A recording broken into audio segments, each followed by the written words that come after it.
Hey guys, tonight we slip into salt-stained sandals, creeping onto a canoe as old as forgotten tides.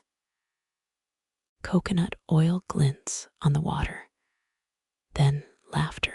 Your star guide holds out a calloused hand. Ocean air snakes through your hair. Black waves lick the hull like some liquid midnight creature purring beneath your feet. Don't worry, you probably won't tip over, though swallowing a gallon of Pacific plankton builds character, they say. So before you get comfortable, take a moment to like the video and subscribe, but only if you genuinely enjoy what I do here. Drop a comment too. Where's your couch cocoon right now? Anchorage 2 a.m. Cape Town tea time. Berlin dawn blush. Your guide waits patient. This canoe won't paddle itself despite your questionable balance. Now, dim the lights. Maybe turn on a fan for that soft background hum. And let's ease into tonight's journey together. Stars prick the sky, too many to count. Yet your guide names each cluster like old friends at a reunion. Her forearm tattoos catch moonlight, crisscrossed lines. Some think mirror ancient sailor charts. Historians still argue whether Polynesians really navigated to Hawaii using only elbow tattoos, or if that's just over-romanticized sailor lore. You lean closer, tracing one incline with your gaze. Look down, she murmurs, between your toes, water so black it swallows reflections whole. A fish breaches, silver flash, then gone. Here's a fun fact. Those early navigators memorized star paths over years, decades, squinting, till their eyes watered under open skies. No GPS, just the Milky Way's ghostly smear above, and some serious motion sickness below. The canoe groans wood stretching like a drowsy cat. Your guide dips her paddle, doesn't splash, just parts the water, like pushing aside velvet curtains. Weird detail. Some old myths claim night-sailing canoeists wore blindfolds for days beforehand. Why? To see star paths clearer once they finally opened their eyes. Let's not test that tonight. Your shins already hate this wobbly floor. Breathe in salt sting, breathe out starlight. Palm trees whisper behind you, fronds gossiping about land dwellers who overpack sunscreen. Some scholars whisper about buried compasses carved from turtle shells. But you've got better things to ponder. That emerald blinking on the horizon. Just Sirius, the dog star winking through atmospheric stew. Your guide points, knuckles mapping southern constellations, as she hums a sound that vibrates your ribs. Distant waves fold into themselves, tired sighs from a sea ready to cradle your over-caffeinated mind. Watch now overhead, satellites dart like anxious fireflies between real stars. Modern life clings even here, cell towers masquerading as thin steel palms on distant shores. A warm gust lifts your collar, sudden, like a ghost, exhaling down your neck. The guide chuckles. Trade winds remembering their promises. Lean back, hull cradling your spine. Let your fingers skim the water. Cool, not cold, liquid silk, sliding between knuckles. How many hands have done exactly this across centuries? Phoenician traders, Viking explorers, all forgotten now. The sea keeps no guest book. For the next hour, this becomes your world, canoe rocking, wood creaking, guide murmuring star names like a sleepy auctioneer. Cassiopeia sits crooked tonight, lazy goddess slumping on her throne. Maybe Chicago's light pollution hides her, or Jakarta smog. But here, she reigns clear. Your guide passes a flask, sweet kava numbing your tongue, rooty aftertaste lingering like damp cedar. She traces a triangle overhead, Vega, Deneb, Altair, summer's great beacon. These once guided voyages to Aotearoa, she says, words slow as molasses. And it hits you thousands once crossed whole oceans like this. No life jackets, just determination and dried squid snacks. Respect.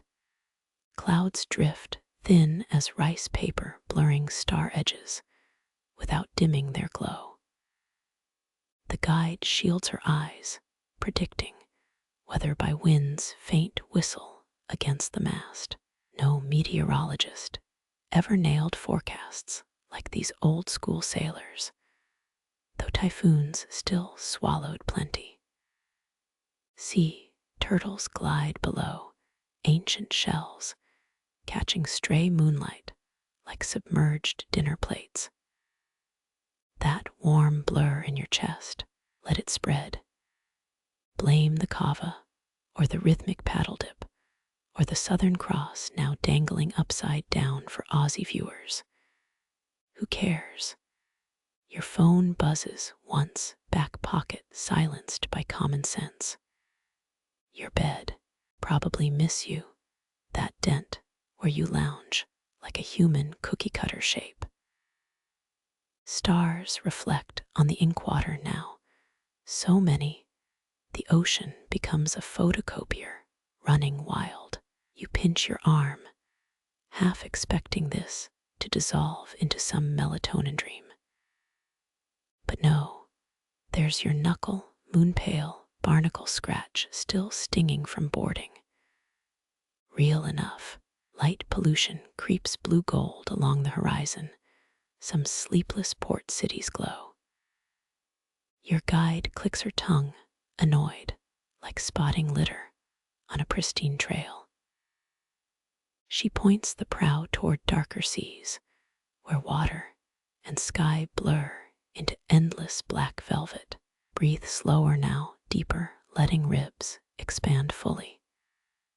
Your shoulders remember tension, welcome back, then release it into the salt air.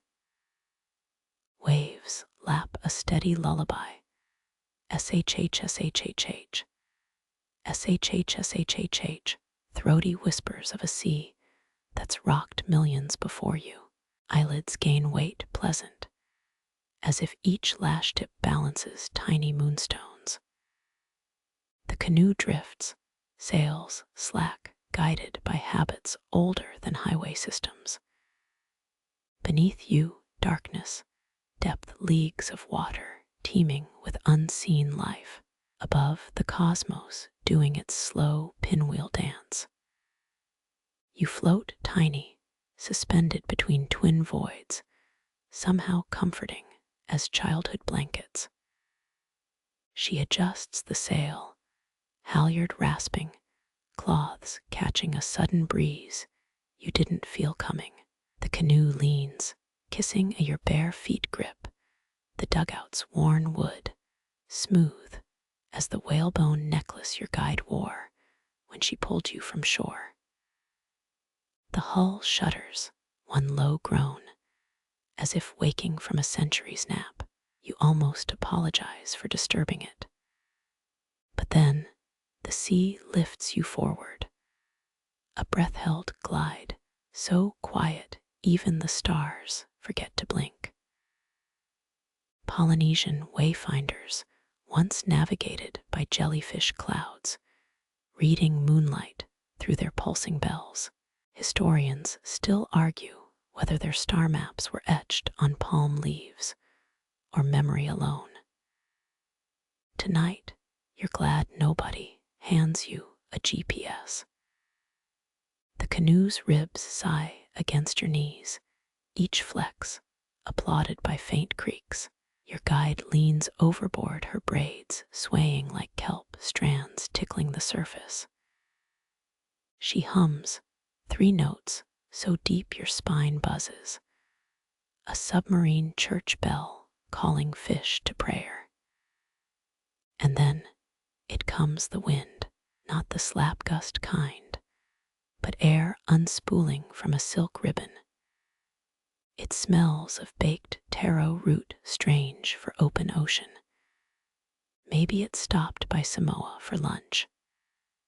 Sailcloth ancestors wove this breeze, her voice rumbles, threaded it through shark teeth needles. Skeptical you would be, except the canvas above you snaps taut, without anyone touching the ropes. The mast becomes a compass needle, quivering nor-northwest toward a gap between 2 particularly chatty constellations. Tiny waves lip the hull, each leaving a phosphorescent kiss. You learn fast not to call it glow. Our guide prefers moon-drunk plankton. They swirl, writing cursive, only sea turtles red. Your pinky dips in, stirring a comet tail of green sparks. Stop poking the constellations, she chuckles, unless you want tourists charging at us. You dodge a joke about astrological blame. Out here, the Milky Way feels close enough to lick and tastes faintly of sea salt. Masts carved from breadfruit trees creak overhead, composing a duet with rigging that sizzles like rain on hot stones. 37 distinct pitches, if you counted, which you don't. Sleep comes easier when you forget how to count. Wayfinders, sometimes whistled chirrups copied from storm petrels to flirt winds closer. Fringe scholars claim they taught albatrosses calendar math. You consider whistling, but your guide shakes her head. Your pitch is enthusiastic. She mimes a duck being trodden on, then grins, showing teeth filed smooth as pebbles. Leave sky-begging to experts. The canoe tilts, starboard side grazing an unseen swell, showering you in brine that stings like popped bubble wrap. Your guide steadies you with one calloused heel. No railings here, just the patient dark, and her quick feet anchoring you down. The rhythm sinks now, lift, slide, dip, as regular as a grandfather clock swimming laps. Milky, the last traditional navigator to sail from Hawaii to Tahiti without instruments, could taste salinity shifts that warned of distant storms. You lick your arm, just salt and regret. The moon winks knowing. Your guide offers a coconut without looking, her knife hands moving faster than your shame. Water shushes beneath the keel, a sound felt more in your molars than your ears. Hull planks were once lashed with coconut fiber, stretched tighter than a drumhead before rain. Historians still argue whether the lashings sang or screamed during typhoons. Your happy tonight's breeze keeps its volume down, library rules. Porpoises arc alongside their dorsal fins, slicing black silk, snickering through blowholes. Your guide hoots, a sound halfway between a didgeridoo and a whoopee cushion. One porpoise rolls, showing a belly striped like a candy cane smuggler, before vanishing into ink. They're escorting us past the dream eel's territory. She yawns. Consider it a nautical Uber. Breathing slows, sinking with the sail's lazy puff-chest motions. The wind smells different now, charcoal and wet orchids, maybe borrowing a trade route from Indonesia. Stars smudge like wet charcoal sketches, their edges feathering as your eyelids bargain for half-price closure.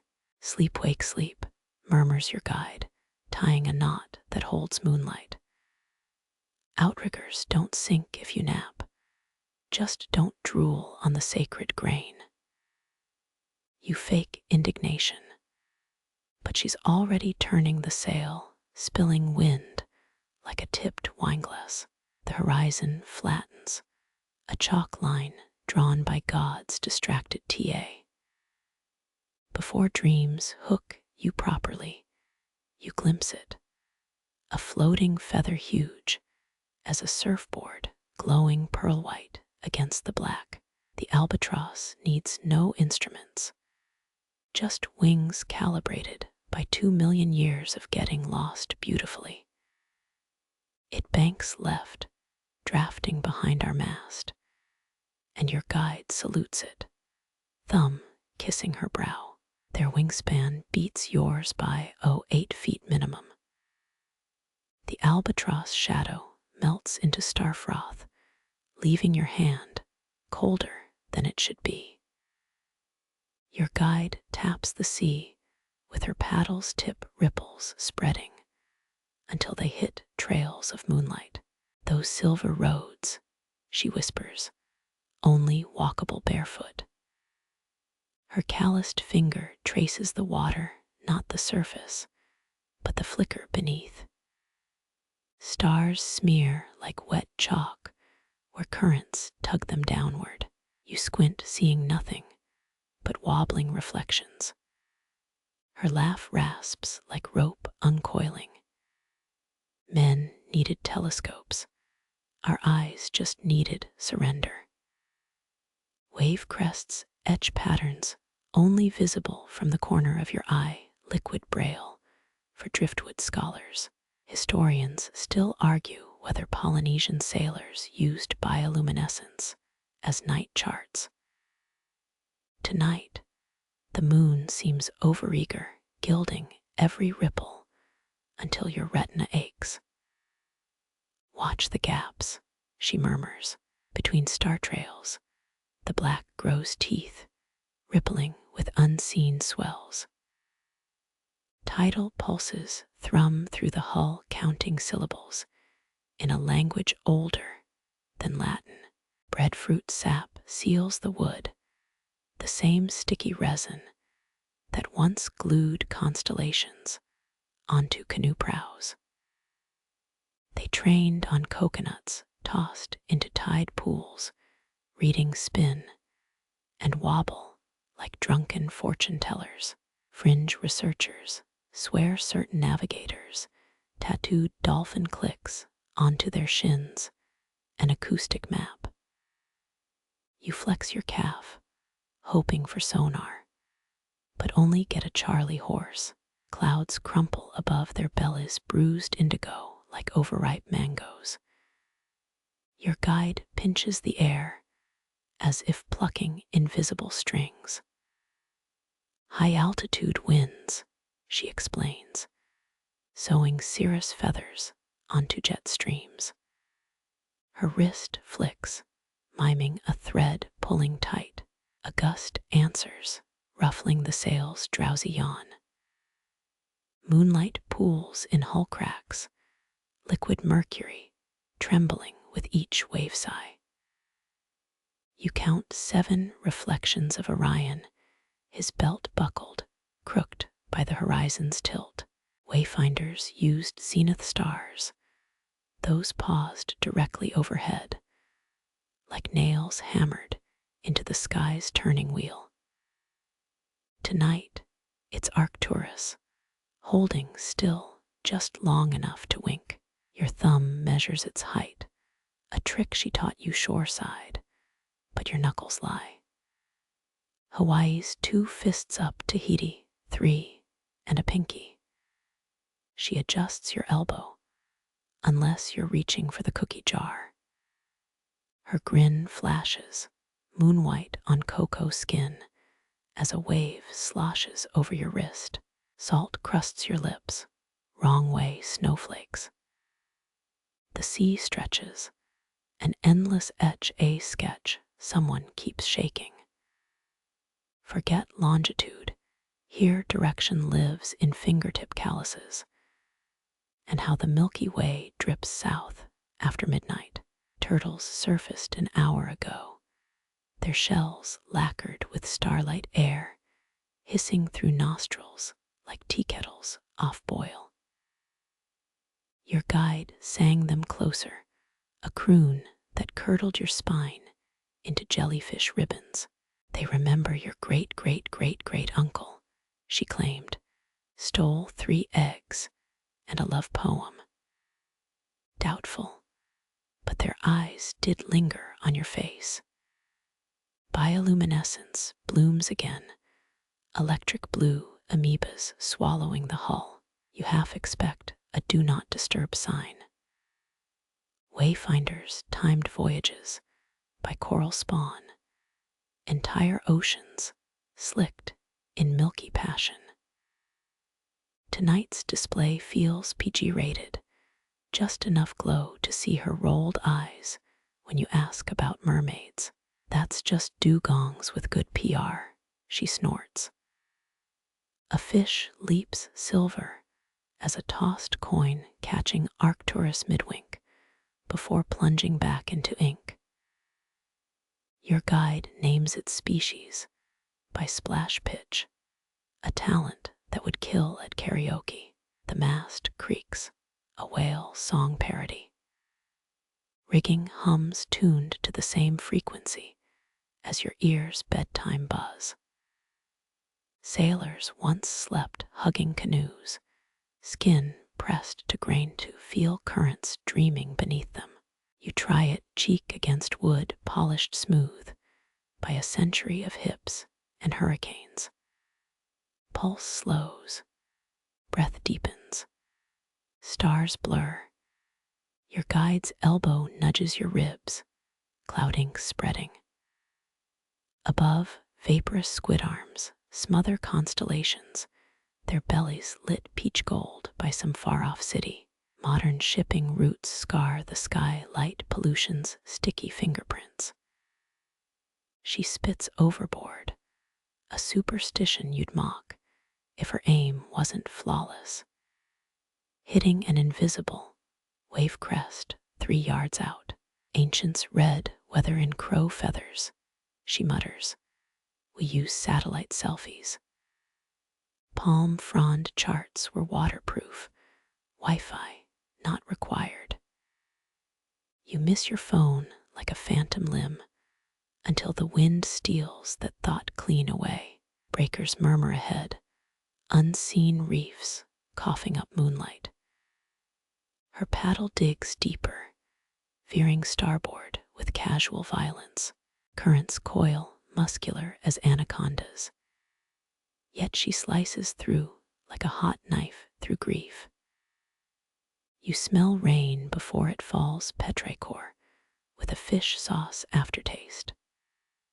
Clouds rupture, warm drops tattooing your shoulders. She tips her head, tongue catching stray drips, skies leaking again. Rigging drips, plink, plink, the rhythm syncing with your eyelids' metronome. The wet dark hugs closer now, woolen and weightless. Even the stars look filtered through chamomile tea. Wave slap murmurs, hush yes, a lullaby your liver memorizes. Sailcloth sags, wind napping mid-shift. Your guide whistles, a note so pure it crystallizes your molars. Nothing answers. She shrugs. Trade wines unionized, mandatory smoke breaks. Horizon softens bleeding pewter into charcoal. Somewhere behind you, an island yawns, stretching coconut palms toward the fading stars. Dawn fingers the east, pinky first slow, as a shy child. You never saw the journey, only its shadow draped in cloud ink and crow feathers. The canoe rocks, a cradle with no edges, as the last star dissolves like sugar in hot rum. Your guide pockets the moon, a silver button she'll polish for tomorrow's voyage. The wind answers her whistle, slipping under the sail like a cat through a half-open door. Salt spray prickles your cheeks, each droplet holding dissolved starlight.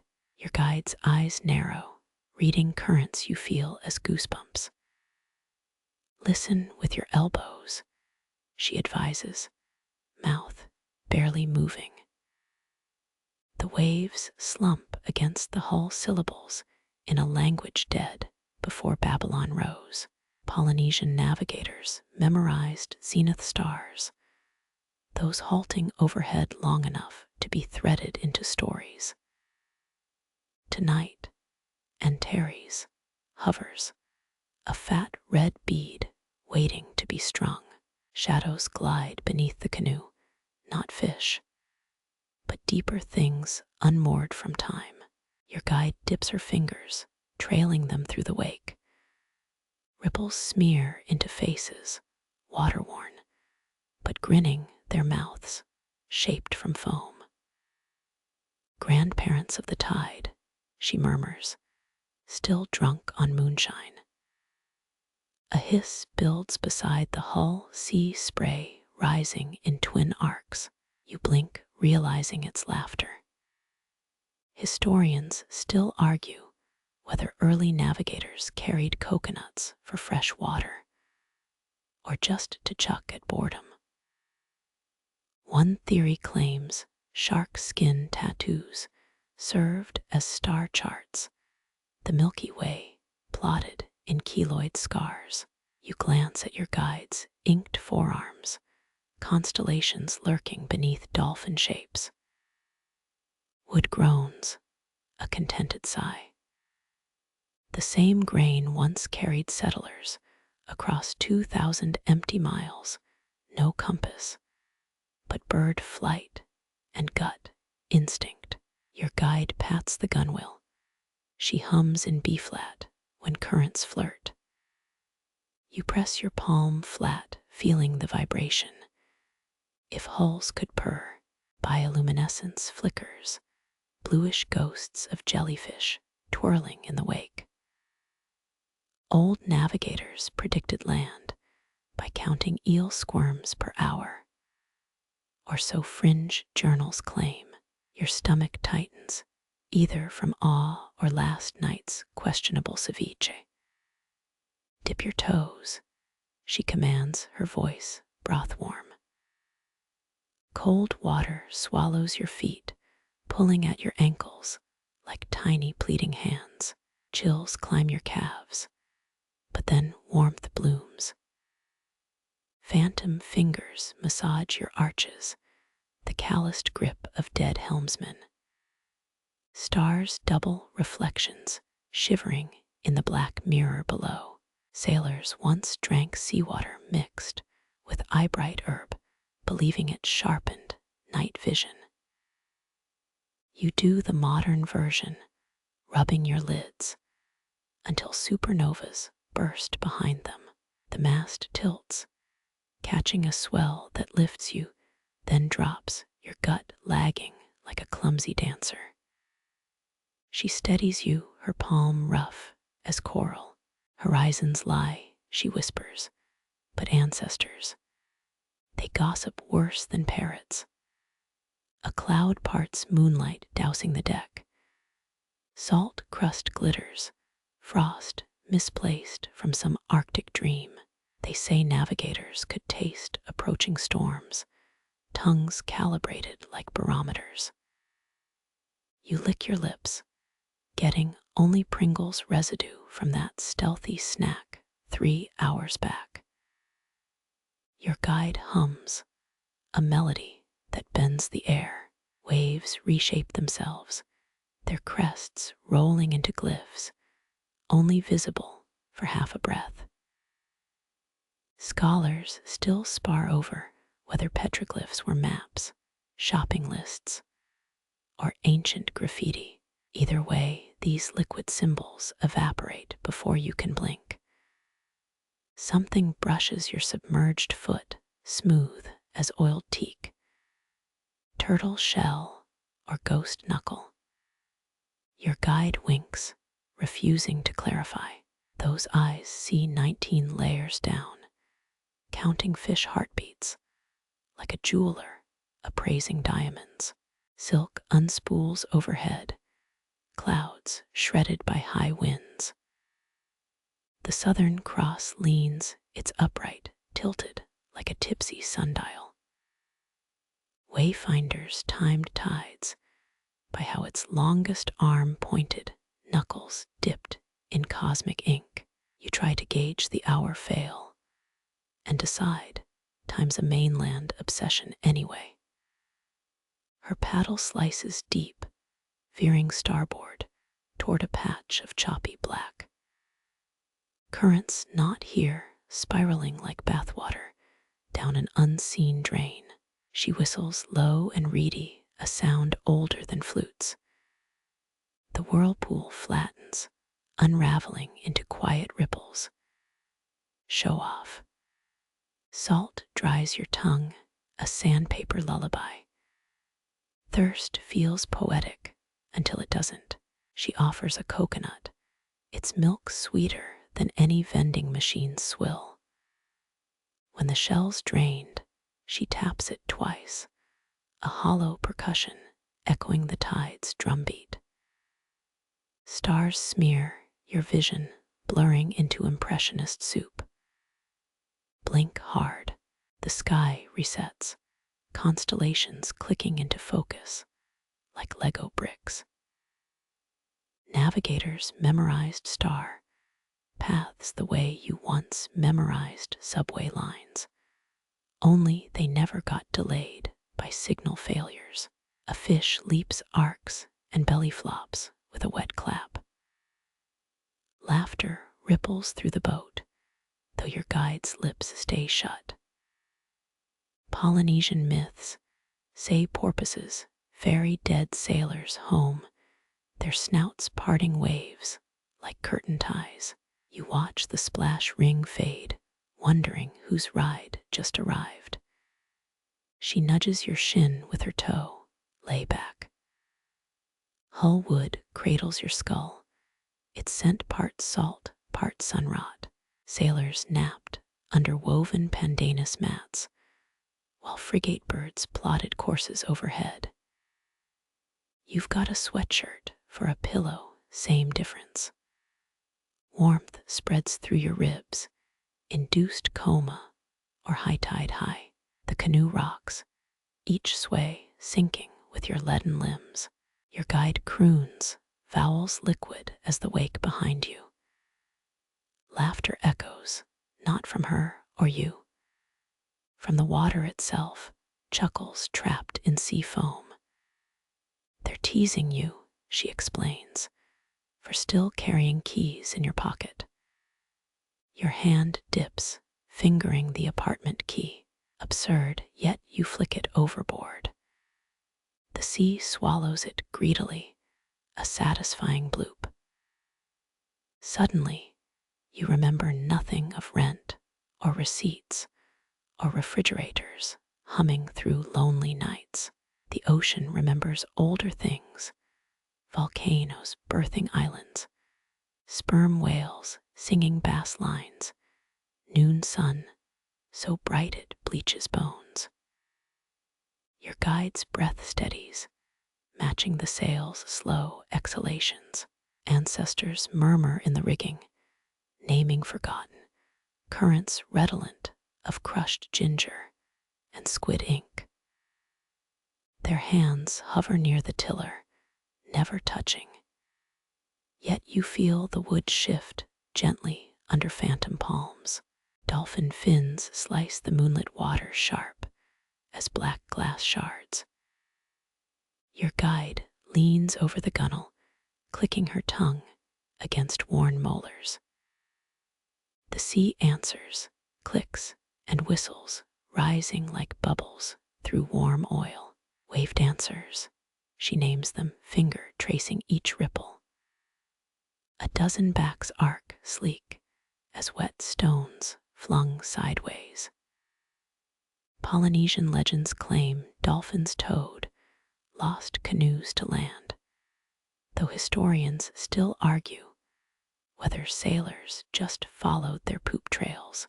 One breaches, body suspended for 3 thunderbeats of your heart. Moonlight glazes its belly, a glimpse of snowlit plains under midnight waves. Your laughter startles you sharp in the salt air. The dolphin smacks down, spray stinging your lips like fizzy drink. Try their tongue, your guide urges, lips barely moving. She presses a morsel into your palm, slimy kelp or dried jellyfish. You don't ask. Pop it in, flavors explode, brine and iron, and something like lightning. Red Tide candy helps you understand. Your jaw tingles, suddenly aware of clicks thrumming through seawater. Each sound pulses behind your eyes, echoes shaping images. A coral citadel looms, butterfly fish fluttering through arched doorways like court messengers. Down here, squid parade in glowing robes, tentacles curling like question marks. Sponges chime as currents pluck their pores, subharmonic hymns older than Moses. Your calf muscles twitch, forgetful they aren't finning beside them. The guide hums, a counter melody to dolphin squeaks. Maori oral histories tell of whales surrendering songs as dowries. But these clicks feel stolen. Your nerves buzz, overloaded. Rip the myth, they're gossiping about that embarrassing belly flop you did earlier. Green fire ignites below. Bioluminescent plankton swirling in your wake. These dolphins ride light beams, their bellies painting comet trails through liquid space. A calf zips past, trailing sparks in figure eights. Tagging along, your guide translates, her knuckles grazing water. The calf mimics her rhythm, spinning 3 quick laps beneath the hull. Someone once tried training dolphins for WWII mine clearance. They kept blowing the budget on sardine bribes. Your kneecaps vibrate, receiving bass notes no speaker could handle. 30 feet down, a tunnel yawns, its mouth strung with glowing anemones.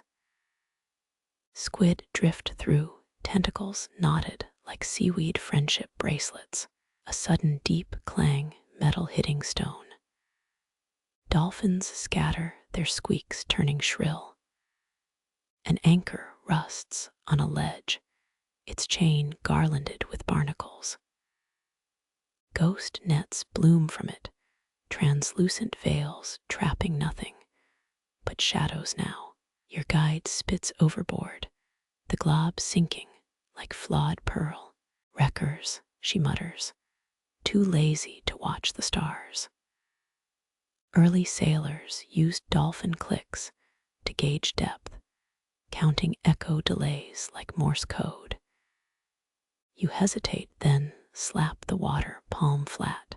The returning click hits your eardrum 10 milliseconds deep. Show off math, but you'll take it. The calf reappears, snout nudging your elbow. Its skin feels like chilled satin life humming underneath. 8 vertebrae flex as it rolls, eyeliner perfect, eye judging your soul.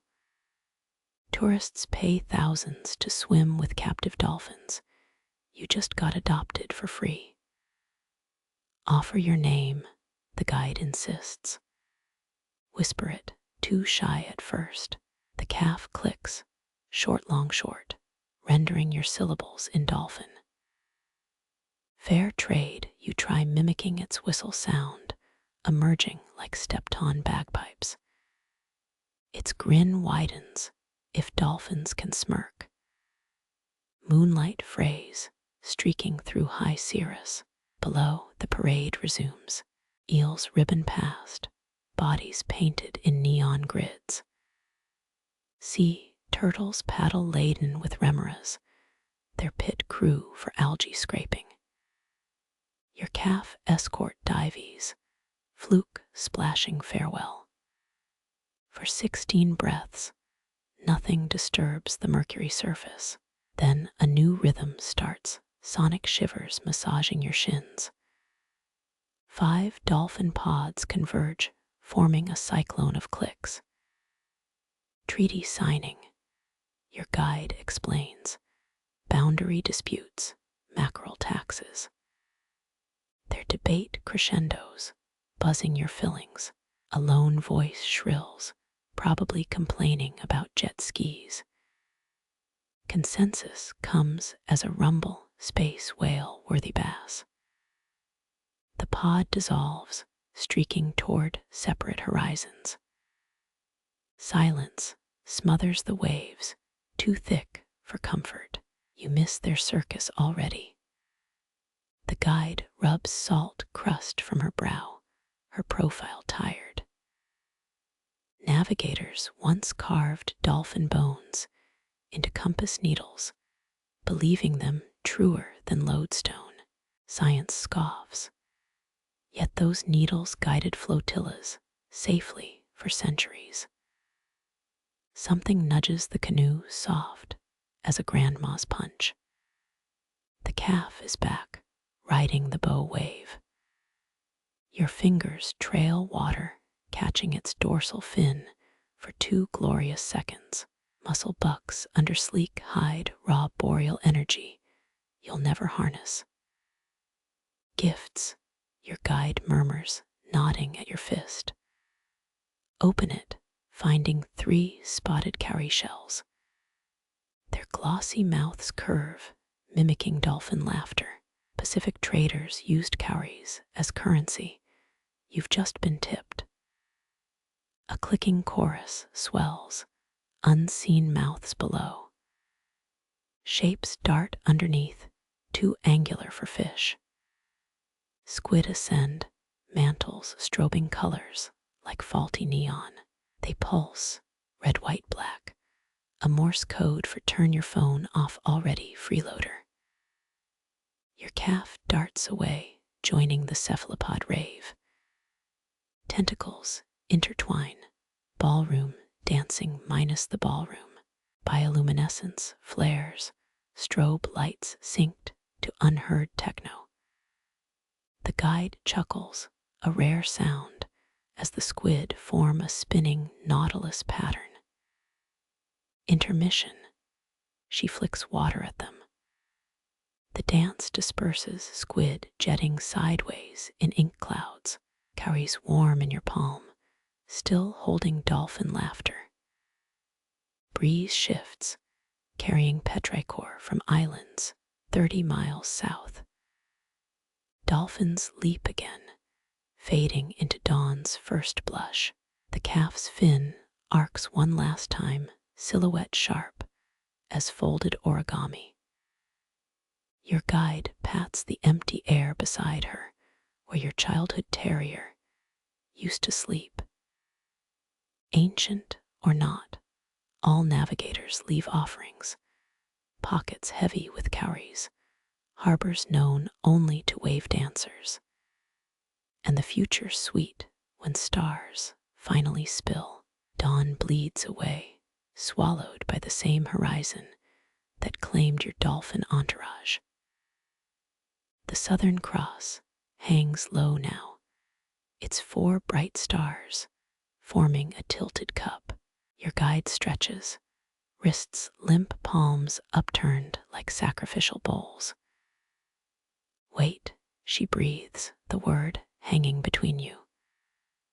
Coolness spills, first a bead on your pinky, then rivulets across both hands. Starlight shouldn't have weight, yet this pools like mercury, chilled by Antarctic winds. Early Polynesian navigators steered by these stars, plotting courses across thousands of empty miles. Tonight, they're bartenders. The guide traces the cross's long axis with her little finger. Crux australis, she intones, voice blending with wave sighs. Holds true south in its throat if you know where to bite. You squint, the constellation blurs. For centuries, sailors believed its stars emitted unique humming tones, inaudible to landlubbers. Your eardrums throb faintly, though that might be leftover dolphin gossip.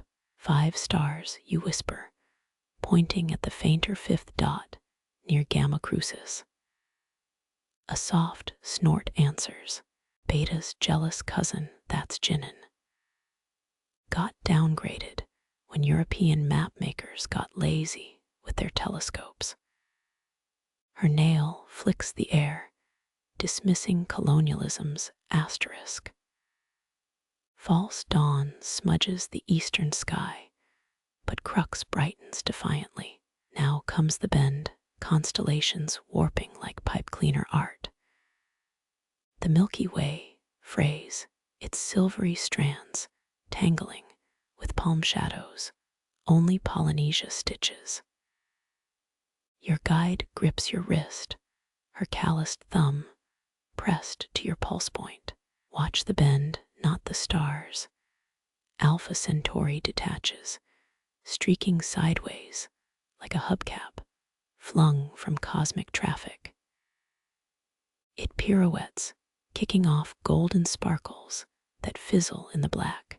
Historians still argue whether Pacific Islanders navigated using binary star systems. But you're watching Betelgeuse melt into a spiral like coffee creamer, stirred too fast.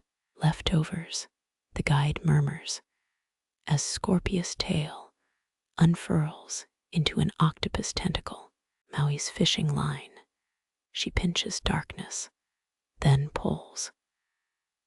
A new constellation emerges, resembling a voyaging canoe with triangular sails. Punga, the anchor stone, her fingertip taps stars. Only you now see, twinkling teal against the void. Micronesian folklore claims the Milky Way is dugong milk, spilled by clumsy gods.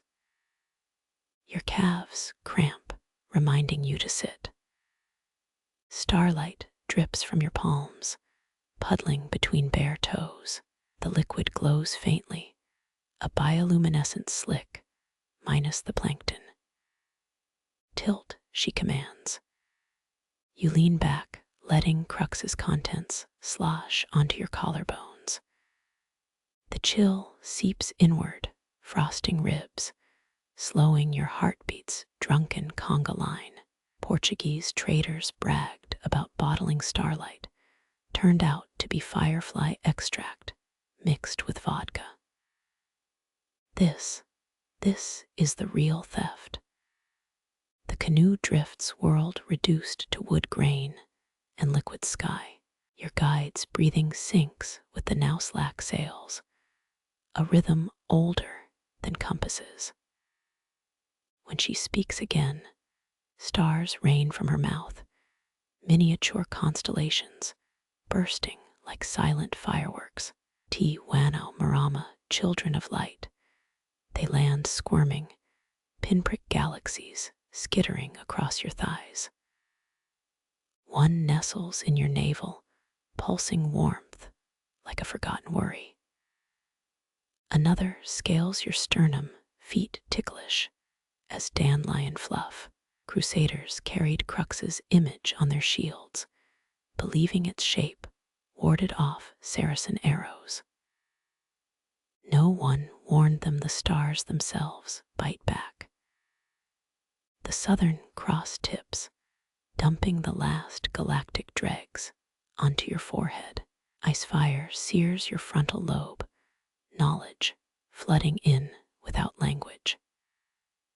Tidal patterns click into place, equatorial currents make sudden sense. The moon's phases become as obvious as a toddler's crayon scribbles. It lasts 3 breaths, then evaporates like dream memory. Dimmer switch, the guide chuckles, tapping your third eye. The stars above revert to mundane sparkles, anchored in boring old constellations. Your hands ache, clutching nothing but night air. Overhead, the realignments continue. Orion's belt slackens, forming a navigator's slipknot. The Big Dipper's handle drips, spilling ultraviolet liquid only drunk moths crave. Sagittarius aims, his bow downward, arrow pointed at submerged islands even Google Earth can't find. Stories, she says, night itself creasing around her words. Try folding space. You mimic her gesture, pinching Vega and Altair together. The stars strain toward each other, threads of light stretching like toffee. When they snap back, your eardrums pop. One mainstream textbook fact surfaces: Phoenicians steered by the North Star, while Southern cultures lacked a fixed pole star. Lies, Crux winks, dripping another cold droplet on your knee. The sea stills, maybe asleep, maybe holding its breath. Waves flatten into obsidian glass, doubling the chaos above. You're floating inside a snow globe the gods forgot to shake.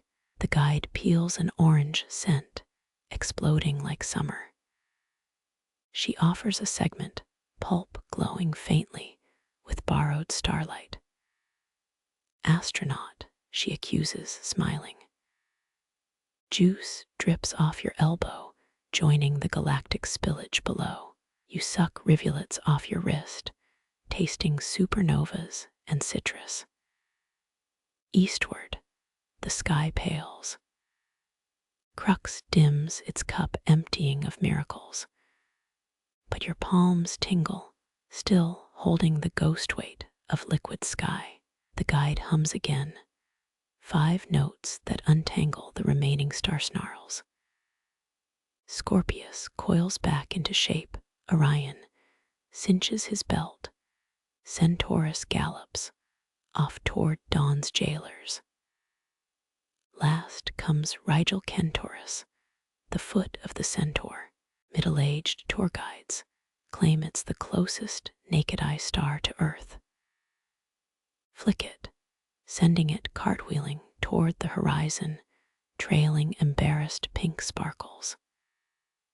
Sound bleeds back wavelap against the hull, a frigate bird's distant screech. The stars retreat, polite guests excusing themselves before sunrise overstays. Only Crux lingers, tipped sideways, spilling nothing now but ordinary starlight. Your joints creak, stiff from hours of neck craning. The guide peels another orange, this one stubbornly non-luminous.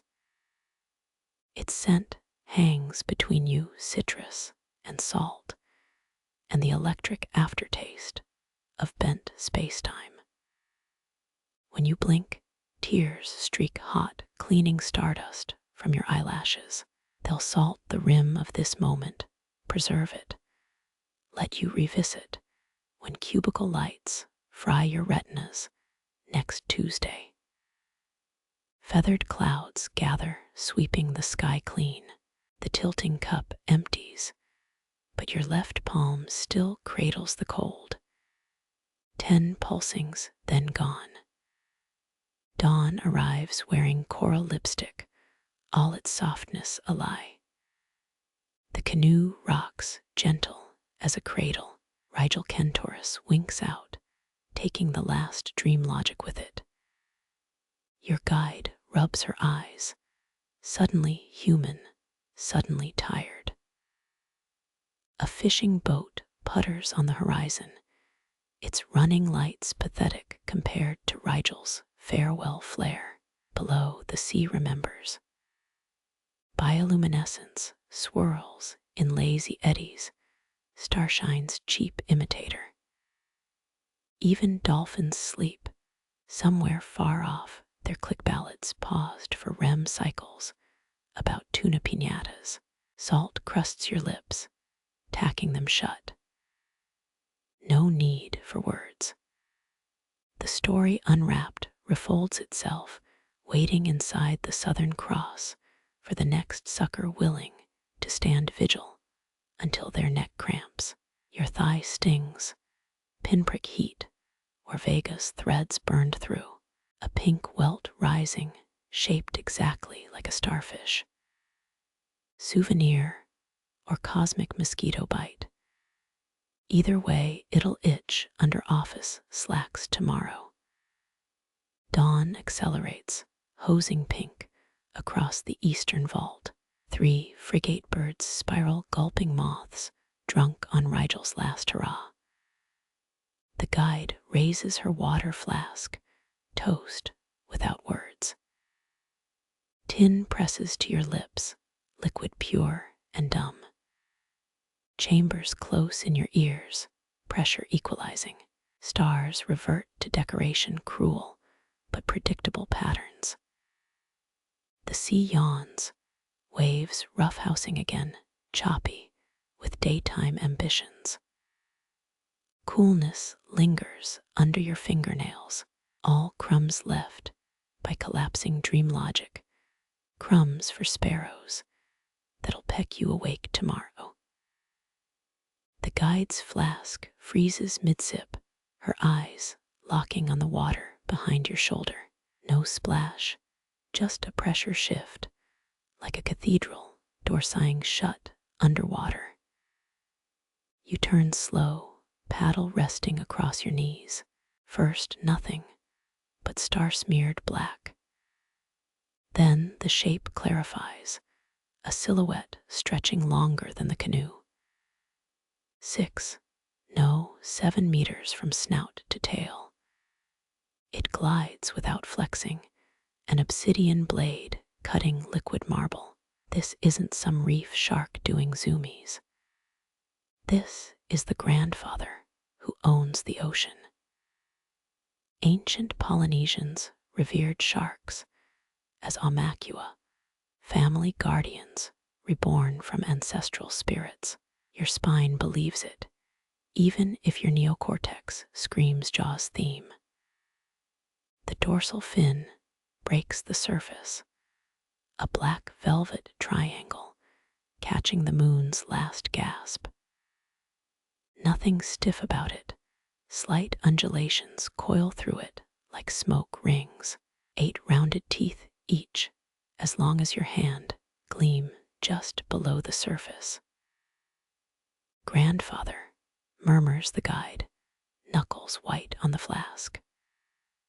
Hawaiian legends claim wearing shark teeth necklaces calm storms, though yours is currently tangled with flossing regrets. The shark arcs, showing milky white underside. You count the gills, 5 slits like charcoal scars. No frantic pumping, each breath a king's decree. Heartbeats stretch, dropping into the cold fathoms between its movements. Historians still argue whether Polynesian navigators detected islands through shark behavior, sensing land from miles away by some sonar-like communion. The debate circles your thoughts, then gets eaten whole by sheer presence. Hammerheads flick their heads side to side, scanning magnetic fields. The guide whispers, still rigid. Oceanic white tips. They'll punch suction crater bites.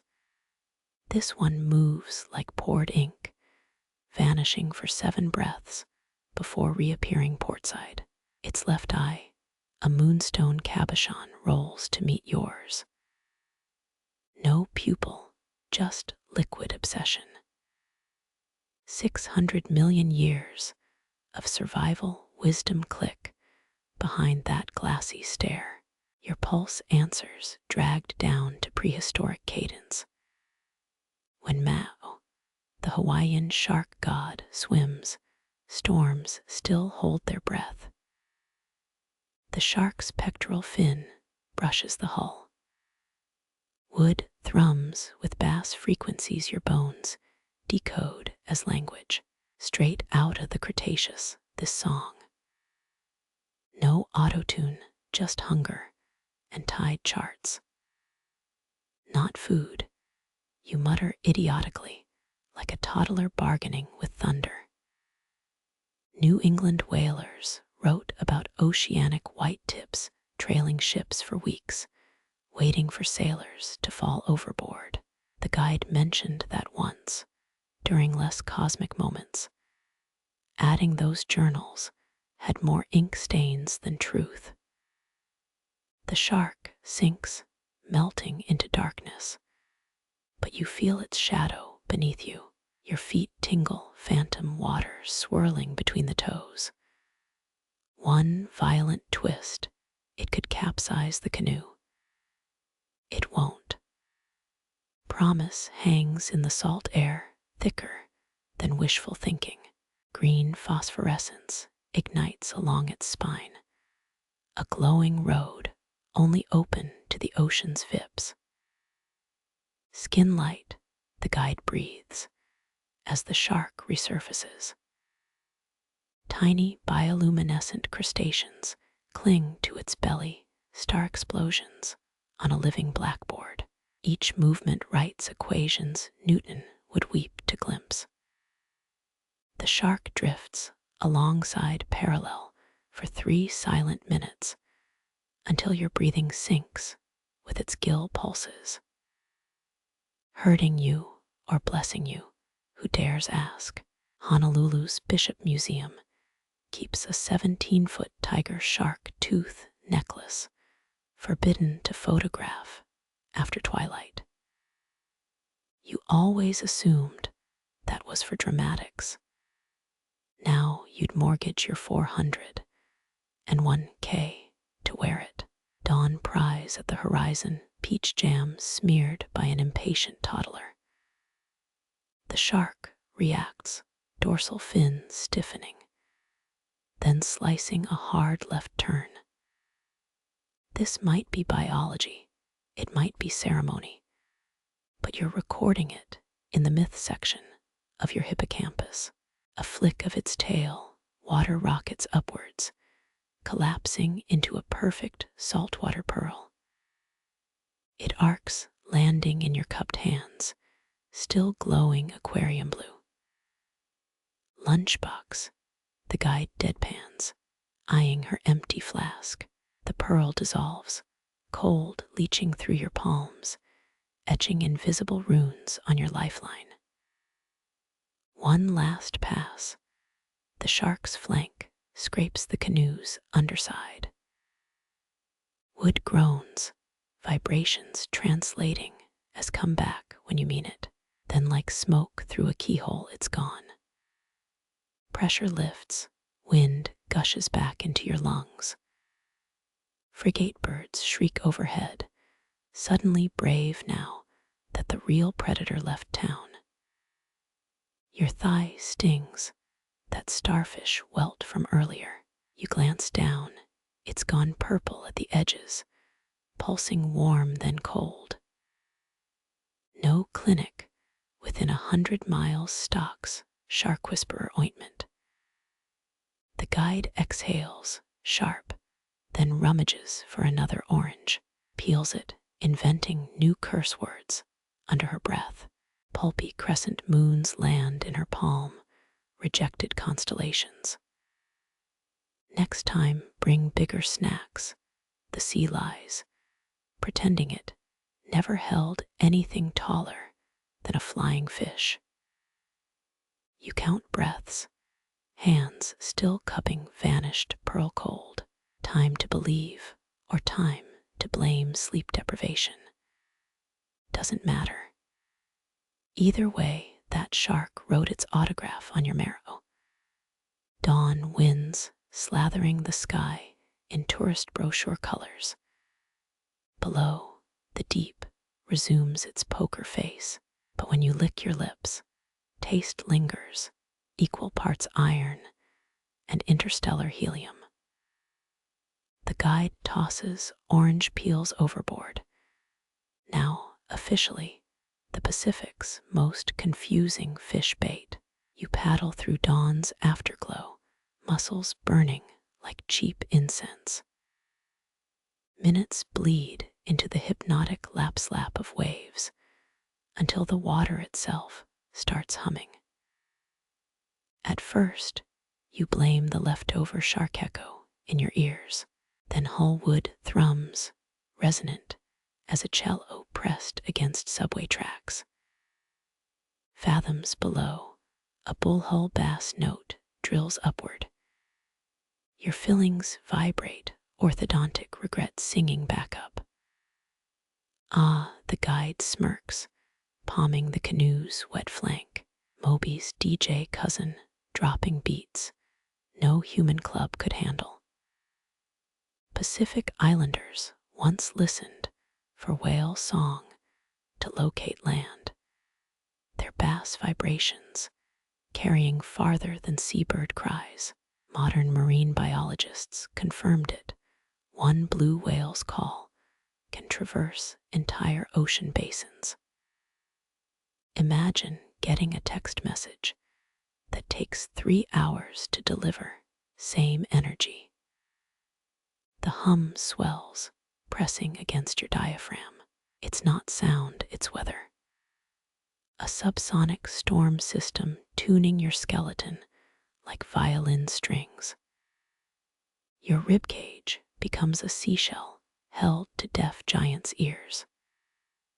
Depth charges of noise echo through black water. Each throb paints mental pictures, sheer undersea cliffs, trenches where sunlight got cancelled. Cartography by tinnitus. That one, the guide taps the hull, just mapped Mauna Kea's underwater base, taller than Everest if you measure from seafloor to tip. Her stubby fingernail draws shapes in condensation, peaks and valleys, humming beneath your toes. The whale pauses mid-note. Silence rushes in thick as stage fright. Your ears pop, pressure equalizing with whatever just shifted 2 miles down. Historians still argue whether 18th century whalers misinterpreted whale song as sea monster roars, terrified sailors, hallucinating leviathans from bass vibrations alone. Given tonight's symphony, you'd vote absolutely yes. Another note erupts deeper older. It tastes like rust and frozen krill on your tongue. The guide nods, translating. Yellowbelly's pissed. Some squid owes him money. Classic cetacean drama. A second whale answers, higher pitch cutting through the gloom like a plasma torch. Their calls intertwine, argon blue sound waves, knitting a bridge across liquid midnight. German New Age types once sold whale frequency cassettes, claiming the vibrations cured irritable bowel syndrome. You almost bought one sophomore year, Between the yodeling meditation CDs and the fox, you're in Cologne phase. The canoe becomes a speaker cone, each plank trembling with oceanic gossip. Teeth chatter coffee jitters without the caffeine. The guide presses her cheek to the wood, listening through bone conduction. Male heading northwest, female veering southwest, both avoiding that Karen who tailgates at coral reefs. A third whale joins complex riffs, splicing through the blackness. Call and response patterns repeat mathematical as tax forms, emotional as a widow's first laugh. Half-remembered biology class facts surface. Humpback whales compose new songs yearly, pop hits filtering across oceans through cetacean tick-tock. Their billboard charts must be wild. Your spine catalogs each vibration, a Morse code massage from creatures who outlasted dinosaurs. No need for eyes down here. Sound shapes the world sharper than light ever could. The guide chuckles low and gritty as boat paint. Hear that grace note. Total flex, dudes bragging about breaching near a tourist ferry, soaked a guy holding a selfie stick. Songlines ripple outward, ultrasonic tendrils mapping seamounts your eyes will never witness. The ocean floor unfolds beneath you via subwoofer telepathy. One sustained note lingers, bowel looseningly profound. Water molecules themselves seem to dance, Brownian motion doing the cha-cha. That's gotta be Gramps, the guide mutters, eyeing the waves. Older than UNESCO, smarter than Wikipedia editors comb. Midnight blue silence floods back whales, having signed off. Your eardrums throb phantom acoustics, tuning your brainstem. Chill bumps swarm like starved piranhas. The guide reclines, pointing at constellations. Only she understands. Sleep now. We're riding triangulated melodies. You slump back against the canoe's curve, still thrumming like a struck gong. The whale's last notes dissolve, folding you into seabed silence. Far beneath, leviathans glide through ink, carrying sonar maps in their skulls. Their songs coast on currents, etched into the deep long after your dreams blink out. Stars pivot overhead, unconcerned by land or sea or whales, selling acoustic real estate. The guide hums a fragment, 6 bars stolen from oceanic jazz. It lodges behind your sternum, a lullaby fossilizing in real time. Water laps the hull gentle as a librarian shushing patrons. Your fingers drift, trailing through liquid obsidian, half expecting to brush against a whale-sung mountain peak.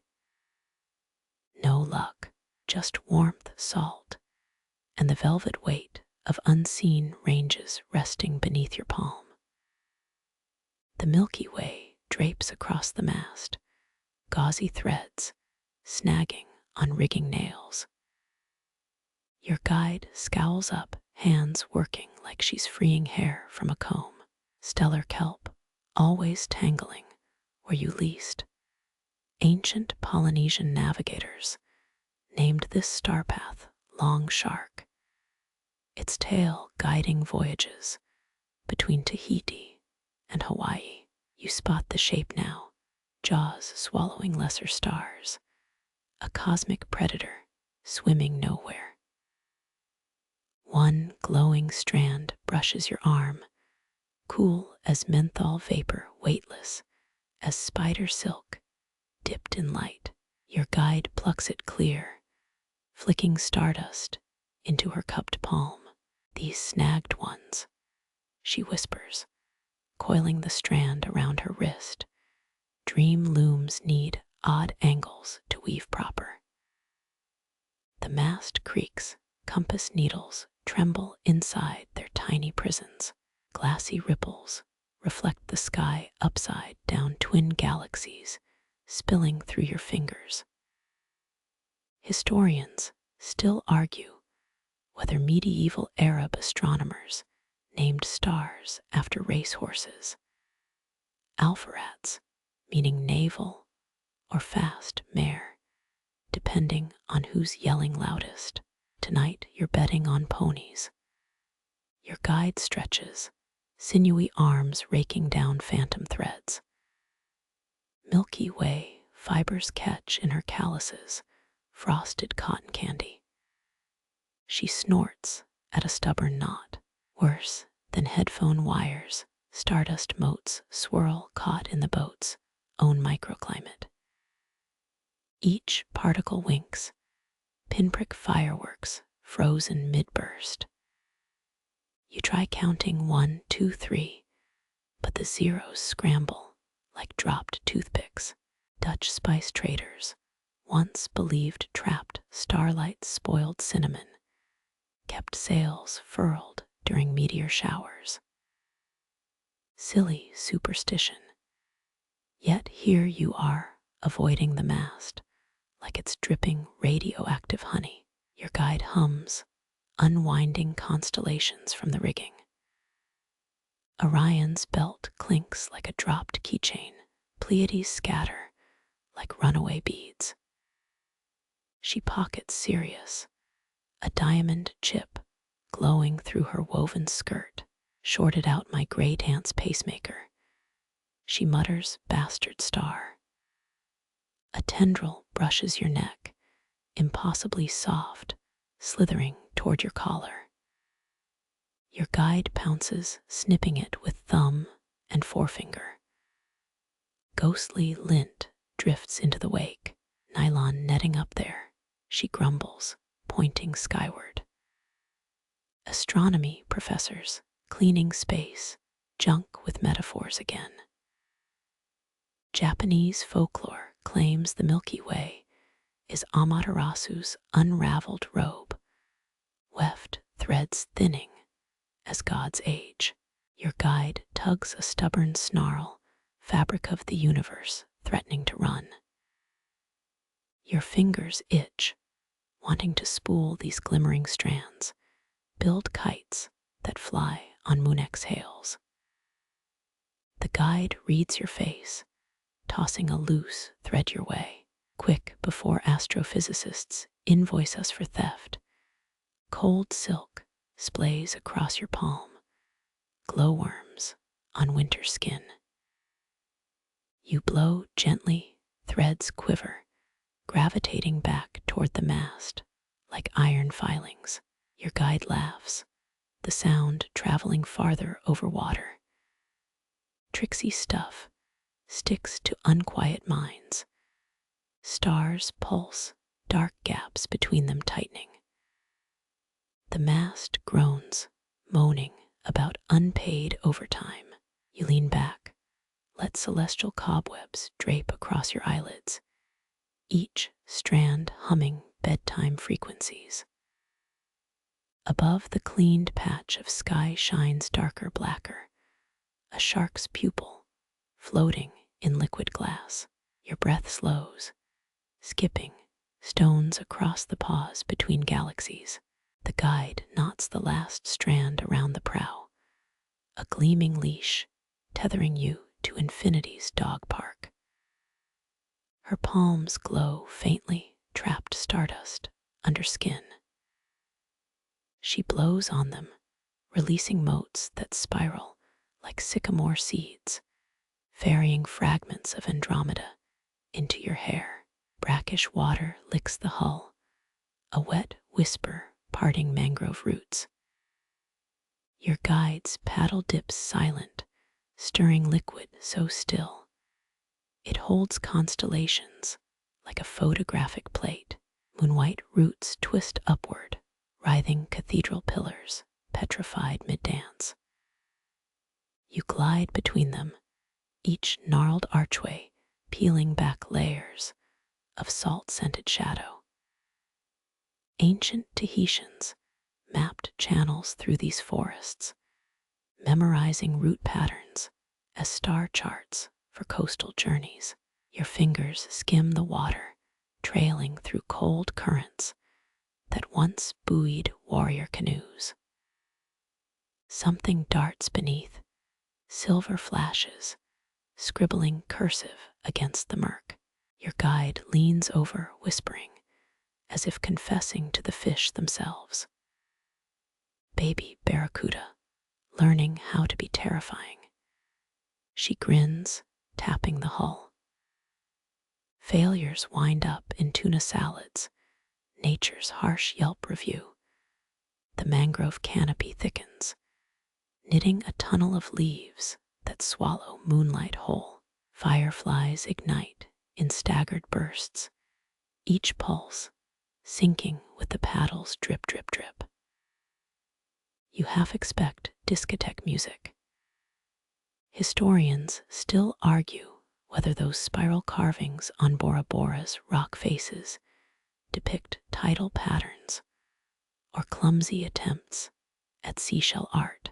Frankly, the squiggles look like a toddler's crayon tantrum, but you keep that thought reefed.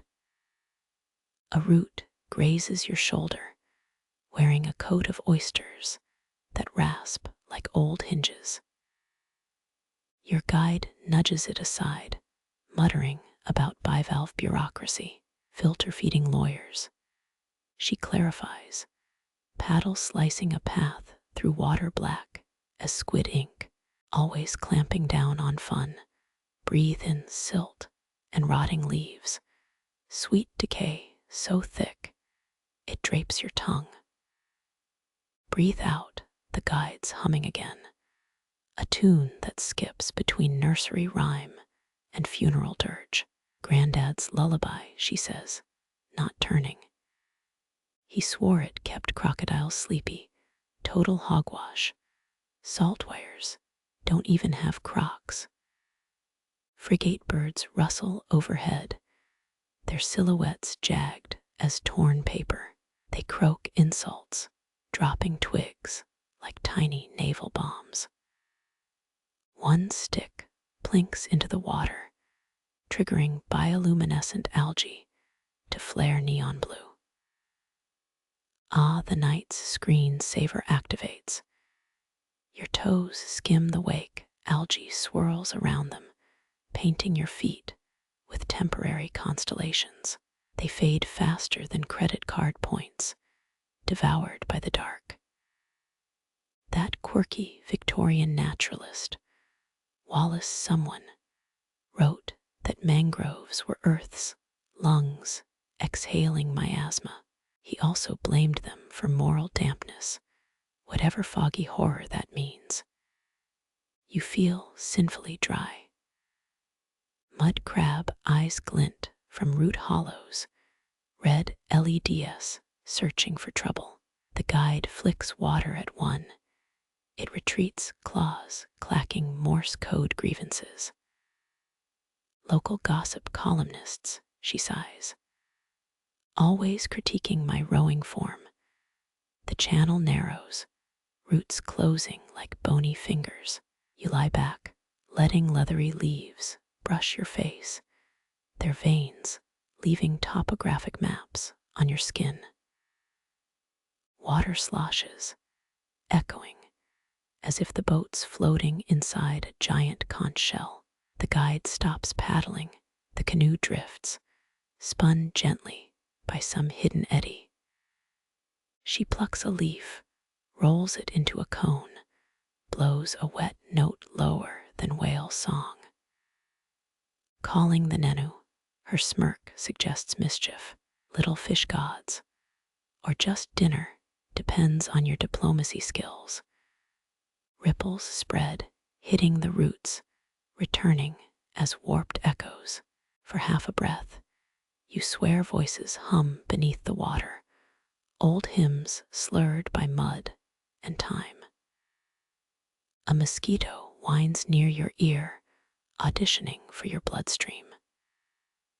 The guide intercepts it, pinching wings with terrifying precision. Useless vampires, she flicks it shoreward. Could have at least donated iron. Something plops near the stern, a frog claiming its lily throne. It croaks, each rasp wobbling like a drunk kazoo player. The guide croaks back amused, until the amphibian falls silent, out-insulted. Water strobes again, another blue-green flare, revealing skeletal shrimp darting through submerged root hair.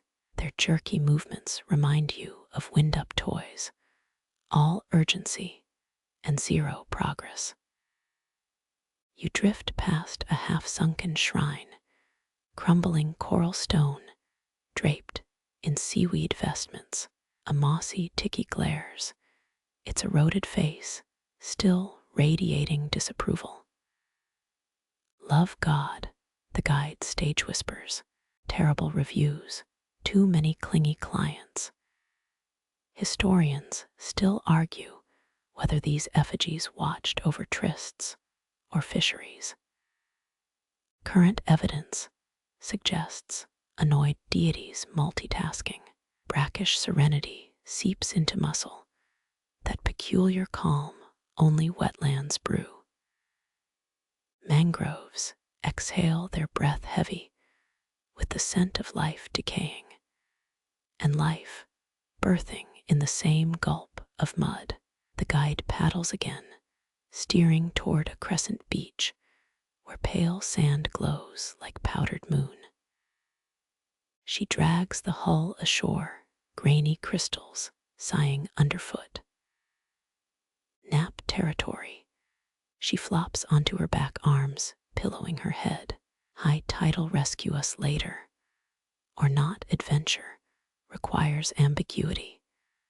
Above the Milky Way frays at the edges, threads straining to stay knit together. You close your eyes, the mangrove's rhythmic shush folding over you, a lullaby older than coral, older than breath. Here the darting fish scribble tomorrow's worries somewhere far beyond the roots, somewhere the tide can't reach. Sand adjusts beneath your shoulders, an ergonomic mattress crafted by eons of patient grinding. The guide's breathing evens, you match its tempo, two instruments tuning to night's pitch. Salt crusts your lips, a dried kiss from the sea. Somewhere a heron squawks, a territorial decree lost to the drowsing dark. Drift, drift, drift. Mangrove leaves clatter, applauding your surrender, or simply gossiping about the canoe's shoddy paint job. Does it matter?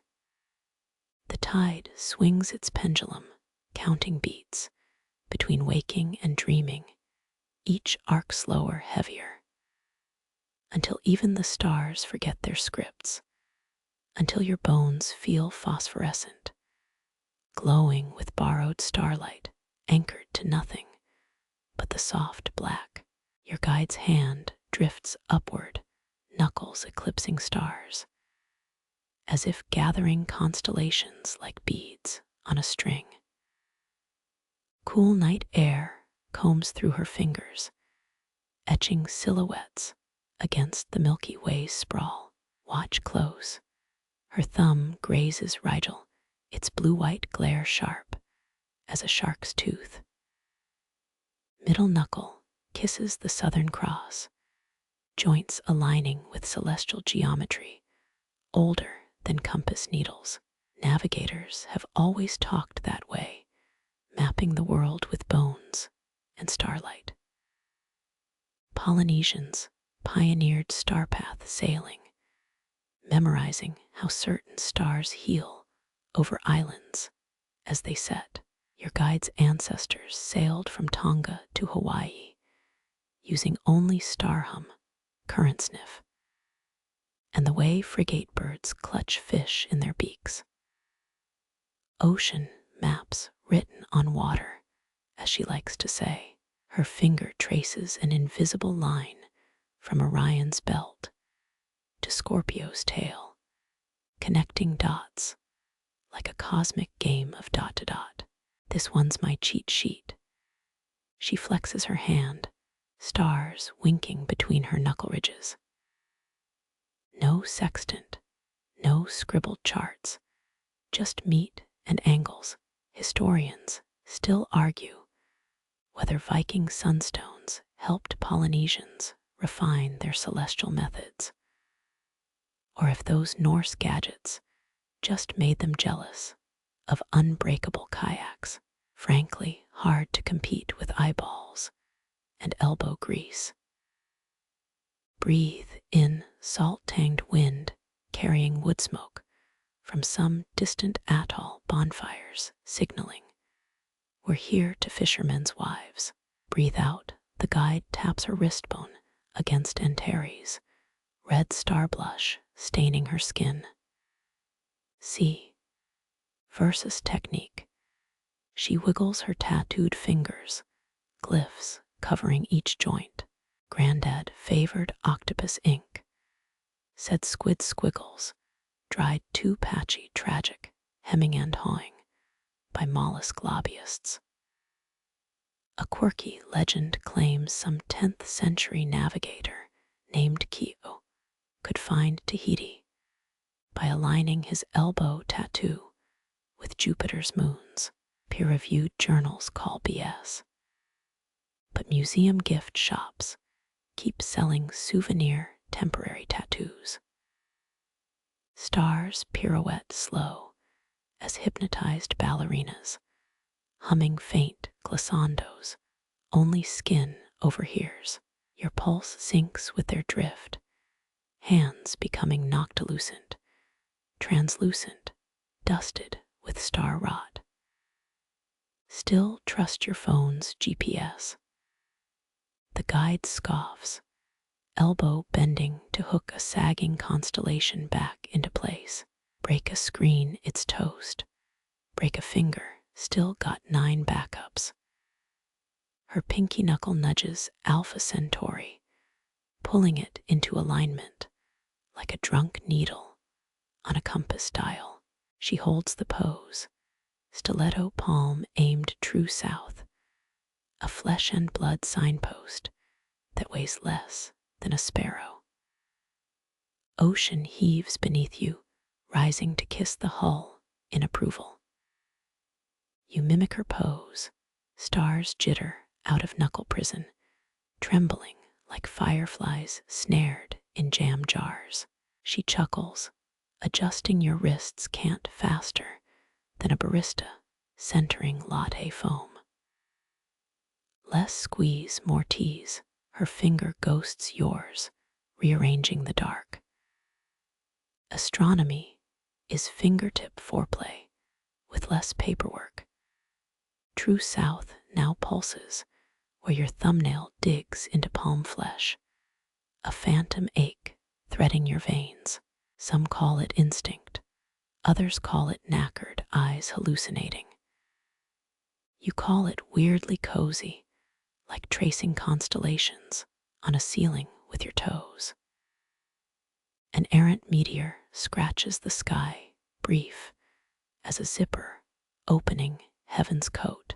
The guide yawns her hand, still a star loom weaving silk from stardust. Wanna hear a secret? She leans close, her breath smelling of dried mango and horizon hunger. Tamaro's dawn smells like petrichor and parrotfish farts, but we'll call it dew for poetic licensing. Stars glaze the water around the canoe, floating like powdered sugar on custard darker than squid ink. The guide lowers her hand, its silhouette still bleeding light onto your eyelids. Breathe, Align, float. Southern Cross tilts, pouring star syrup into your cupped palms, cool and impossible to spill. You need no compass now, only flesh humming old hymns, night air braiding your hair into salt-stiffened ropes. The canoe rocks lazily as a cradle nailed to the moon's hip, as the world unstitches itself, thread by silver thread, until the only anchor left spins softly beneath your ribs. The guide's finger trails in the water, black liquid splitting into curling green flames. Meet the real fireworks committee, she whispers, as if loud noises might scare them back into the void. What blooms beneath isn't fire, isn't spark, but something alive and ancient, tiny creatures winking off on their light cold as a fridge bulb, but softer. Imagine glowstick juice spilled across an oil slick, blooming into paisley shapes that dissolve before you blink. Dinoflagellates, the guide says it like a curse word, dripping sarcasm into the dark. Fancy Latin for light-up plankton jerks who never RSVP, but crash every midnight party. Your wake churns them awake, the canoe's hull dragging a comet tail behind. Not just green now, but blues so pale they're almost ghosts, reds so deep they're bruises against the black. Historians still argue whether Polynesian wayfinders used these glow tracks as navigation markers, or just thought they were ocean hiccups. Queen Victoria's naturalists bottled some in 1875, a bioluminescent snow globe that died after 3 days in London fog. Dip your hand in. Instant constellations swirl around your wrist, your fingers becoming wands trailing star sprinkles. Bright specks cling to skin between your knuckles, a knot sweater of light you can't shake off. Careful, the guide grins, tapping a finger against her temple. One surfer from Waikiki swore they started spelling out his credit card number. Turned out he just forgot his meds. But still, you laugh, and the water laughs back, ripples of light shivering where your voice hits the surface. Deeper down, pulsing spheres drift like jellyfish lanterns, slow UFOs scanning the seabed. The guide leans over the edge, her braid brushing the water. Back in the 90s, a Soviet sub-crew claimed glowing squids predicted storms. She mimics a thick Russian accent, wobbling with imagined vodka. Patterns they fear left. Hurricane, a comrade arrives in 5 days. Navy called it nonsense. All hail the squid whisperers. A ribbon of light spirals past, snaking like unspooled Christmas lights, sinking fast. Somewhere below your canoe's shadow cuts through curtains of living sparks.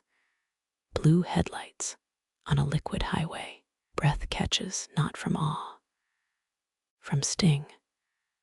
Salt spray nicks your lip, reminding you that magic always comes pickled in reality. The guide tosses you a canteen, water tasting of coconuts and tin. Try this. She plucks a single firefly from the air, settling it on her thumbnail. Its yellow blink syncs with the plankton's pulse. Timekeepers, one flash every 12 seconds, smaller than a pencil eraser, slow as Sunday traffic. You cup your palms, the beetle crawling across your lifeline, tickling like a wind-up toy, made of dust and dawn. When it flies off, its trail blurs with the sea sparks below sky and ocean swapping fireflies like trading cards. Darkness fights back at the edges, clouds swallowing stars chunk by chunk. But beneath you, the glow grows stronger, defiant as a nightlight in a toddler's room. Fish dart through the radiance, their scales briefly gilt-edged before vanishing.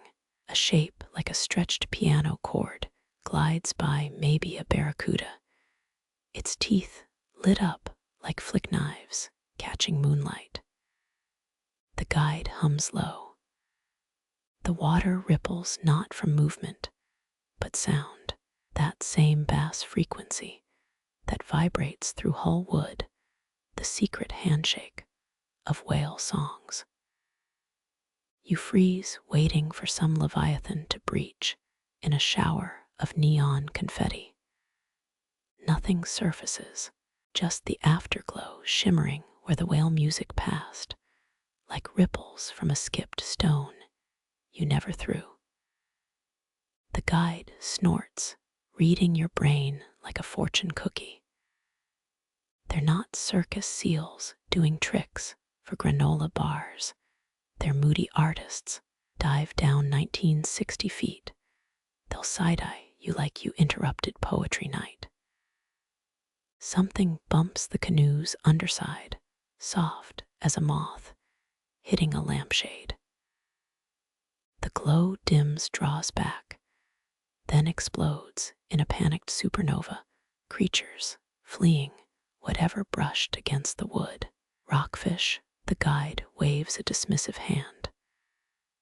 Bumbling as middle-aged dads at Costco, swimming into everything, forgetting why they came. Minutes pool like honey, sticky and slow. The wake's glow fades, the plankton retreating into depths where light can't chase them. The guide lies back, her head pillowed on coiled rope, staring up at the few stars left unsmothered by clouds. Victorian nerds tried grinding these dinoflagellate fellows into paint, she says. Wanted their ballrooms to glow without soot. Whole Westminster party ended up smelling like low tide, ladies fainting into potted ferns, all very awkward. You stretch your legs, wood creaking under your heels. The last sparks cling to the oar blades, green embers drowning slowly. Dawns a rumor on the eastern horizon, pale as watered milk. The guide yawns, cracking her knuckles like punctuation marks in the quiet. Best part, she blows across her palm, extinguishing invisible sparks. No batteries, no chargers, no outlet hunting. You nod, watching the final glow fleck vanish like a snuffed match. Darkness feels softer now, a blanket pulled up to the horizon's chin. Water laps, just water again, black and deep and secret-keeping. The guide's breathing evens out slow as tide rolls. You count the gaps between her breaths, 10, 15, 20, each one deeper than the last, until even the stars seem to inhale with her. Her breaths become your new tide, each exhale a whisper wave receding, each inhale drawing the whole sea closer. You notice it first in your wrists, that inner pendulum sway, as if your blood remembers moonpole better than your mind ever could. Salt crusts your lips, sweet as dried mango strips, but tasting them now slower. Your tongue moves like it's pushing through warm honey, testing the flavor of time itself. Historians still argue whether Pacific voyagers slept in lunar rhythms, letting tides tug their eyelids shut, or fought it with kava, brew bitter as regret. The guide's hand drifts overboard, fingers drawing idle spirals, the water resisting less with each pass. My great-grandmother, she murmurs, not looking at you, napped so deep during new moons. Village kids stuck feathers in her hair, called her the human reef. Clouds thin, revealing the moon's face, not full yet, but waxing hungry. Its light feels different now, not silver, more like cold cream spilled across the deck, pooling in the hollow of your collarbone. Victorian quacks sold Lunarlull tonics. The guide snorts, scooping seawater into her palm. Mixed seaweed, ground oyster shells, and enough opium to drop a horse. Ads promised sleep regular as Brighton tides. Customers just got regular. You shift, wood grain imprinting on your forearm. Each wave rock travels up your spine, your vertebrae stacking like drowsy dominoes, slow to stand again. Polynesian navigators used moon phases to predict currents. You remember this, but not from books. The knowledge hums inside your ribs, old as coral bone. The sea blackens, the stars brighten, everything switching roles as night deepens. Your guide stretches her shadow, swallowing 3 constellations in one go. Feel your veins yet. She taps your elbow, her fingertip cool as beach pebbles at dusk. Not blood, just liquefied night. That's the moon's fault too. Salt air thickens, coating your throat like salted caramel, smooth, but demanding patience. Breathing becomes its own meditation, each lungful a 4-count inhale, a 6-count exhale, timed to waves sluicing against the hull. Did ancient Hawaiians dream louder when tides shifted? Scholars whisper maybe, pointing to petroglyphs of sleeping chiefs, waves carved across their stone chests. A museum in Honolulu displays a royal kapa quilt stained with 8 kinds of seaweed, said to weigh down restless dreamers. Your eyelids lower, not tired, just calibrated. A yaon unfurls from your toes upward, so profound it cracks your jaw. The sea mimics you rocking softer, a lullaby without language. 73%. The guide's voice floats like dandelion fluff, barely audible. The water percentage in your body right now. She pats your shoulder, a physician confirming symptoms. Tides call tides, salt calls salt. You were always a cup waiting to spill into the ocean. Moonlight bleaches the deck, whitewashing every knot and groove, erasing clutter. You count the masts, rigging lines 1, 2, 3, but lose track when your vision blurs them into harpstrings. Plankton glows drowsily below, pulses fading like fireflies nodding off mid-flight. The guide snaps her fingers once sharply, and the water erupts in a panicked green flash. Sorry, couldn't resist. She giggles, not sorry at all. They're like glow-in-the-dark cats, twitch at everything. A fish leaps, stupid with sleep, its scales moon-washed to mercury bright. It hangs suspended, a comma in the night's sentence, before plunging back under with a slap. Wind drops, the sail going slack, a tired lung collapsing. Stillness spreads, oil slick smooth, untroubled by ripples. Your pulse taps slower against your temples, a drummer lost in the song's softest verse. Thoughts untangle, worries unravel, serotonin rising like warm milk through your core. No wonder insomniacs fled to lighthouses, clinging to rocks, letting surf roar sand their minds smooth. A British earl claimed ocean air contained sleep modes, invisible particles that conked you out, until doctors found he'd been dosing guests with brandy-laced lobster bisque. Your guide nudges a canteen toward you, water sloshing thickly, as though even it moves slower now.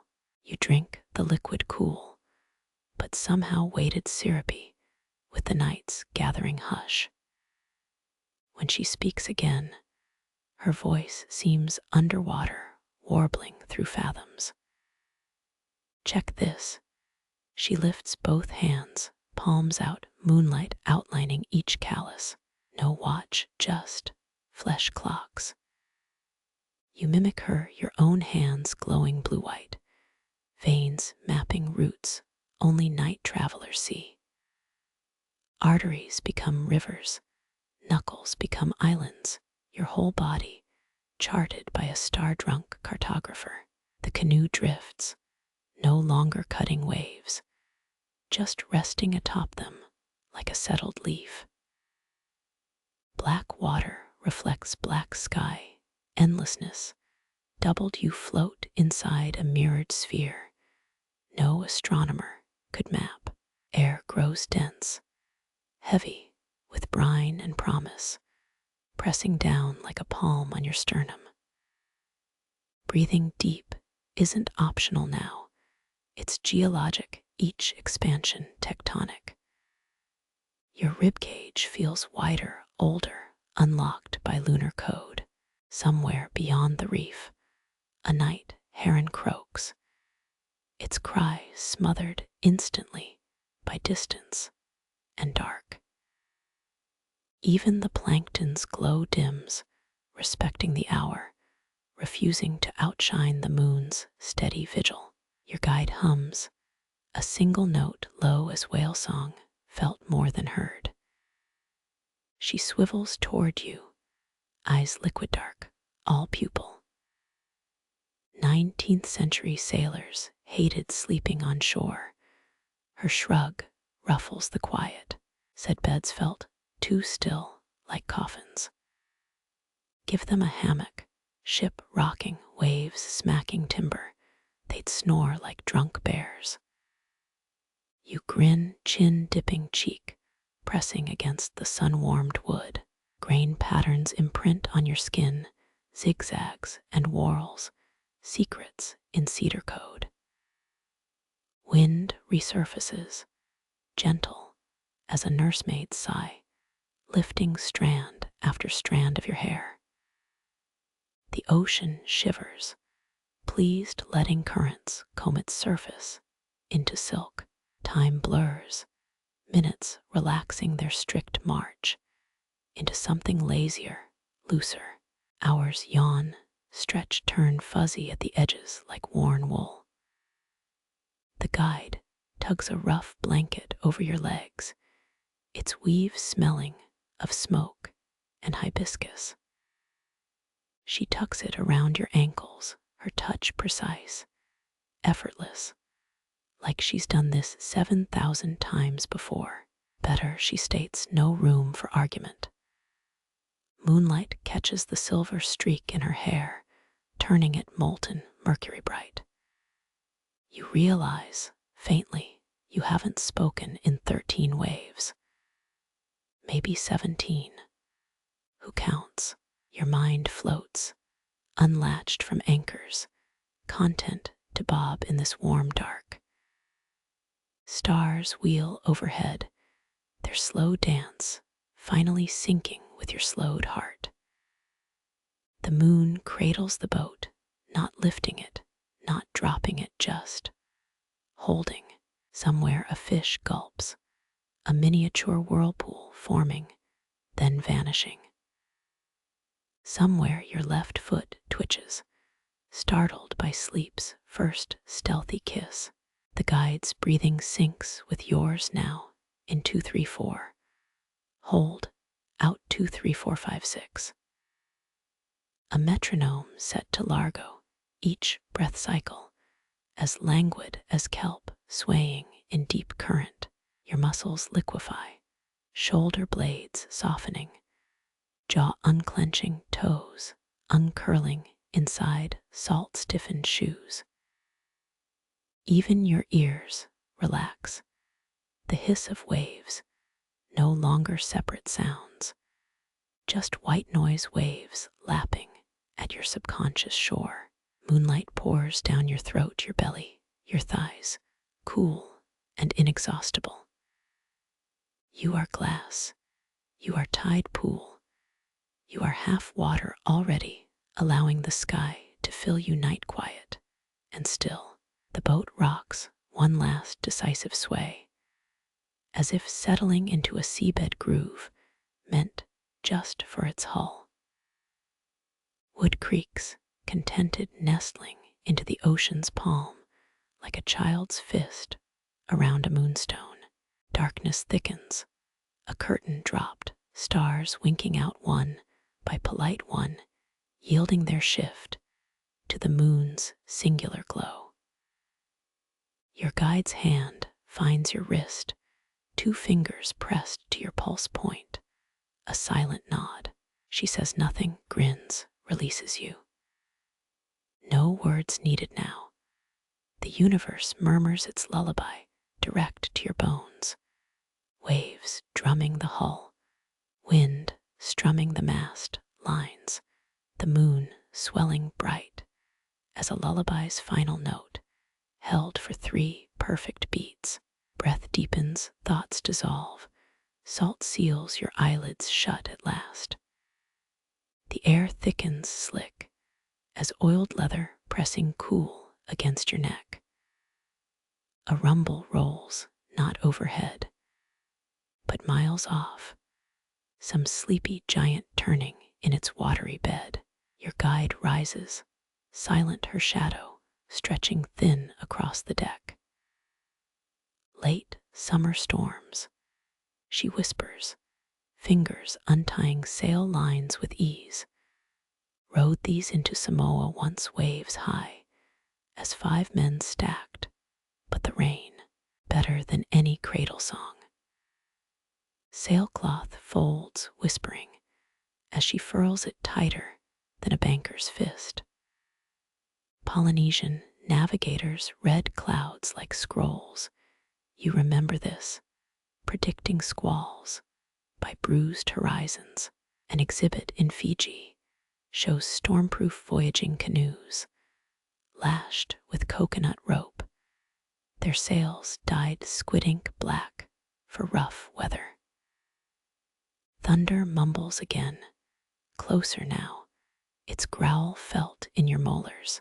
Rain's first breath sweeps over you, not droplets, yet just a cool exhalation lifting arm hairs.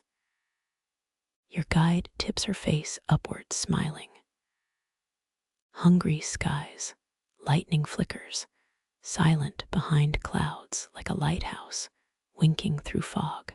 17th century sailors believed thunder was Poseidon's snoring, but Pacific elders called it sky drumming, ancestors gossiping between realms. Ever heard rain walk? She presses her palm to the mast, waiting. A fat drop splats the deck, then another slow as a tapping finger. Soon thousands follow, pattering like bare feet across coconut husk. Historians still argue whether ancient wayfinders welcomed storms, letting downpours rinse salt from sails, or prayed them away with shark-tooth charms. Your guide snorts, catching a raindrop on her tongue. Why, or both? Always both. Wind shifts, no longer warm, but carrying a chilled edge like mint.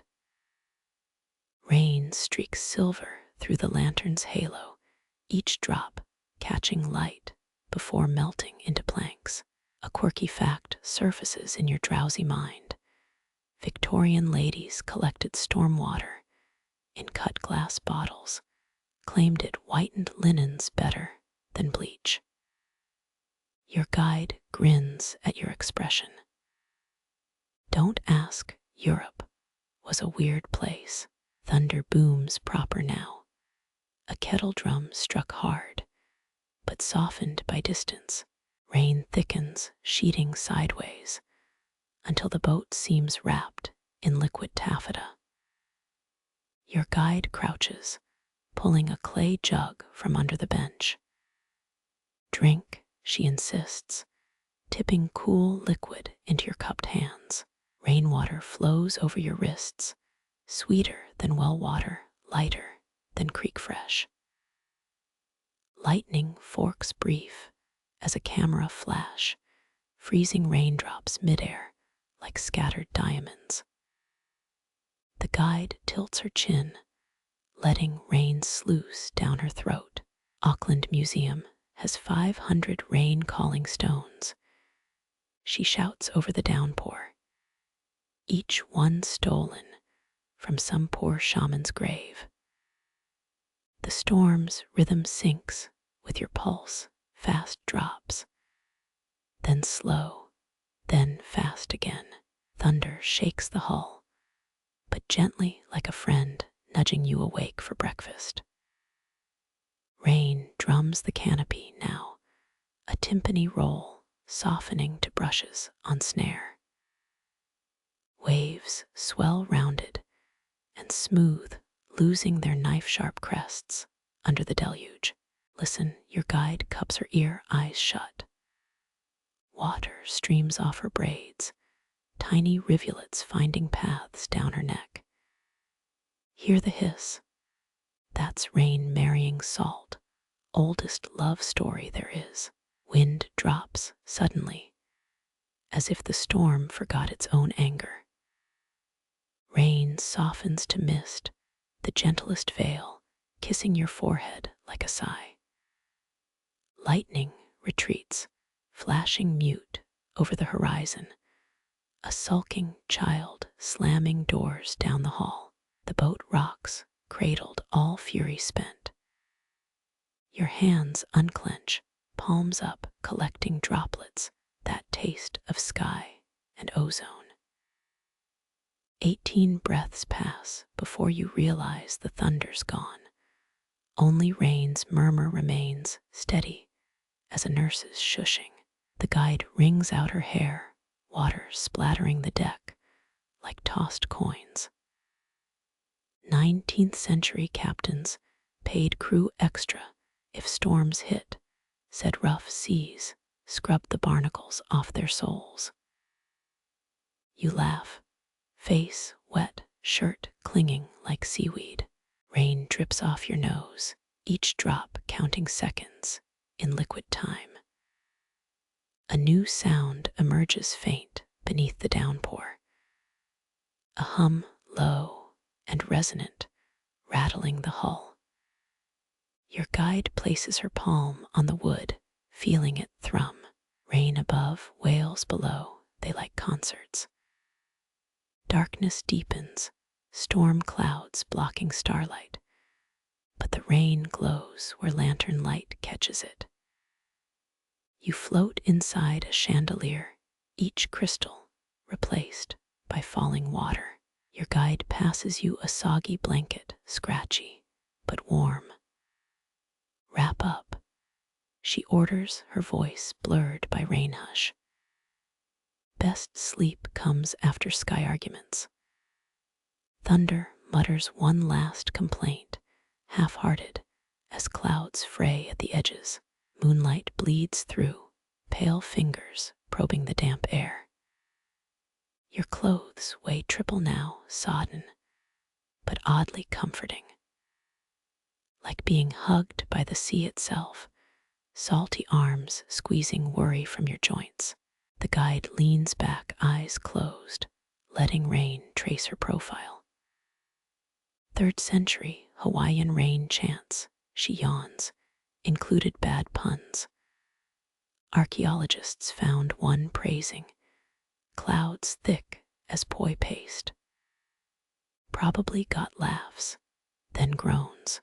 A shudder runs through you, not cold, just the last tension fleeing your spine. Rain's rhythm simplifies, drops spacing wider, a pianist slowing tempo for the finale. Lantern light wobbles reflected in 1,000 puddles, each shivering with the boat's sway. You count 19 breaths before the next raindrop smacks your eyelid. Your guide's humming resumes tuneless, syncopated with the draining water.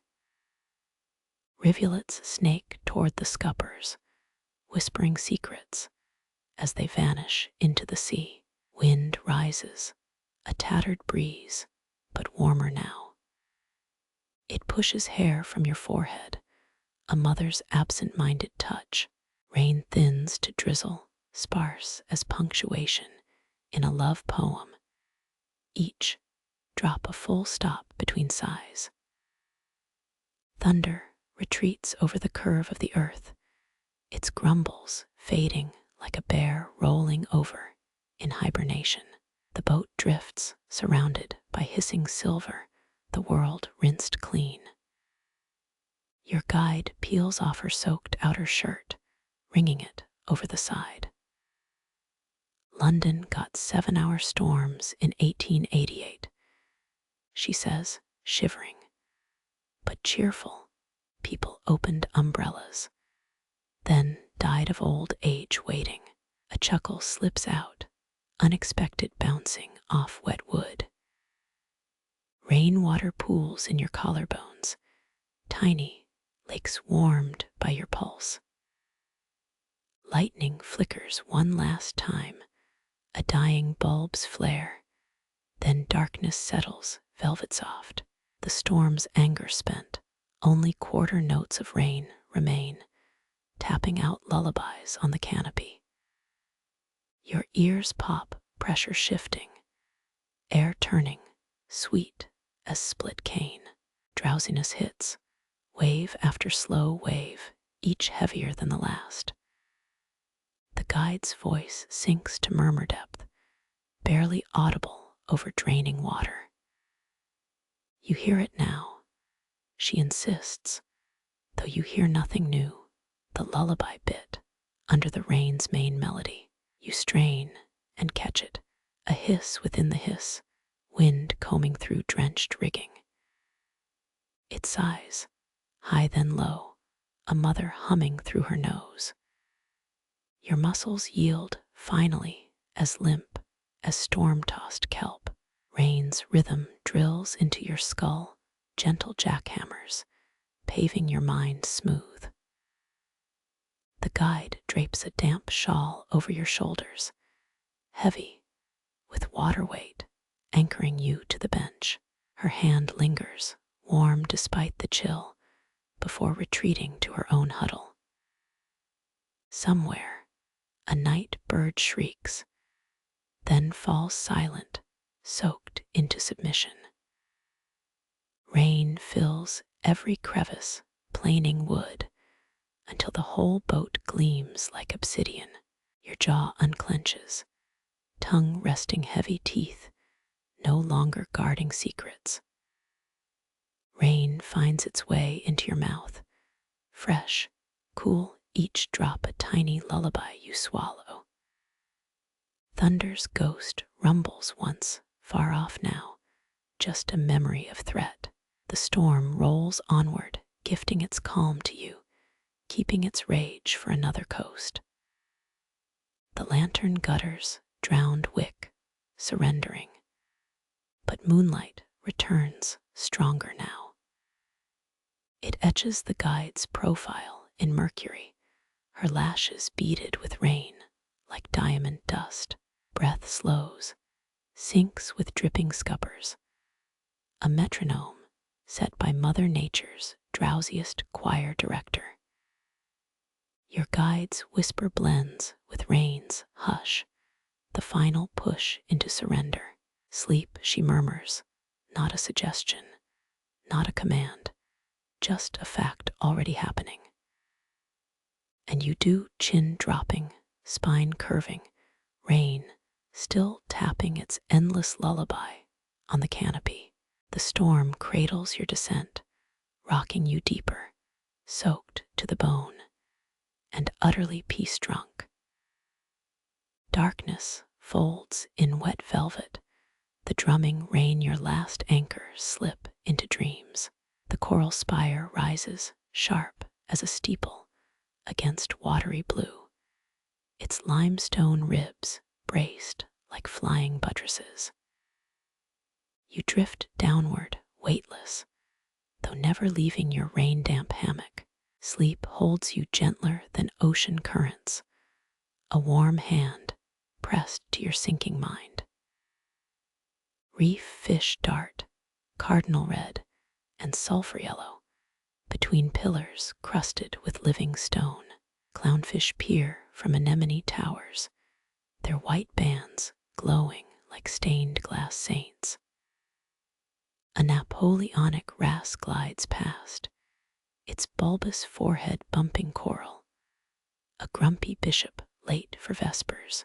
Historians still argue whether Roman divers harvested red coral, believing it solidified Medusa's blood, or if tales began with Phoenician traders. Below you branching arms sway, same hue as dried gorgon gore. Your guide's hum echoes here, strange, filtered through leagues of seawater into dream fog. 4 tangs swirl above, their blue fins sketching arches no cathedral could mimic. Sunlight slants through surface waves, dappling the sand like light through cathedral windows, if those panes were made of liquid topaz. A moray eel uncurls, jaws working soundless chants, emerald green throat pulsing, its den fans outward, a grotto shrine where gobies kneel like shrimp-sized acolytes.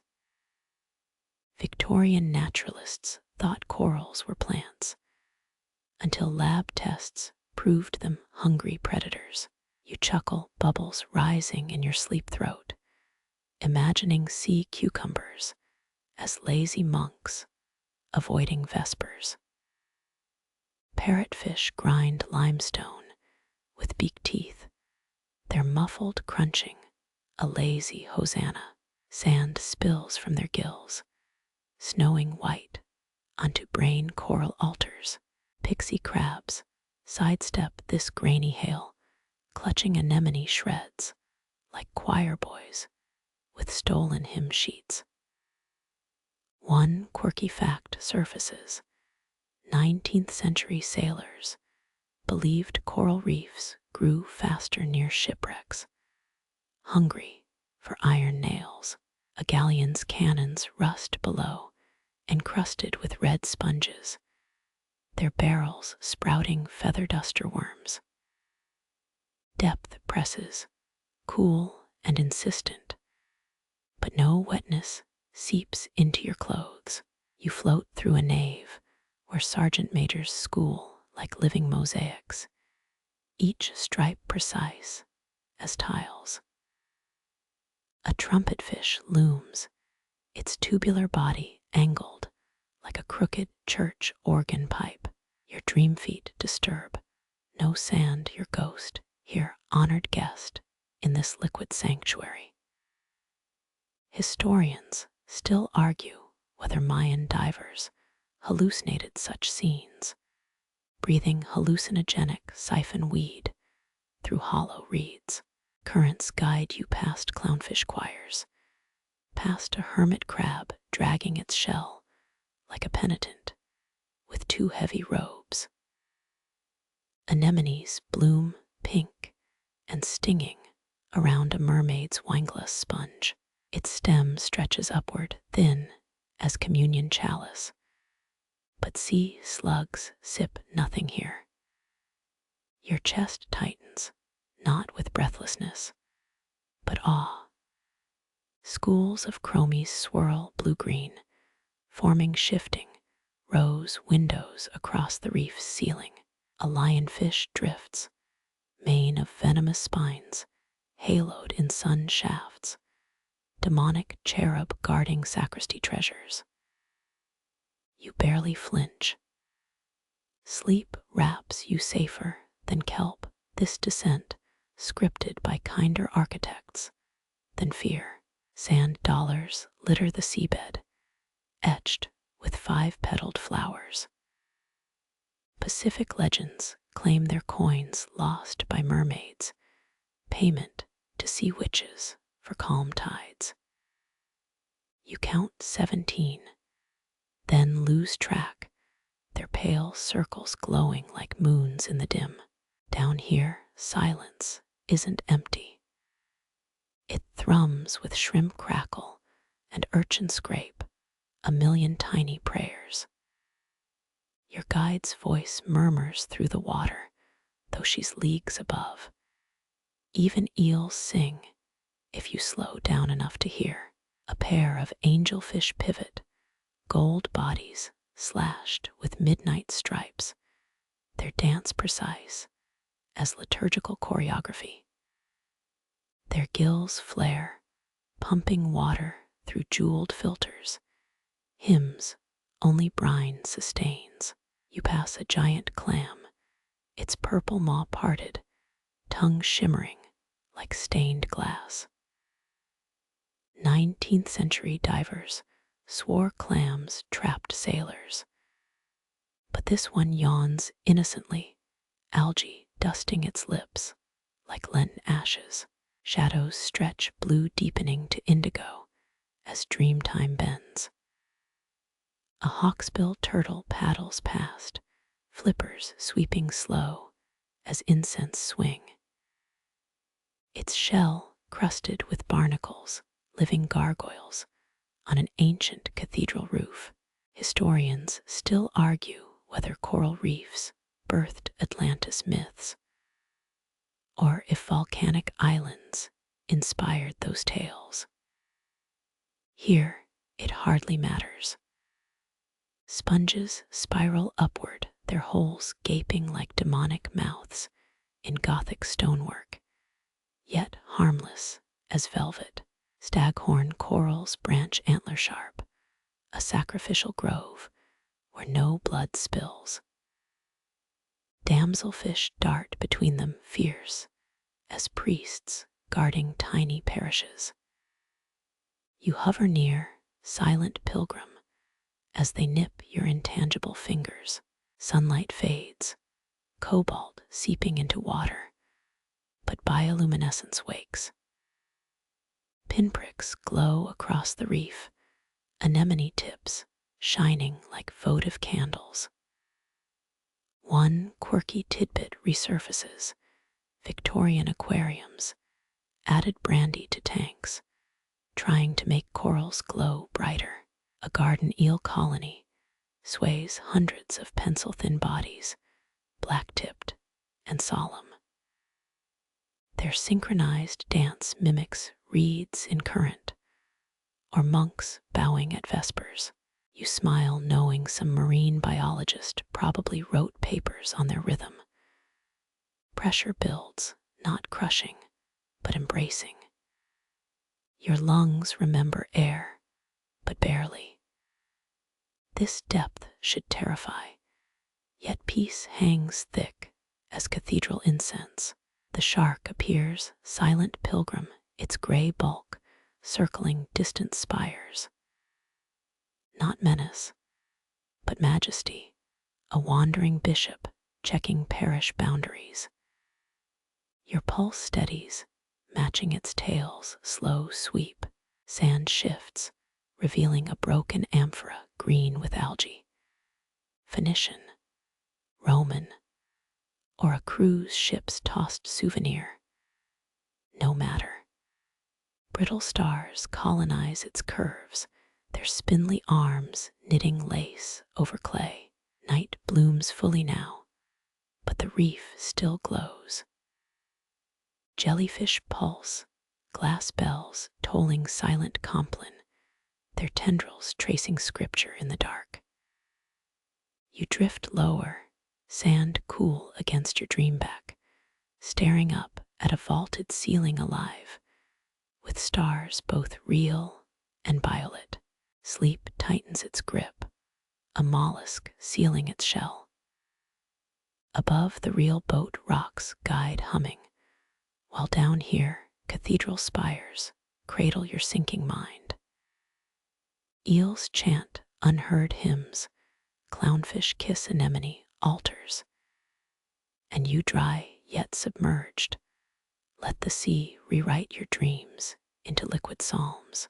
The last thing you see, before darkness swallows even the reef's glow, is a porcelain crab waving its miniature claws, beneficent priest absolving you of wakefulness.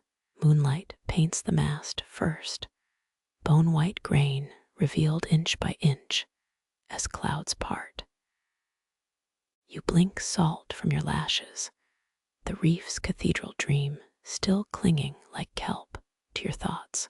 Something massive perches above, wings wider than your outstretched arms, folded now into a feathered prow figure. Breath sinks yours the bird's, a slow pull held longer than seems possible. Albatross, old mariners called them ghost birds for gliding months without landfall. Their hollow bones hum in high winds, a natural flute song few humans ever hear. Your guide shades her eyes, whispering, "She's older than this canoe, maybe older than me." 19th century sailors believed killing one cursed voyages, thanks to that poet's tale about a guilty mariner. You half expect this one to recite Coleridge, but it just yawns, revealing a hooked beak carved from moonstone. Down here, the boat rocks gentle as a cradle bumped by a mother's hip. Stars wheel, yet the bird stays fixed, a compass needle sewn from feathers.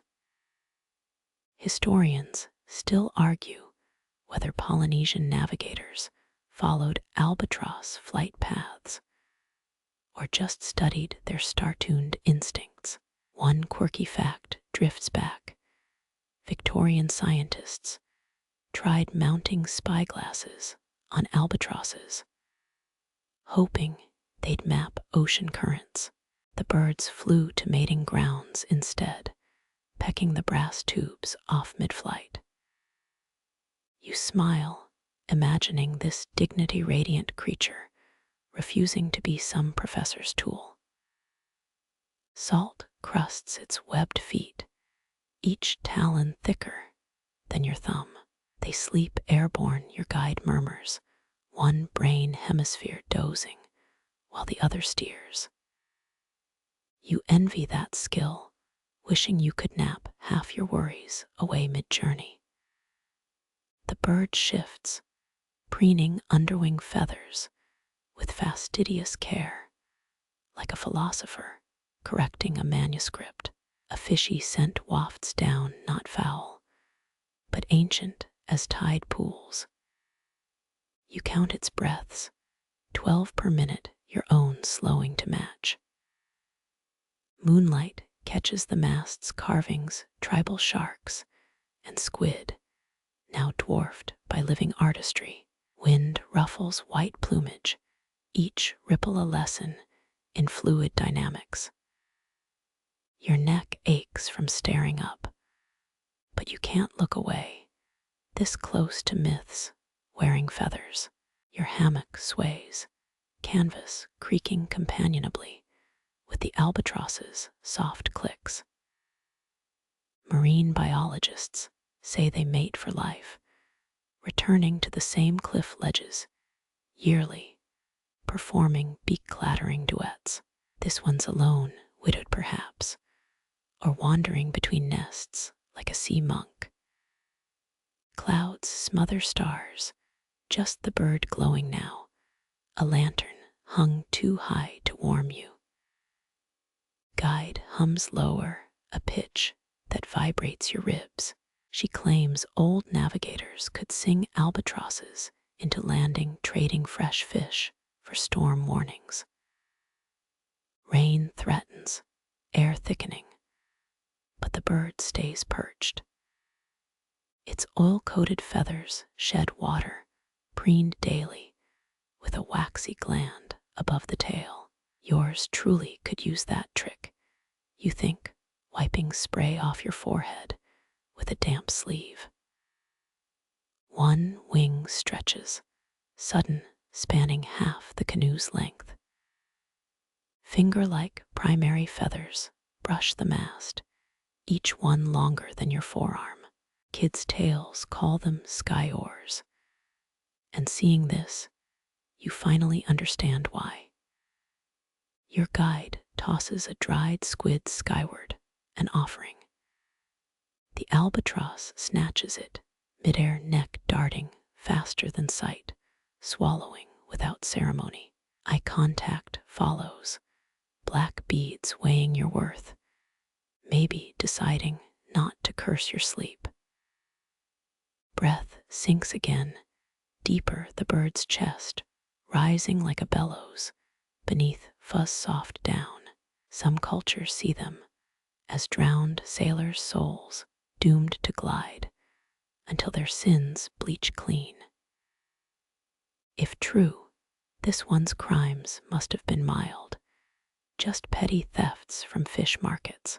Stars blink back, crowding around the albatross, as if drawn to its glow.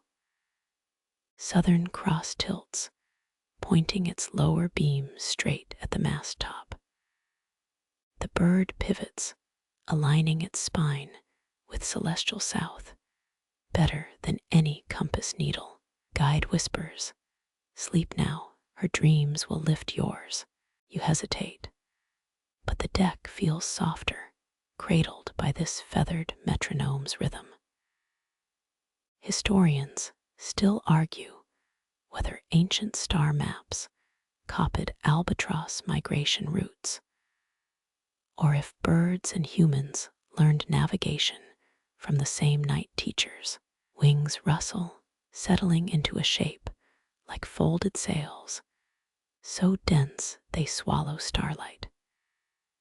You swear it grows larger as you watch, or maybe the boat shrinks, drawing you both into a shared scale. Fog bleeds from the horizon, cool, fingers tracing your cheeks. The albatross blinks once, slow, its nictitating membrane sliding sideways like a miniature curtain. Your own lids droop answered. Dreams come winged, not flying, but floating, caught in a downy hammock strung between sky currents. Albatross breath surrounds you, salt and ozone, tasting of storms that never break. In this half-sleep, you glimpse weathered cliffs, wave-battered and remote. Mates await there, croaking greetings, as your guide's canoe shrinks to a speck below. This memory isn't yours, borrowed a stowaway thought from your feathered masthead. Dawn lurks hours off, but the bird senses it, shifting weight on granite gray feet. Its heartbeat thrums through the mast, vibrating your spine where it presses against damp wood. You count each lub-dub, a lullaby older than sailcloth, older than human fear of deep water. Moon pales, its coin tint leaching into milky haze. The albatross tightens its grip, talons denting, wood softened by decades of salt spray. You wonder if it dreams of fish, or wind, or something beyond land-bound minds. Sleep pulls you under, not into coral depths, but updrafts where wings needn't flap. Your last waking thought, how light you feel, anchored only by a bird's quiet faith in dawn. Salt bleeds from your skin here, the water so still, it holds stars like wet fingerprints. Your canoe glides over what seems liquid mercury, a mirror polished by unheard hands. Beneath, shapes bloom, spiked iron softened into fronds, rusted anchors decades abandoned. Sleeping metal, your guide calls it, these 100 anchors, surrendered by captains who forgot to fight tides. No storms here, just slow persuasion, saltwater turning stubborn things supple. One anchor's fluke curls into a spiral, mimicking the nautilus from your pocket. Historians note Phoenicians crafted the first stone anchors, tethered with hemp ropes that frayed like old regrets. 18th century sailors favored iron, each link forged with prayers to drown fast, if needed. This bay swallowed both, kindly letting decay become art.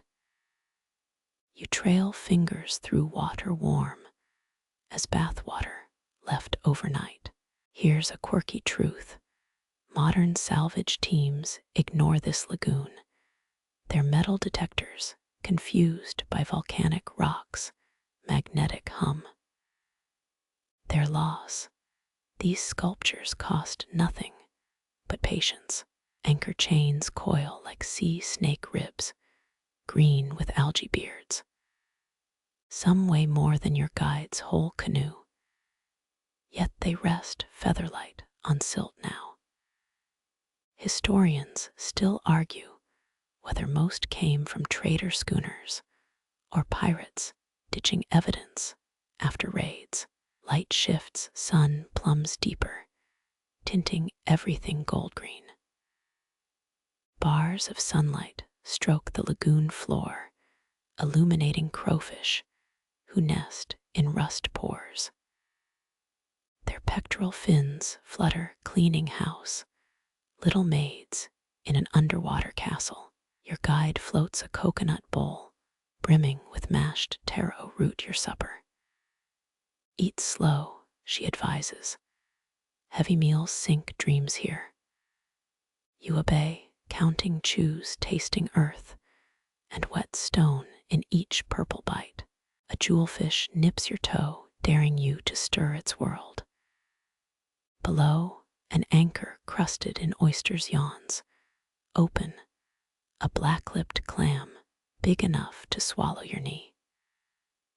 Life clings where death was meant to stay, nature's favorite joke.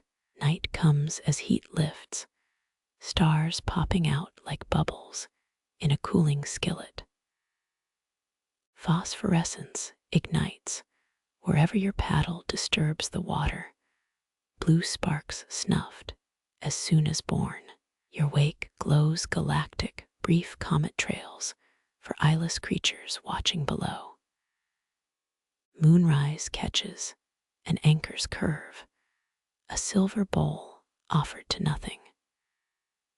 Salt-corroded links droop like flower stems, delicate despite their brutal birth in furnace flames. 8 generations have sunk here, your guide estimates, counting coral layers on the nearest wreck. Breath deep, the air tastes different, stripped of open oceans, iodine sting. Mangroves whisper nearby, their tangled roots exhaling tannins that dye the water tea brown. Something slithes between roots, eel or small shark, shadow made liquid. Your guide hums, no tune you recognize, more vibration than melody. This bay answers, lapping the hull with softer kisses.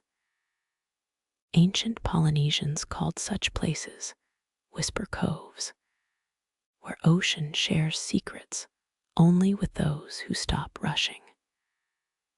Point at a half-buried anchor crown, its outline fuzzy with sea lettuce.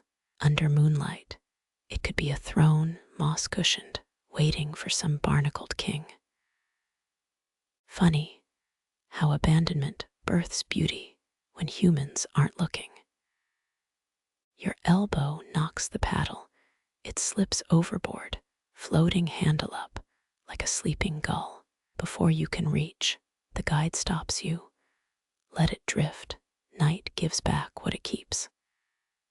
Sure enough, the current nudges it back. By dawn you'll learn.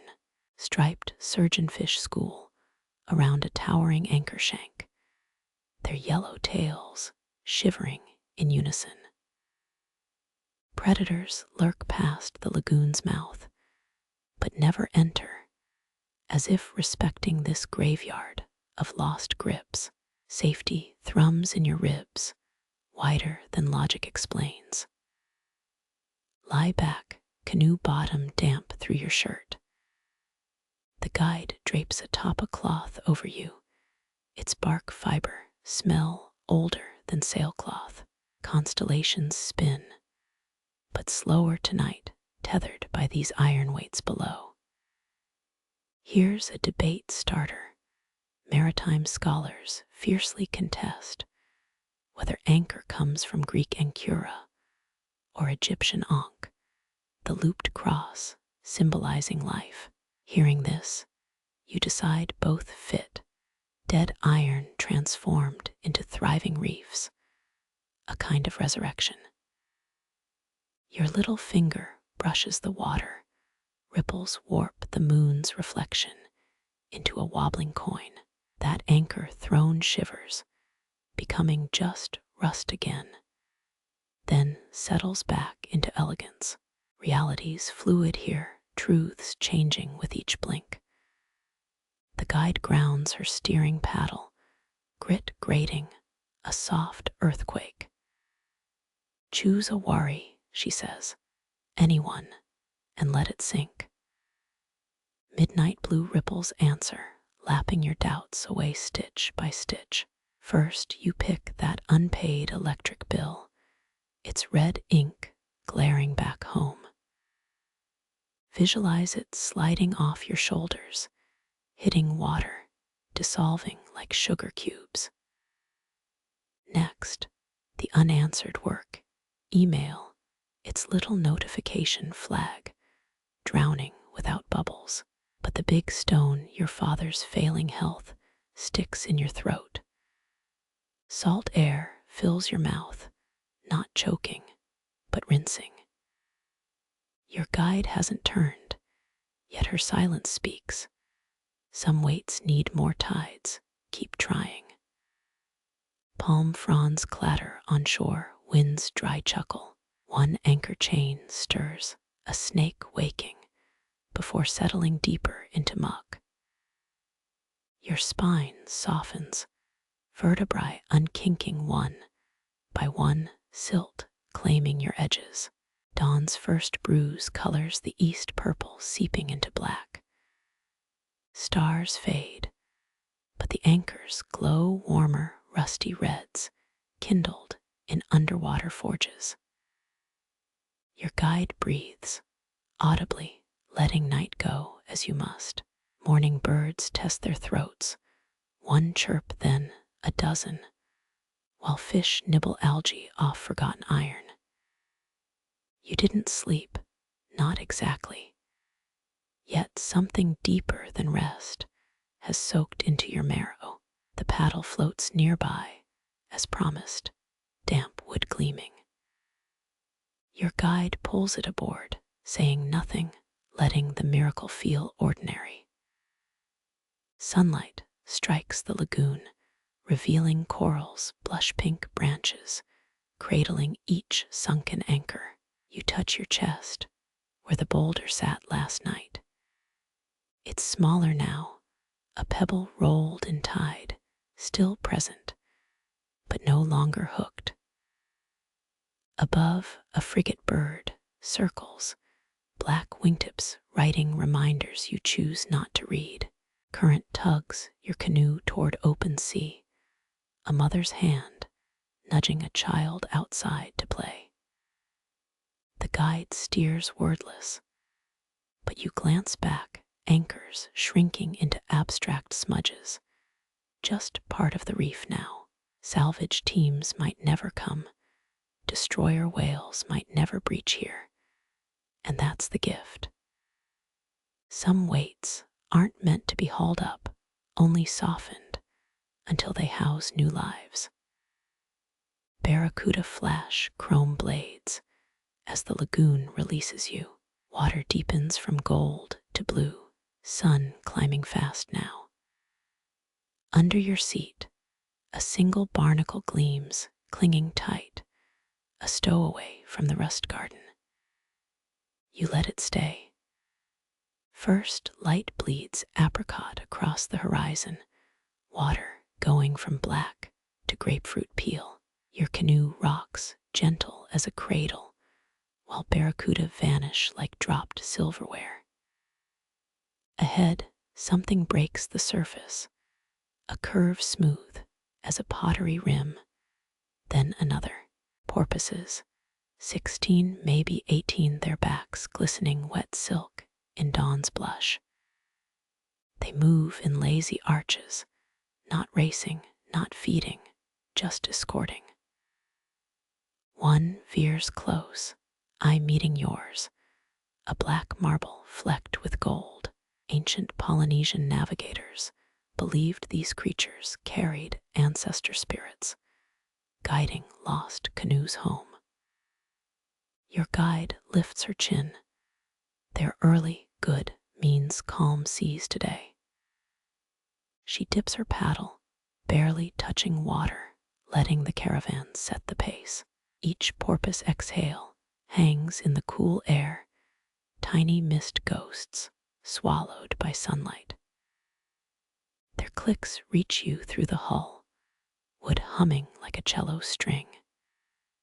Some swear these sounds map the seafloor, revealing canyons and sandbars.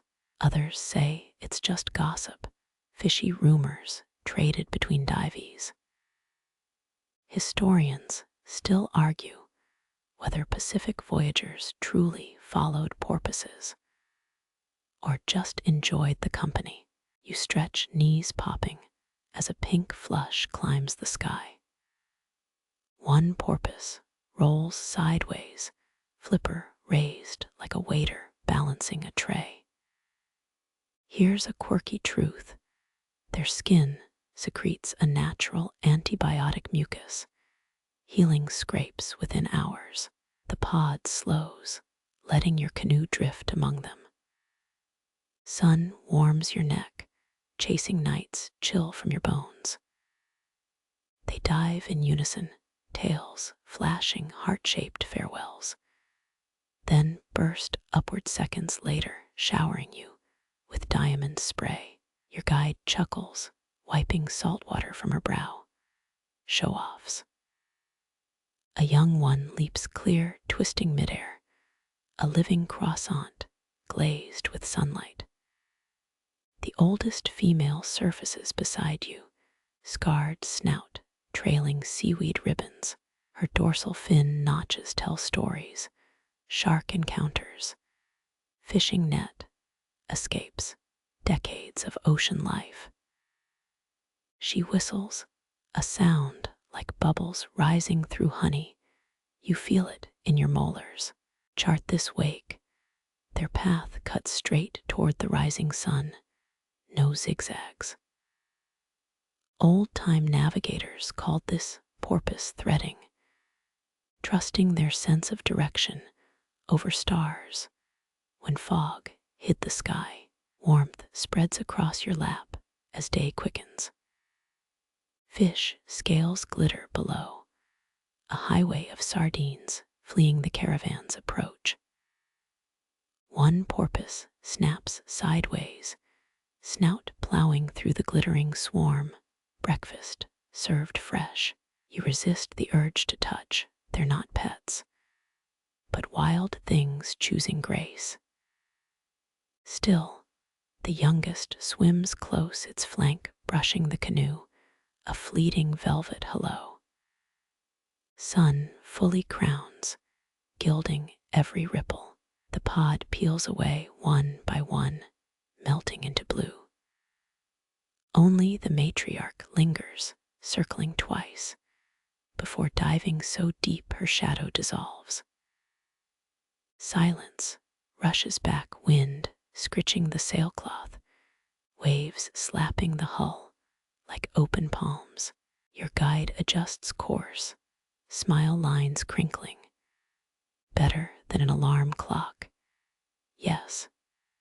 You nod, skin buzzing with borrowed wildness, salt crystallizing on your wrists. Something leaps in your peripheral vision, just a flying fish this time. But your heart still trips. Clouds gather west, puffy and harmless as cotton balls. Below, the sea's mood shifts, indigo surrendering to turquoise near a sandbank. Your toes grip wet, wood still feeling phantom clicks, vibrating up through the hull. Tilt your head back, sky now ceiling blue. Only the moon's ghost remains.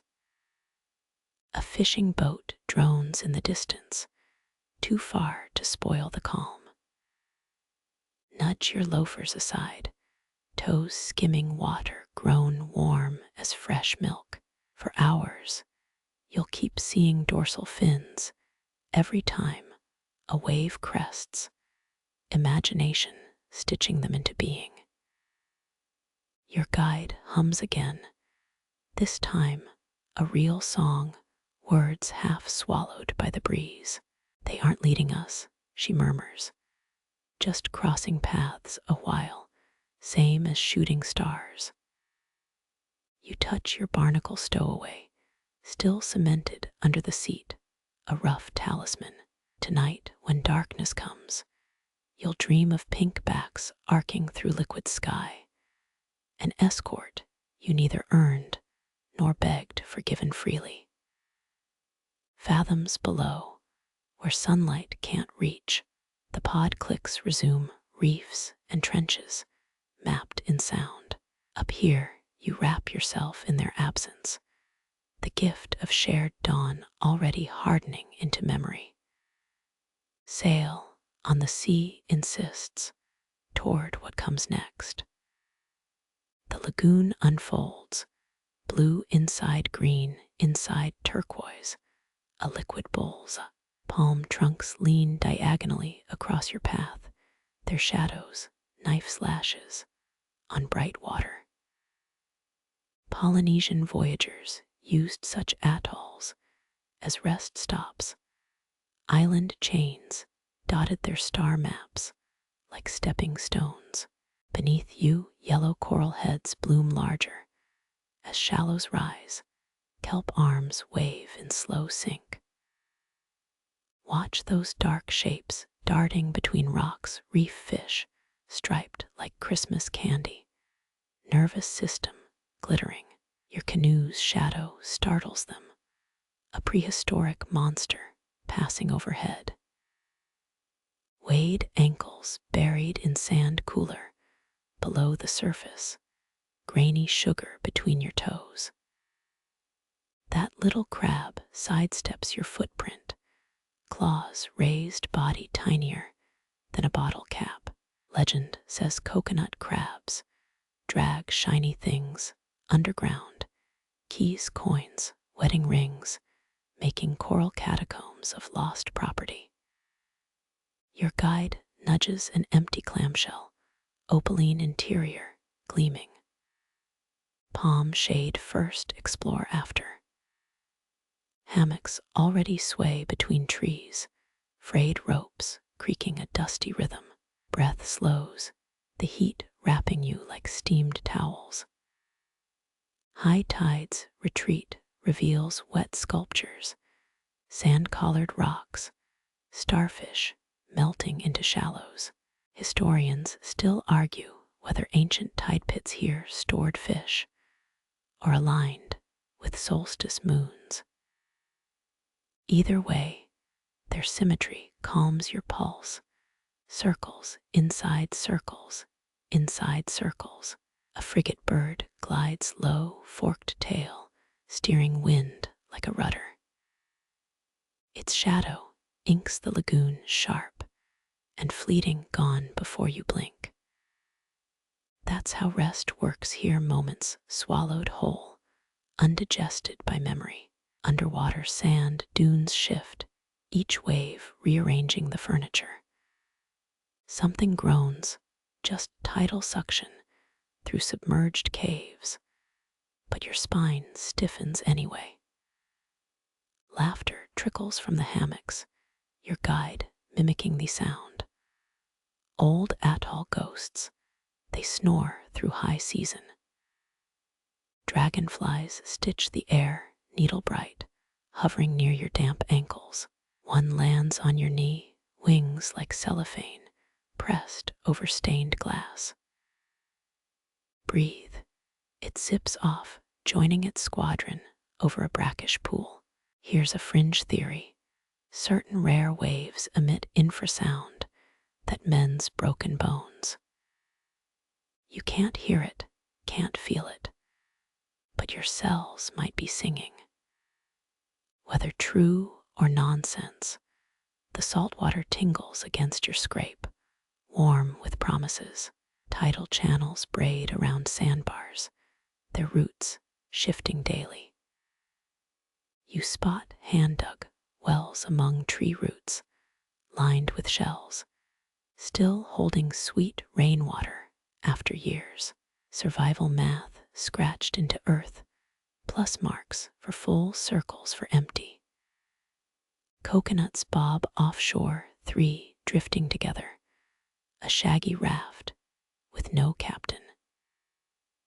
Tribes harvested these voyagers for food, their sprouting husks proof of livable land upcurrent.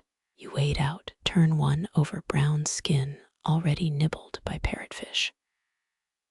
Your guide passes a cracked open nut, sweet milk overflowing the hairy shell. Sun splits through the palm canopy, dappling her arms with leopard spots. There's debate whether Polynesian explorers tasted coconut first or milk on finding new shores. Hammock ropes sigh as you settle, the weave snug against sun-sore muscles. Below, hermit crabs stage sidewalk dramas, dragging borrowed homes toward lettuce weed buffets. One abandons its shell, streaking for better real estate, pale abdomen exposed. Risky move, but then again, so was boarding this canoe. A coconut thuds, damp thump, nestling into ferns. 5 steps left would have crushed your toes, lucky accident or tree's intention. Laughter bubbles up, half delirious, as sweat trickles behind your ear. Distant reef breakers whisper, a hiss that never stops, like radio static tuned to ocean. Your eyelids dip, anchored by heat, palm sway sinking with your chests rise and fall. Your guide's voice drifts over. Legend claims this lagoon spins dreams counterclockwise, southern hemisphere quirk. Groggy, you watch a leaf spiral downward, twirling leftward as it lands on tidal flats. Corroborating evidence or confirmation bias. The debate can wait. Silt particles drift, gold dust visible only when backlit by sun.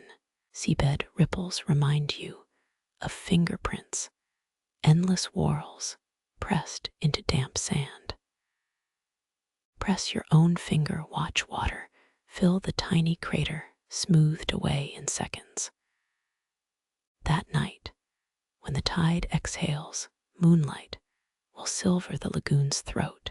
For now, yellow butterflies mob a flowering shrub, petals neon against jungle green. They taste salt on your skin, wings brushing your forearm, electric as fever chills. Your water flask sweats, condensation, rings darkening the hammock fabric. Drink the swallow echoes in your skull, coolness branching through veins. Shadows pivot, sun crawling toward western tree teeth. But time stays soup thick and slow. Wind riffles palm crowns, fronds clattering like bone dice, tossed for destiny. Civilization's hum fades, no planes overhead, no cell tower glow after dark. Just this, the hiss slap of lagoon kissing shore, an unrecorded lullaby worn smooth by repetition. Sand cools underfoot as you wander tideline, toes hunting polished glass or shell treasure. Waves surrender sea-worn gifts, a bottle crusted with barnacles, a fishing float, the hue of mint gum. Your guide points at depressions near the tree line. Old sailors slept here, graves or beds. No one digs to check. Respect the quiet. Their snores might still linger in the loam. A fish leaps arcs, and your heart jumps rope with it. Ripples expand, counting down seconds, until stillness reclaims the lagoon. Eyes adjust, spotting more movement, mating crabs, minnows fleeing shadows, nature's busywork beneath your laziness. Citrus scent cuts through salt air, wild lime trees hiding in underbrush. Crush a leaf, green perfume sharp enough to slice through drowsiness.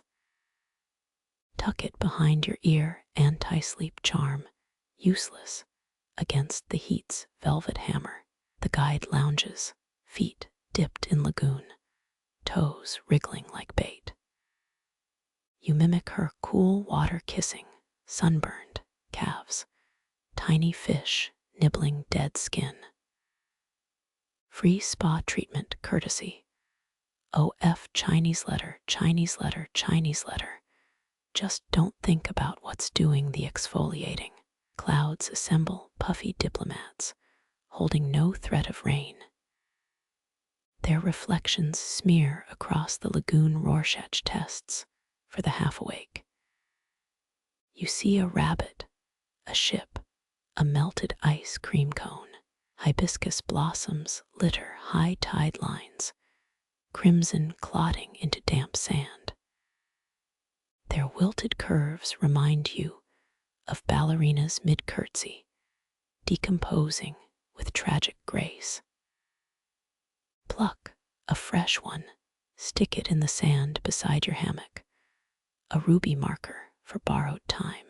When you wake, the lagoon has stolen 3 shirt buttons, untied your laces, and tucked seaweed in your pocket.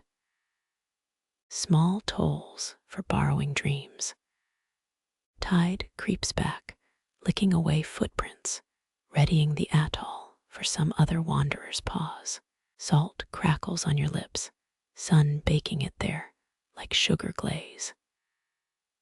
Lark about catapulting pebbles, seeing who can skip stone furthest across glassy water. Yours sinks, hers hops 7 times, the lagoon applauding with wet smacks. Coral rubble underfoot feels like walking over dried cereal, each step a miniature avalanche. Your guide extracts a spiral shell, holds it to your ear. Not the ocean, that's your own blood rushing. The oldest trick still delicious when humidity softens reality's edges. Historic breadfruit trees loom bark scaly as dragonhide. Their starchy fruit once fed entire voyaging crews, roasted over fires like lumpy potatoes. Peel one now, white flesh steaming, the taste closer to artichoke than bread. Hours blur, the sun's arc bending toward golden hour. Hermit crabs drag stolen lime, peels toward burrows, hauling sour treasure inch by stubborn inch. Your guide names them all Speedy, Lefty, Sir Pinchalot. Folly, they'll abandon these titles by moonrise. Which rockpool hides the shy octopus? You stalk the shallows, peering into brine mirrors until your neck aches. Only reflections wink back your seaweed-haired mouth slack with vacation stupor. Your thumb traces the clam shell's edge, pearly lining worn silky by tides. Wars were fought over less lustrous treasures. Islands traded for spice sacks' lives, spent diving for pearl clouds clasped in oyster fists. The lagoon deepens to teal as afternoon ages. Shadows stretching like taffy dive under saltwater telescopes. Sound your own breath roaring as sand adjusts to your weight. Open eyes, silver fish dart through sunbeams, drifting sequins in liquid light.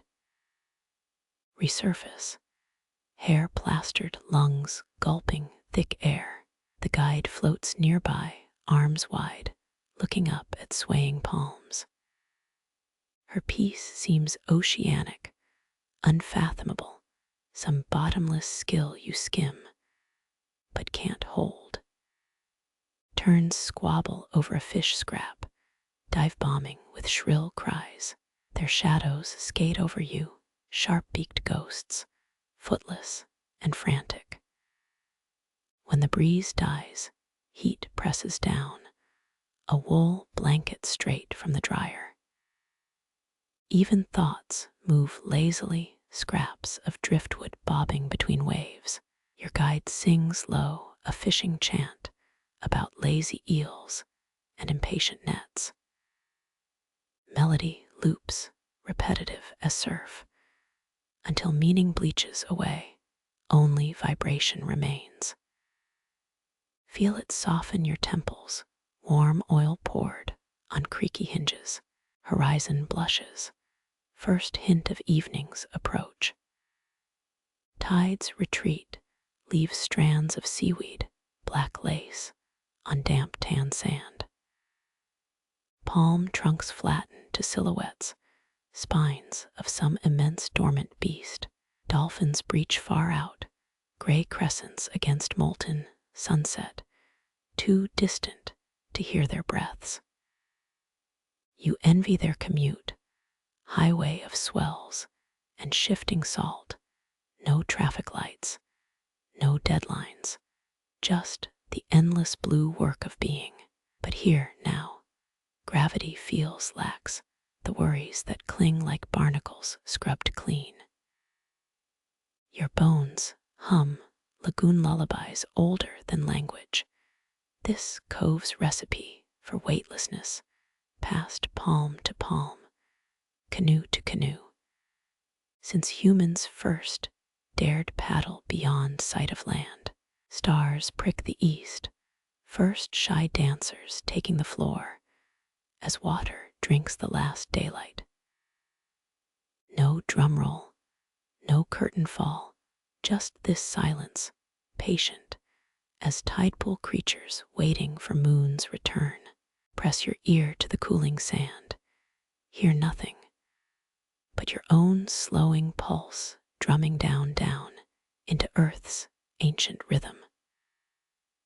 Your guide taps your shoulder, pointing upward, where stars thicken like salt spilled on black linoleum.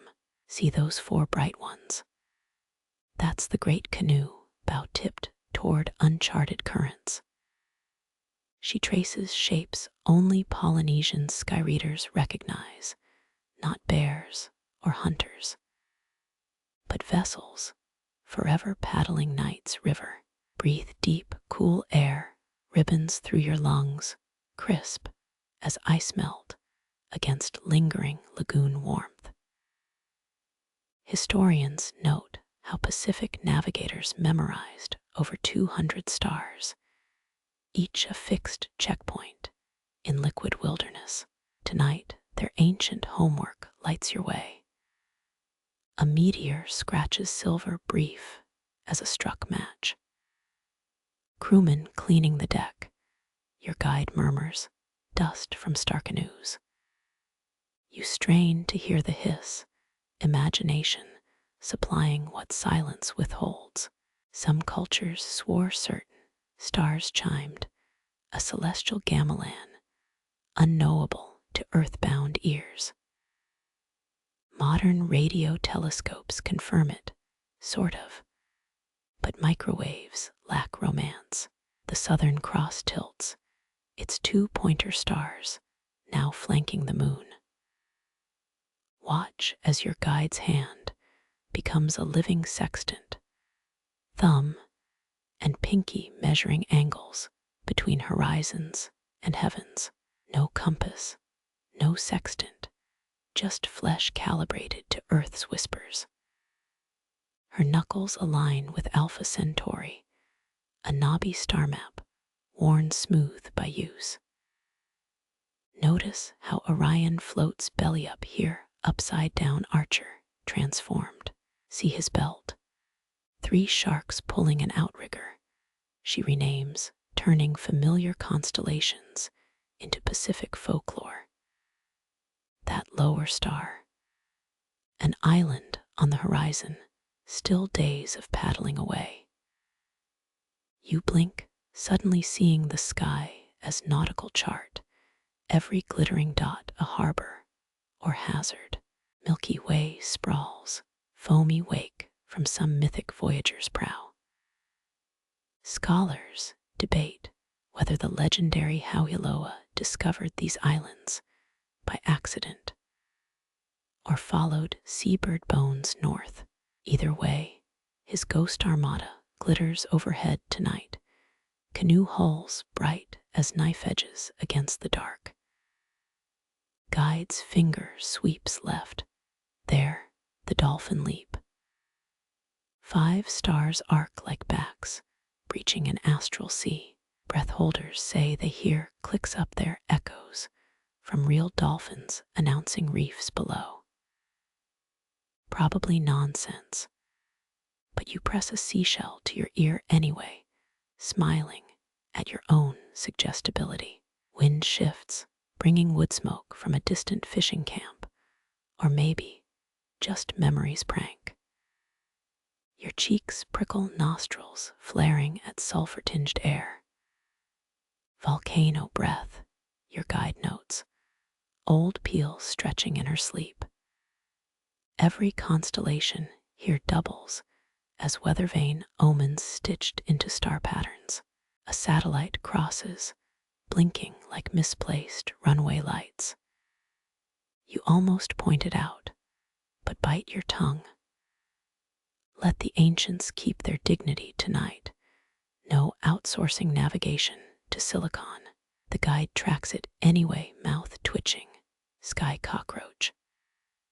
Her joke lands softer than a falling frangipani blossom. Laughter ripples from other beach sleepers, a family sharing thermos coffee under Orion's upside-down bow. Their Swahili murmurs blend with wave hush, reminder that these stars have guided more than one culture home. That bright one overhead.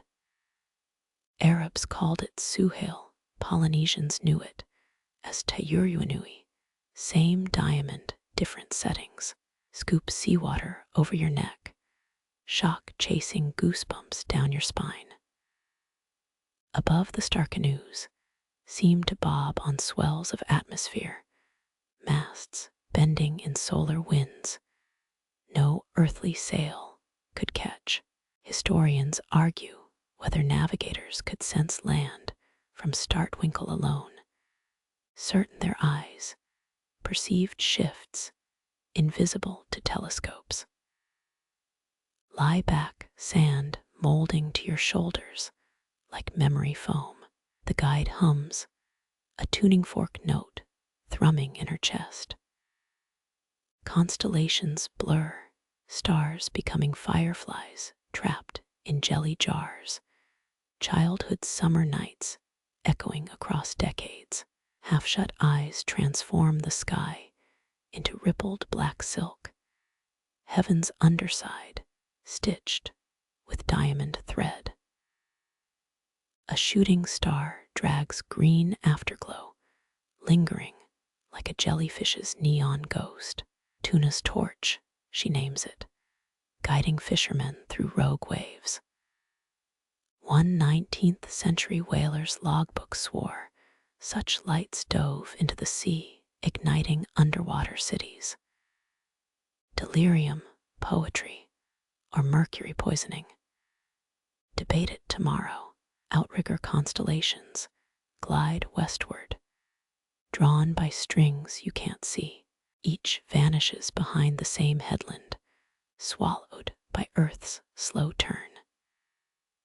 Measure time not in hours, but by how many starbows dip below the horizon between breaths.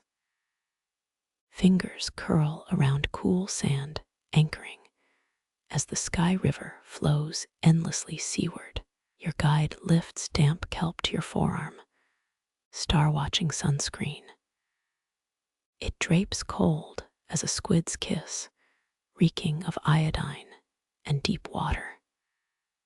Fringe benefit, midnight mosquitoes flee the stink.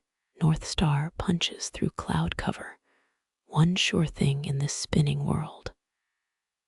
Our ancestors laughed at its clinginess, she says, never dancing, never diving, just stuck. Southern skies have no such anchor, only currents and courage to guide wanderers. Moon heaves above the trees, honey gold and heavy. Its glare drowns fainter stars like a rude flashlight at a planetarium. Stealing our canoe fleet, your guide grumbles, shielding her eyes. Silvered waves scribble nonsense on the shore, ungrammatical and lovely. Bioluminescence blooms ankle deep, blue sparks dying underfoot with each step.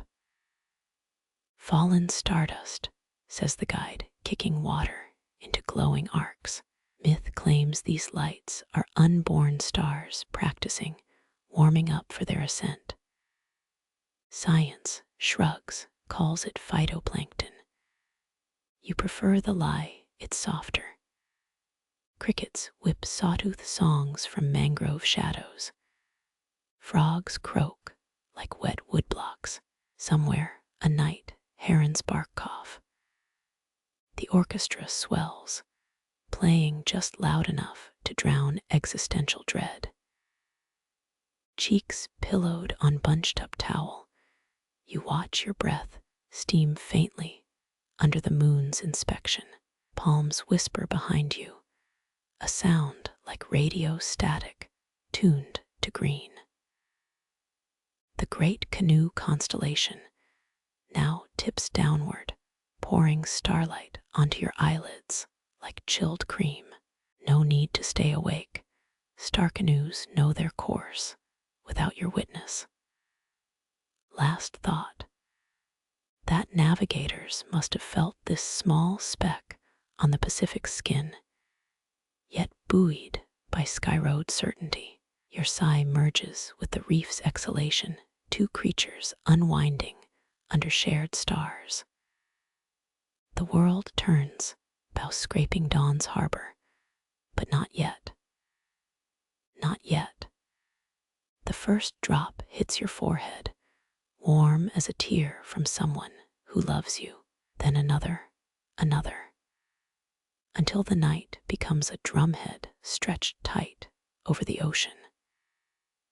Your guide doesn't flinch, eyes still closed, letting rain bead on her lashes like liquid gems. Peel's ukulele, she murmurs, her way of tuning up. Listen close. Each droplet bursts on the hull with a different pitch.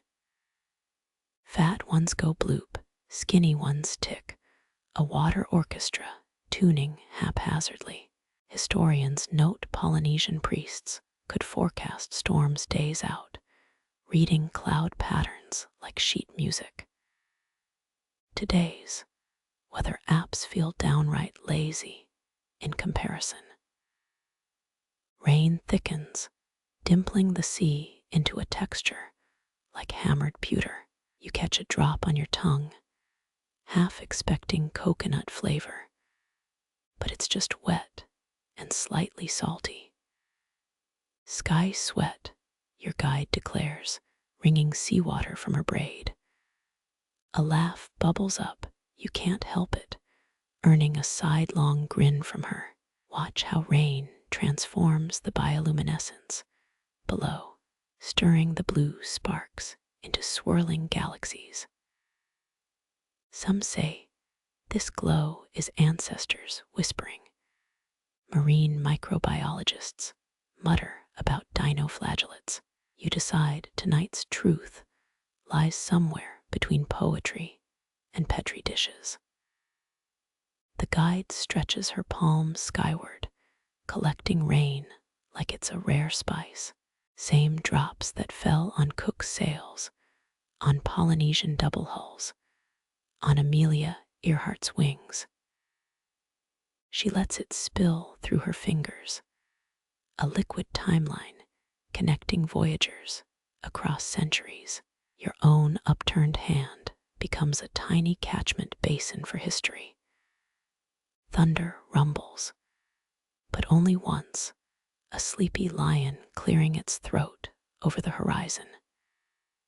Your shoulders tense, then ease as the guide shakes her head.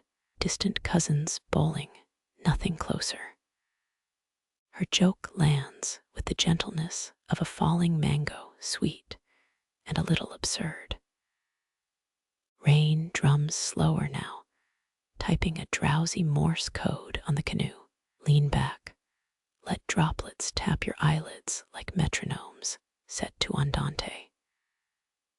Remember elementary school naps on rainy afternoons, desk-cool cheek meeting, folded arms, how the world dissolved into patter and peace.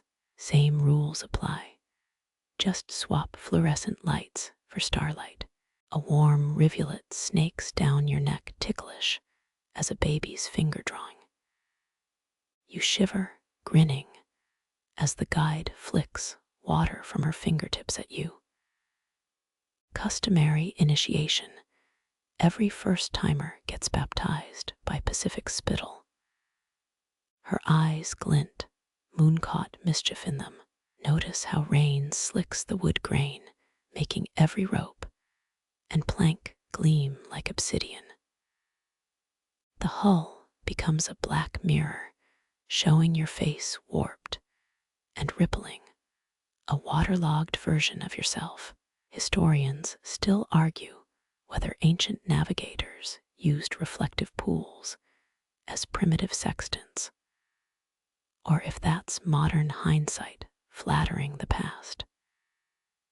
Wind shifts, blowing rain sideways, now silver needles stitching sea to sky. Your guide pulls a woven pandanus mat over both your heads, creating a smoky-smelling cave. Better than Gore-Tex, she whispers, though rainwater already soaks your collar.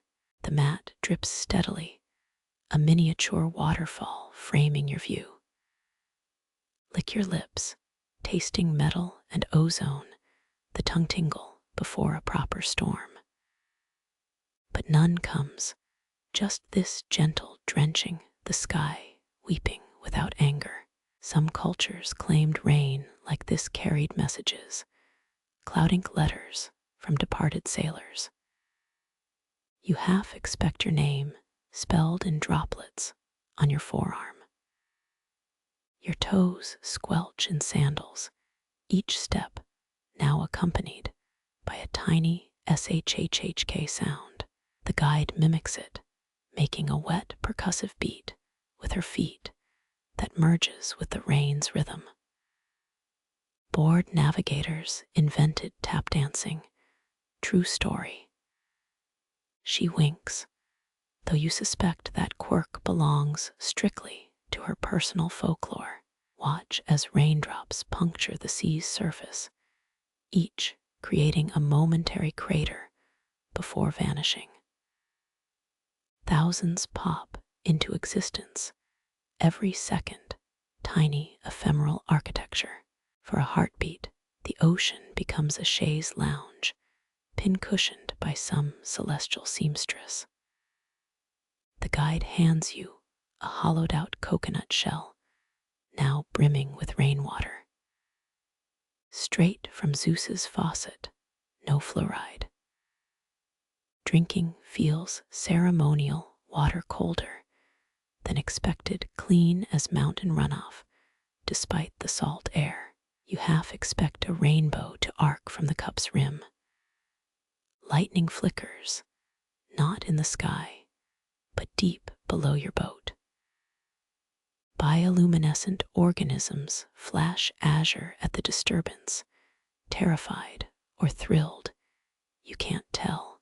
It fades, leaving retinal ghosts that pulse with your heartbeat.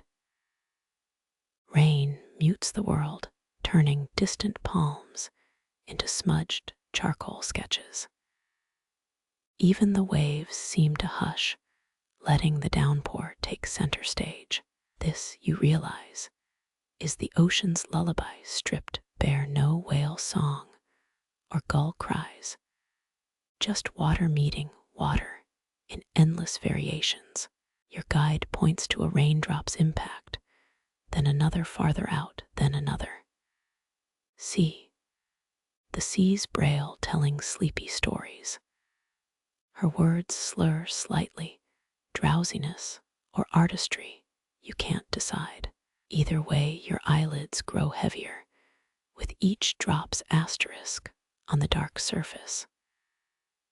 A warm gust wraps around you both, smelling of wet earth and plumeria. The guide hums, a note deeper than the thunder, that vibrates in your sternum. Rain pulses lighter now, sparse enough to count the seconds between drops, each gap stretching longer than the last. Skies to the east blush, faintly, not dawn yet, just night straining under the weight of all that water. The guide tugs the mat away, letting final droplets kiss your scalp. Encore's over, she murmurs, though the air still thrums with the memory of rain.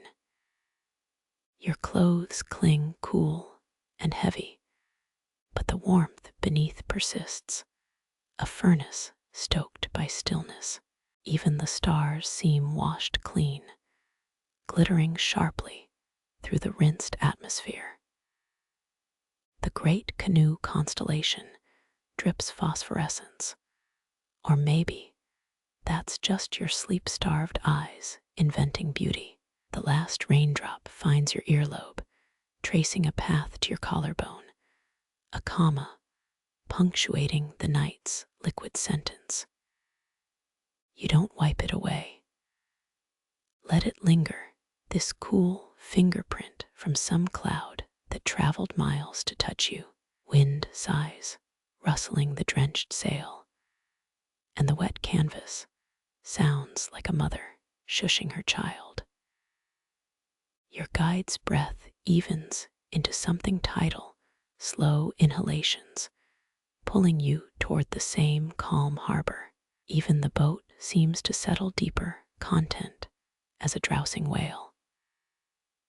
Rain's absence leaves space for other sounds, a drip from the mast, your own heartbeat, the guide's wrist beads clacking softly as she adjusts a rope.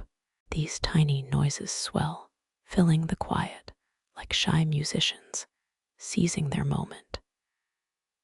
You watch vapor rise from your forearms, ghost steam summoned by your body's heat, meeting rain-chilled skin.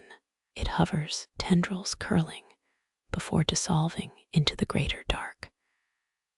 Tomorrow, you'll wonder if it really happened, or if sleep had already begun claim-staking your senses. The boat rocks gentler now, as if the rain smoothed the sea's rough edges.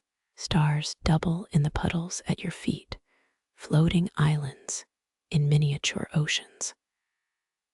Which reflection watches, which you can't tell, and the thought unravels before it fully forms. Your guide's hand finds your shoulder, presses once, a mute well done for riding out the squall. No need for words now, rain taught you both its lexicon, every splatter, and hiss more eloquent than Webster's finest. Salt crusts your lips, rain diluted, but still present, that ancient taste no downpour can erase. You lick it away, a final conscious act before the body surrenders. Warmth pools in your fingertips, toes, the small of your back, weightless as those vanished raindrops. Dawn lingers somewhere over the curve of the world, in no hurry to interrupt. For now, the dark stays soft, damp, and cradling as a soaked blanket fresh from the line. The boat creaks, a contented sound, rocking you toward dreams, where rain continues falling upward into star-pocked skies. The air still tastes like wet stone, that metallic freshness after a good soaking. You blink salt from your lashes, surveying the newly baptized ocean. Ripples fan out slower now, last raindrops signing their farewells across the water's skin. Something breaches the surface ahead, a glint of moon-polished obsidian, then another, and another, ancient backs arching through star-flecked waves. Hanu, your guide, whispers, the word itself, a reverent exhale. These turtles move like cloud shadows, unhurried, untroubled by your presence. One surfaces beside the canoe, its barnacle-crusted shell wider than your outstretched arms. Historians note Pacific Islanders considered them sacred guides, living canoes that ferried ancestral spirits. Tonight, you understand why. A breath hisses, long and phlegmy, as the turtle empties its lungs beside you. That air smells primordial mossy and green like a forest exhaled through seawater. Breathed through their butts in a pinch, your guide murmurs, deadpan. You snort, startling the nearest turtle, earning a mock glare from her. Watch the creature dive, stroking downward with flippers like leathery wings. Marine biologists clock their heart rate at 4 beats per minute during hibernation. Try matching yours in hold out. Your ribs protest, straight-jacketed by city living. Another surfacing, this time so close you count the algae tattoos on its neck. One eye swivels toward you black as volcanic glass, holding eons of indifferent wisdom. Historians still argue whether early Polynesians followed turtle migrations deliberately, or just thanked serendipity when paths crossed. Your guide dips her hand, trailing fingers beside the turtle's mottled chin. Older than the Egyptian kings, she says, tracing a scar that looks suspiciously like a shark bite. Born when Rome was still wolf milk. Match your inhalations to its surfacing rhythm, 4 minutes between breaths, feels impossible at first. Then your lungs loosen, chest expanding to meet the challenge. Urban haste bleeds from your muscles, replaced by liquid patience. Moonlight glazes the turtle's carapace, revealing patterns like wind-rippled dunes. Some cultures saw these markings as star maps, divination tools for lost sailors. Tonight, just look like the blueprint for tranquility itself. You catch a bubble rising before the next turtle breaches, silver orbs detaching from the deep. When it finally surfaces, its gasp sounds like a creaking ship's timber. The guide smiles. Captain's log entry. Waves calm. Stupid humans, still breathing too fast. Rest your palm on the hull, feeling the turtle's passage vibrate through the wood. Faint, rhythmic, a subsonic massage for your sleep-hungry nerves. Count the pulses between each stroke, the gaps stretching longer than the last. One reptile drifts belly up beneath you, flippers lazily stirring bioluminescence into neon swirls, playing dead to trick seagulls, your guide explains. Oldest prank in the book. You imagine millennia of turtles snickering while birds dive for nothing. Your own breath deepens, sliding toward the turtle's languid cycle. 4 counts in, 7 suspended, 8 counts out. A rhythm older than fire. City lungs would call this wasteful, a dandelion puff squandering oxygen. Ocean lungs know better. A juvenile paddles past, shell still soft as unbaked clay. Its tiny breaths come quicker and a rhythmic panting. Teenage Hanu, your guide chuckles. All that impatient energy. The mother turtle nudges it sternly back into formation. Stars pivot overhead, but the turtles keep their own time. No hurry to chase currents or outrun dawn. You feel your heartbeat downshift, syncing with their amphibious peace. Pulse points whispering ancient, ancient, ancient at your wrists. The guide reclines, letting her hand dangle beside a surfacing snout. They remember when these islands were just larvae, she muses. The turtle exhales, spritzing her forearm with fishy mist, what passes for reptilian laughter. Your eyelids grow heavy, anchored by the turtle's gravitational calm. Each breath now feels dredged from some submarine cavern cool, brine-filtered, saturated with time. 4 counts in the world holds, 8 counts out, shedding years. With every exhalation, dark shapes circle below, guardian shadows, ensuring this ritual remains unbroken. One turtle bumps the canoe, deliberate as a nudge from an elder, before diving toward secret abysses. The boat rocks, cradling you, a wooden mimic of their effortless buoyancy. Dawn lingers beyond the horizon, holding its pastel breath. For now, the night belongs to leatherback hymns and the slow dissolve of human restlessness.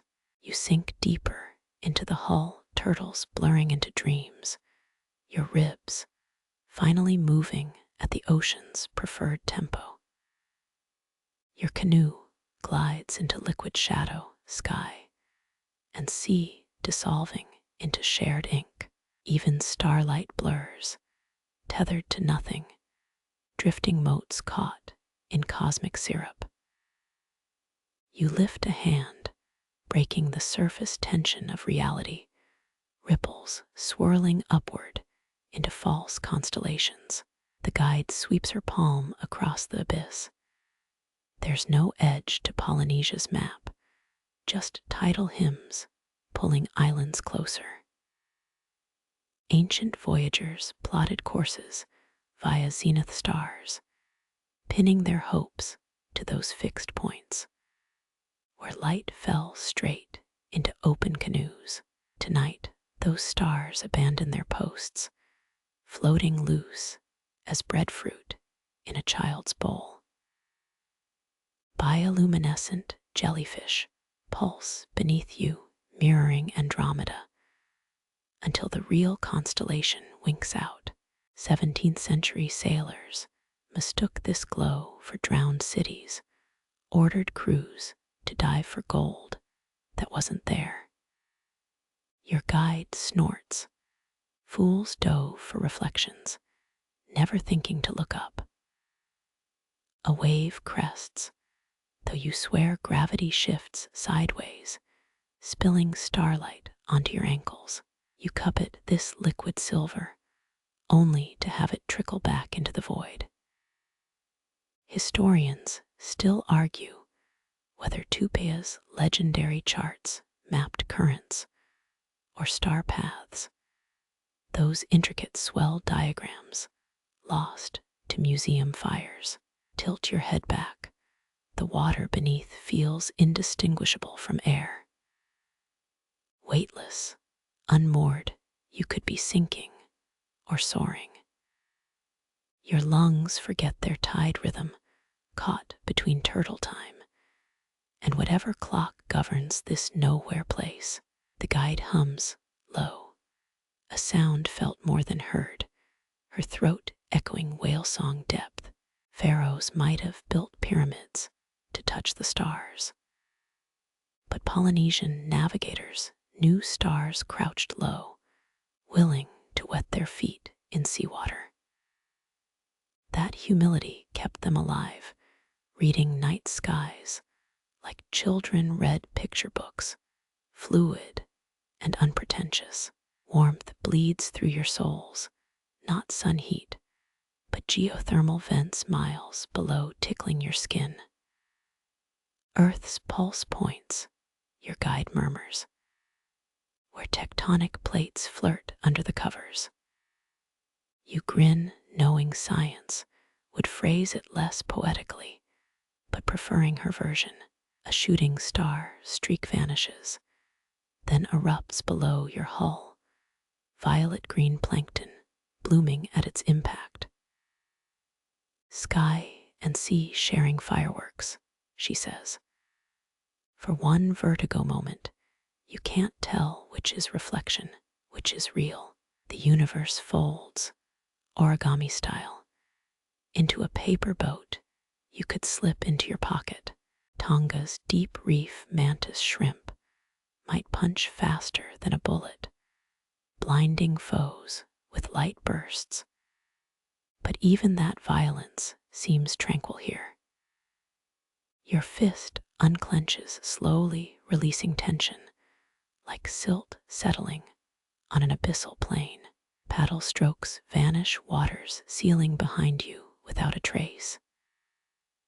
No wake, no proof of passage, just endless polished obsidian stretching toward, well toward whatever follows, endless. Historians often forget Pacific navigation relied equally on swell patterns and cloud refraction, celestial mechanics married to saltwater intuition. Your guide dips an oar, stirring star soup.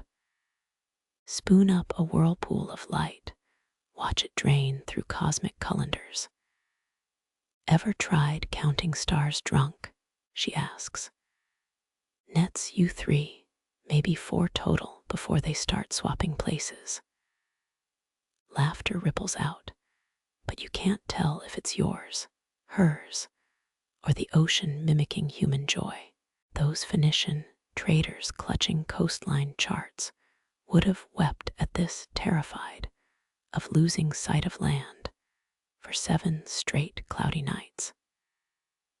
Yet your answer ancestors crossed whole oceans using only pelvic navigational bones.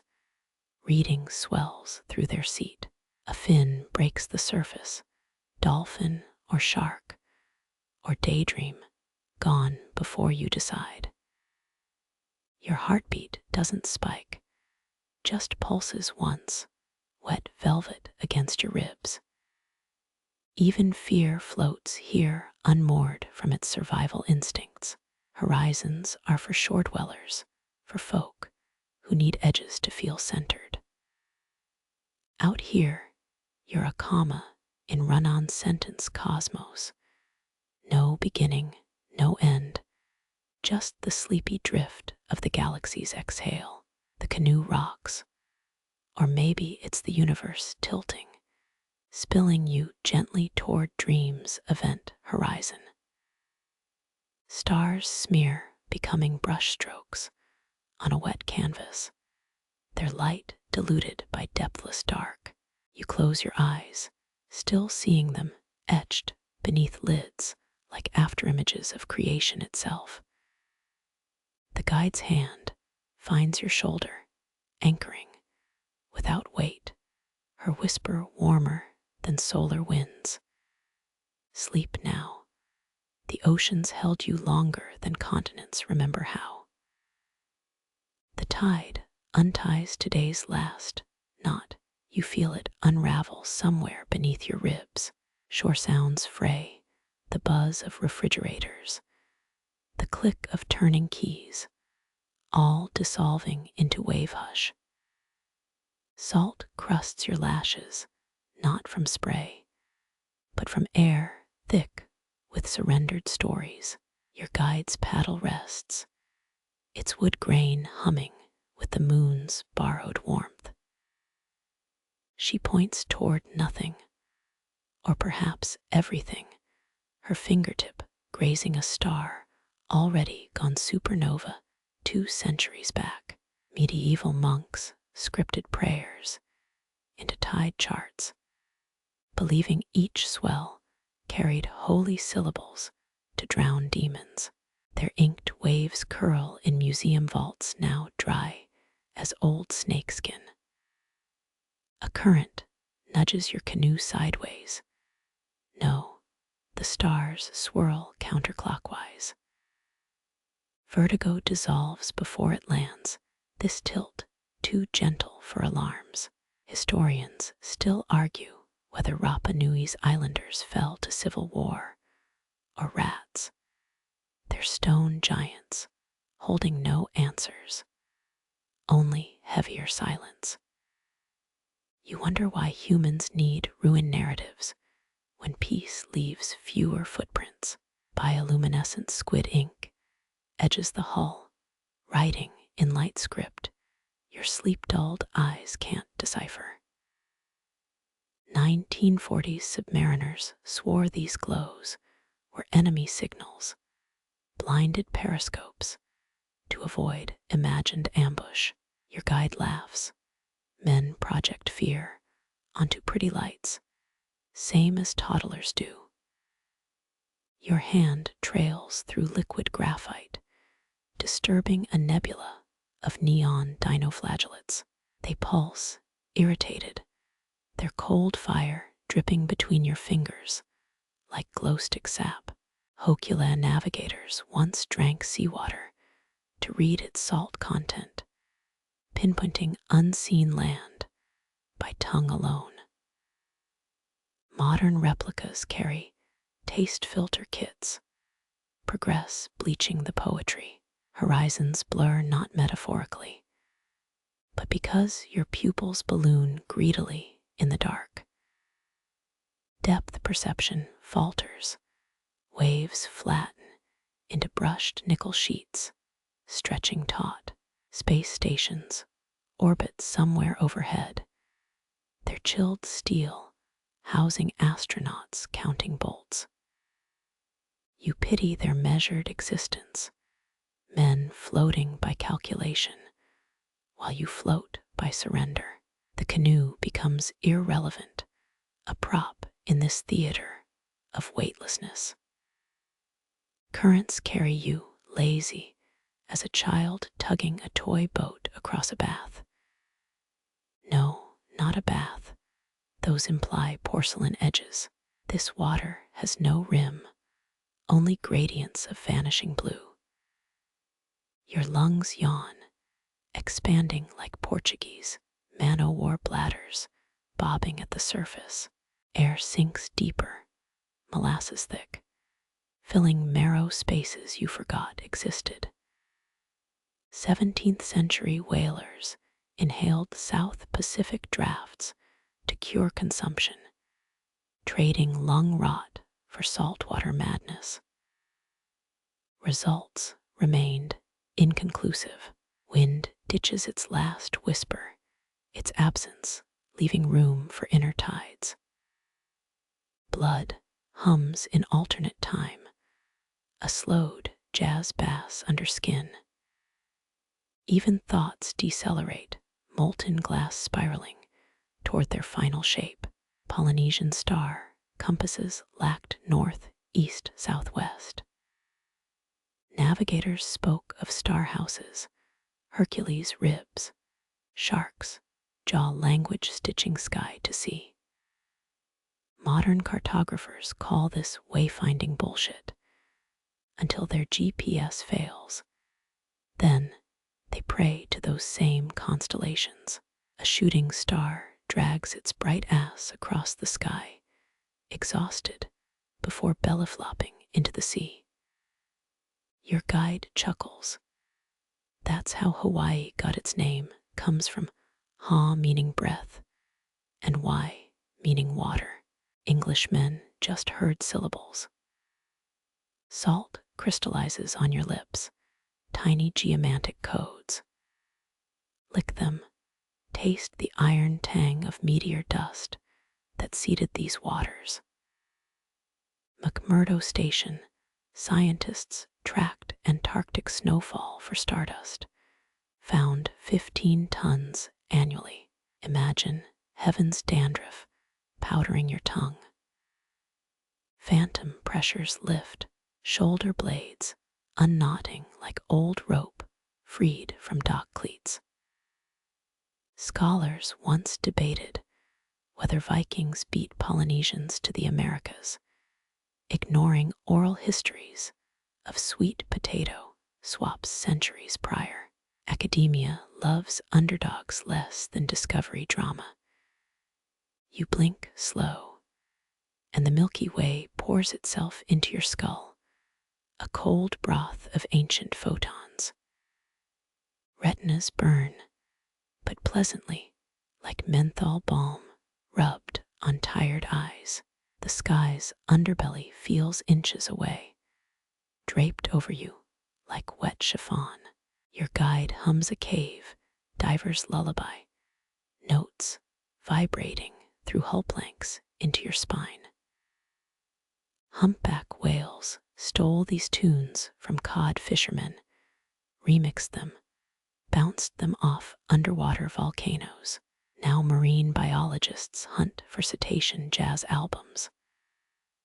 Lights pulse beneath the boat amber as lay tower street lamps, not plankton. Your guide whispers, drowned canoes, fleet of spirit voyagers. Some claim these glows are WWII oil tankers, rotting below. They're leaking fuel feeding chemiluminescent microbes. Either explanation works.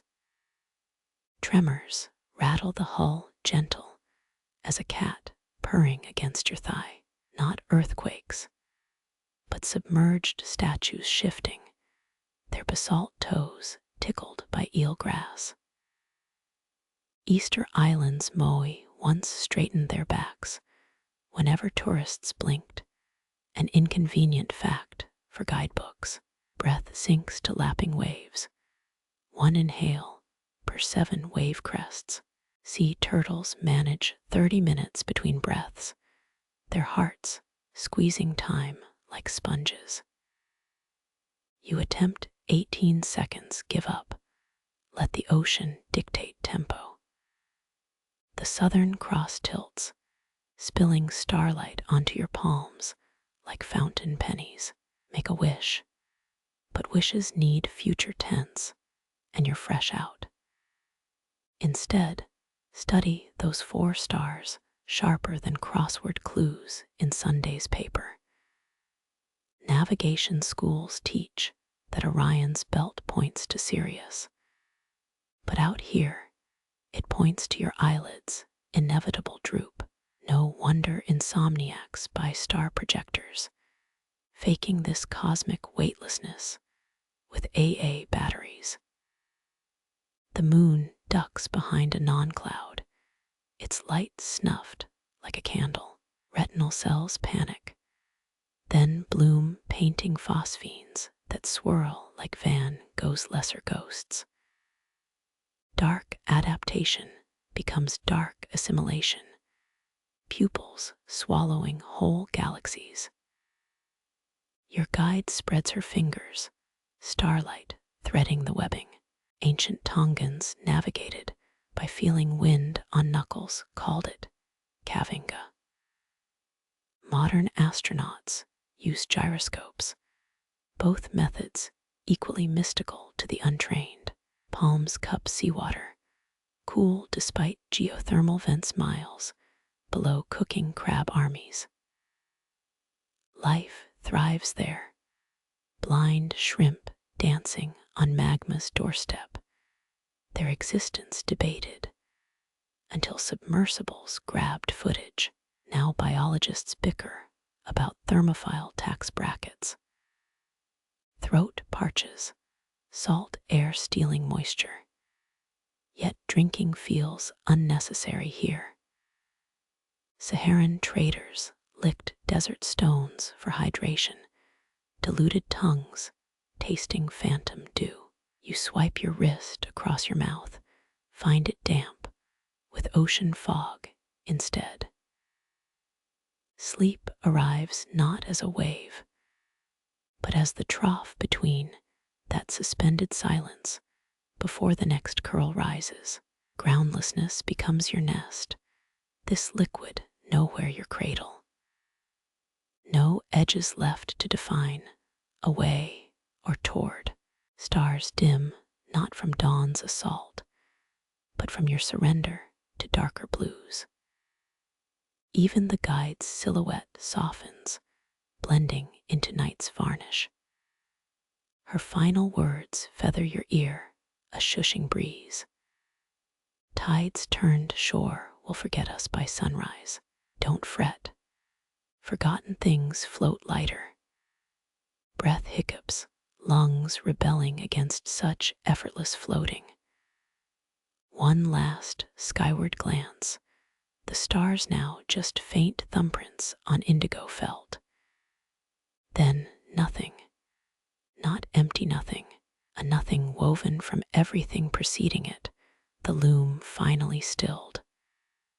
Pulse flickers, distant as a lighthouse through fog. 13 beats per minute. 12. 11. 11 beats thin to 10, a metronome submerged in honey. Your fingers twitch, searching for purchase in liquid dark. Something solid meets them, cool, spiral carved, fitted to your palm's hollow. The guide's voice rustles. Knew a cephalopod once, carried its whole inheritance on its back. 8 arms, 0 regrets. Her thumb brushes the shell's ridges, each curve obeying Fibonacci's old math. He was just doodling rabbit sex ratios in 1213 Pisa. Never guessed his sequence would coil eternal in ocean masonry. You trace the chambers, your touch dragging across millenniums. This creature built its life in golden section, each room larger than the last by divine proportion. Architects today fight over blueprints, while mollusks exhale limestone perfection. Treasury of the sea. Her whisper pools in the shell's throat amplified. Old traders carried these across oceans, not for pearls, but as calculators. Archaeologists still argue whether Pacific cultures used nautilus spirals as tidal calendars or just liked pretty paperweights. Evidence washes away. Unlike limestone prayers, the shell warms against your skin, a geology of patience. Hold it to your ear, expecting wave static, but hear something deeper. A low throb in time with your pulse-slowed blood. 19th century charlatans sold soporific spirals, claiming nautilus curves resonated with human sleep waves. You'd laugh if your eyelids weren't stapled shut by gravity's absence. Your guide spins the shell, its aperture facing the black sky. Stargazers first, these ones, saw night as another ocean, currents knotted with luminous fish. Polynesian navigators modeled star paths on nautilus growth, swirling inward to find true center. GPS engineers call it coincidence until their satellites ice over. Wind riffles the water, briefly etching fractal patterns that mirror the shell's grooves. Branching veins, lungs flipped inside out. Cities seen from air, same shapes everywhere, just zoom level differs. Your thumb discovers a barnacle scar, puckered rough as a cat's tongue. Ah, a sweetheart kept it company, the guide murmurs. Biofouling's real, even prophets drag baggage.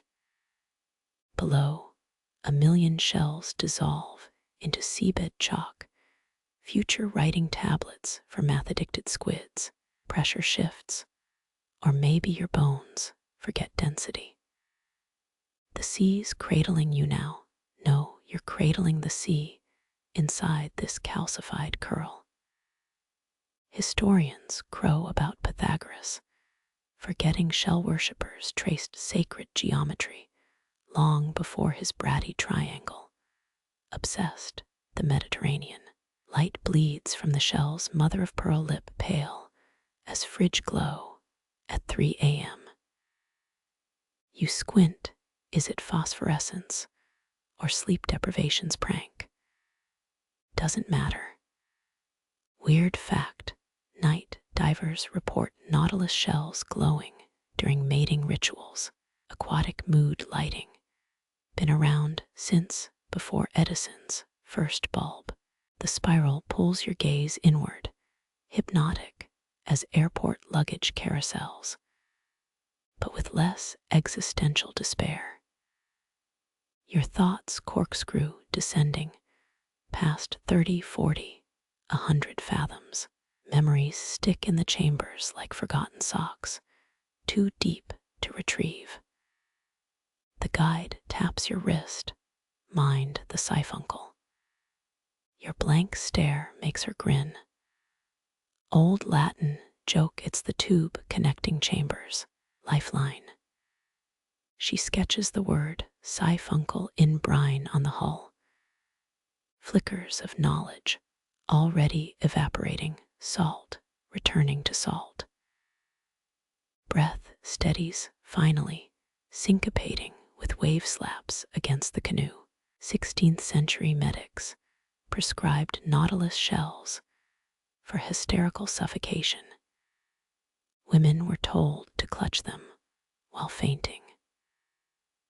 Reports suggest it worked either via placebo or the sharp edges jolting them alert. Your spine softens, vertebrae unstacking like tired dominoes. The shell's heft mimics an anchor, but inverted, holding you up instead of down. Navy sonar operators once mistook nautilus migration clicks for enemy subs. Cold War jitters, wasted on horny invertebrates. Don't overthink the chambers, she advises, counting them with her little finger. 9, 10, 11. Pause. Life's logarithmic growth isn't linear. A modern poet cloned this spiral pattern for a bestseller, sold 3 million copies. Mollusk got no royalties, just more plastic in its habitat. The shell's ridges tattoo your palm, a temporary braille. Close your eyes, read the message. If it says, relax, you're hallucinating. If it says, buy milk, consult a neurologist. Starlight funnels through the aperture, painting a coiled galaxy on your thigh. The guide hums, note bending like space-time around Saturn's rings. Scientists found Nautilus genes contain clockwork, proteins, triggers for chamber building on lunar cycle schedules. You inhale, sensing those tiny gears grinding in your marrow. A wave sloshes against your elbow, shocking cold. The shell stays dry oddly, pulling dew from air like a miniature lunar tide. Your fingers cramp, muscles protesting sudden purpose after hours of slack surrender. Let go. The shell clings, suction-cupped by palm sweat and destiny. One captain called these Argonaut eggs, thought they floated by magic. She chuckles. He wasn't wrong. Submarines now mimic Nautilus buoyancy systems, tech pirated from a creature that predates dinosaurs. Patent office should cut these mollusks a check. The spiral tightens, turns, draws your thoughts down its porcelain drain. Historians still debate whether the Nautilus inspired Stonehenge's spiral carvings, or just Mesolithic doodlers needing bathroom breaks during monolith hauling. You vote for option 3, ancient aliens with impeccable interior design taste. Little known fact, Victorians stirred tea with Nautilus shell tips, believing the calcium imparted seaside vigor. You suspected just flaked into their Earl Grey, gritty reminder of mortality in every sip. All language drains now, words shed like barnacles from a hull. The shell locks into your palm's cradle meridian points, aligning pressure points, whispering oceanic mantras. Deep-sea thermometers show Nautilus migrate toward cooler waters. As they age, reverse snowbirds, fleeing the surface's fevered chaos. Phosphenes swim across your vision, supernova tadpoles, mating with the shell's afterimage. Sleep rolls in finally not crashing, but infiltrating through osmotic gradients. Cells soften, a peeled orange, surrendering to gravity's kiss. The guide pries the shell loose, gentle as detaching a remora. Her breath ghosts your ear, your turn to build chambers. For a heartbeat, you almost ask how. Then the spiral unwinds inside your skull, infinite corridor. No doors, no end, just curve after lazy curve. Mathematics dissolves into instinct, the same way birds know V formations without aerospace degrees. Your lungs mimic the siphuncle now, sucking time instead of seawater. No need to count. Only expand. Contract. Repeat slower than before. A last flicker guides silhouette, folding the shell into her sarong. Then, night folds its wing over you quiet as a Nautilus sealing its newest compartment. Perfection needs no applause. One chamber done, 73,000 to go. The Southern Cross leans low now, its 4 bright spears cradling your swaying hammock. Stars that once pricked sharp as navigation needles blur, their edges bleeding into the black. Your guide holds up a hand, fingers spread against the constellation, a living sextant. Dutch explorers thought that Cross proved God favored southern lands. She murmurs, knuckles eclipsing stars. Funny, they still got shipwrecked on reefs we'd sung about for centuries. Historians still argue whether Polynesian star paths were memorized rituals or precise astronomy, as if poetry and math can't share a canoe. Breezes carry the scent of warmed wood and brine-soaked rope, a lullaby for land-starved sailors. That rope's hemp same fiber Colombo's crew used to truss sails while blundering into continents. Difference is your guide's knots unravel with single tugs. No frantic hacking required during squalls. Her palm eclipses Alpha Crucis. Watch. Through her fingers, the star pulses like a frog's throat. Pulsing's an illusion, Earth's atmosphere puckering the light. Underwater, your eyes would see it green, something about wavelength compression. 19th century mediums claimed cruxes, flicker signaled alien Morse code, invitations to cosmic seances. You blink, it's probably just dry corneas. The hammock knots creak, timekeeping for this star clock's final hour. Southern Cross mythology's straightforward, except for that Tasmanian cult that worshipped it as a diamond-topped phallus. Evidence is sculptural. Your guide traces a line from the cross's foot to an invisible point. True South lives there, even when the stars get shy. An old trick, extending Gamma Crucis's axis 5 times its length. British Navy logs show Cook's men ignored Polynesian navigators, trusting brass instruments that rusted shut. Pride sinks more ships than reefs ever did. Wind lifts a lock of hair, draping it across your eyes like a star veil. Swipe it away. There's Acrux, Mimosa, Gacrux, Delta Crucis, holding formation. Tomorrow they'll rearrange themselves behind daylight's blue curtain. Stars are punctual, if painfully shy theater actors. Relax your gaze, she insists, fingers pressing your temples lightly.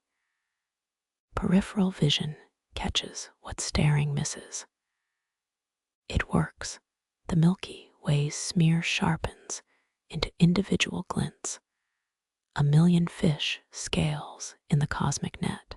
Fun fact, your peripheral rods outnumber central cones 15 to 1.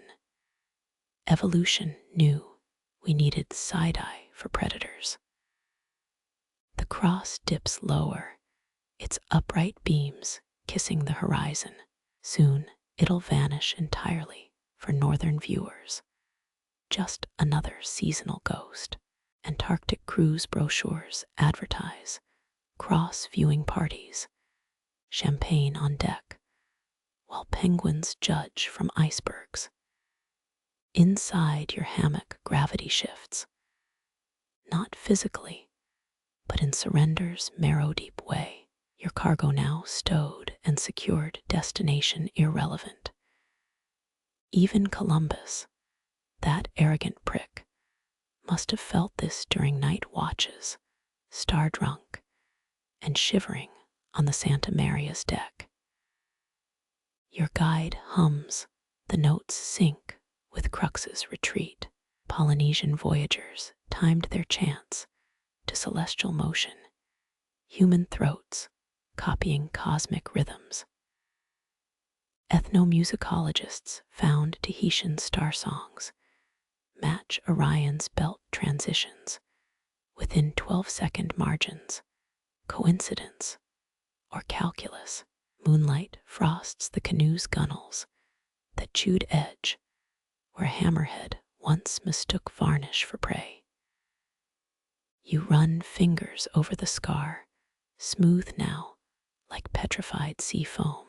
Dutch shipbuilders reinforced prows with iron after similar bites, which explains all those sunken compasses in shallow reefs. She taps your shoulder. There. Half the cross has submerged, swallowed by Earth's curve. NASA astronauts report constellations lack depth, flat as stickers on their observation dome. You disagree. Tonight they're layers upon layers, city lights viewed from a descending plane. Your breath fogs briefly in the suddenly cool air. Strange fact, Crux's stars aren't related, just a pretty coincidence from our viewpoint. Alpha's 400 light-years away, Beta's 350. Tourists posing for a group photo they'll never see. Navigators call this threading the needle. Her voice blurs, words softening at the edges. Souls pass through celestial islets, getting woven into sky tapestries. Skeptics dismissed it as melatonin-deprived poetry, until Hubble photos showed star nurseries shaped exactly like navigation islets. The last star, Gacrux, hovers just above darkness, tomorrow's sun already warming its underside like a skillet. You fight heavied eyelids, determined to witness the fade. Records show Magellan's astronomer stayed awake 60 hours, chasing southern stars, collapsed into a 2-day coma afterward. Overachiever. Your guide's thumb brushes your wrist, pulse point beneath skin. Can't hold what's meant to leave, she warns, but gently, like informing a child that seafoam isn't solid. She's right, Gacrux gutters dimming, then winks out. The other 3 vanished, while you weren't looking, rude guests ducking out without farewells. Blackness remains, but pregnant, stretched tighter than a drumhead. Sky and sea bleed together now. No seam, no border, only weighted velvet. Archaeologists found Babylonian navigation tablets advising sailors to follow the star that walks on water, probably Venus. But tonight, it's every star's funeral shroud. Coolth spreads up from the hull boards, Pacific as anesthesia. You breathe in, slow, counting coconut palms on an atoll you'll never visit. 5, 10, 20, losing track around 50. A yawn cracks your jaw loud as a mast splintering. Lids down, your guide orders, her silhouette blurring into the general gloom. Sighting stars with closed eyes now. She means mental navigation, dream charts replacing sextants. Polynesian oral histories describe blind navigators steering perfectly, their fingers reading wave swells like Braille love letters. Darkness isn't empty, you realize, but dense with afterimages. Green blotches swim, remnants of stargazing, shape-shifting into eels and folded sails. 19th century sailors feared these phosphenes, called them drowning men's lanterns, warning of imminent doom. You welcome them, party lights for the soon-to-be sleeping. A fish leaps. Somewhere its splash echoey in the new quiet. The guide shifts. Clink of shell bracelets. Then stillness. Her breathing synced to yours now. A biological harmonizing she swore wasn't hypnotism. Turns out, wooden canoes conduct sound better than psychiatrist couches. Salt crusts your lips. Licking it tastes like childhood crackers and unshed tears. Potassium chloride, same compound hospitals drip into veins to prevent heart fibrillations. But tonight, its flavor pure, uncomplicated, the vaccine against land's cacophony. One hand drifts overboard, finger-drawing spirals in moon-lacquered water. Chuck Jones, animated granny spinning lassos. Can't catch stars that way, coyote.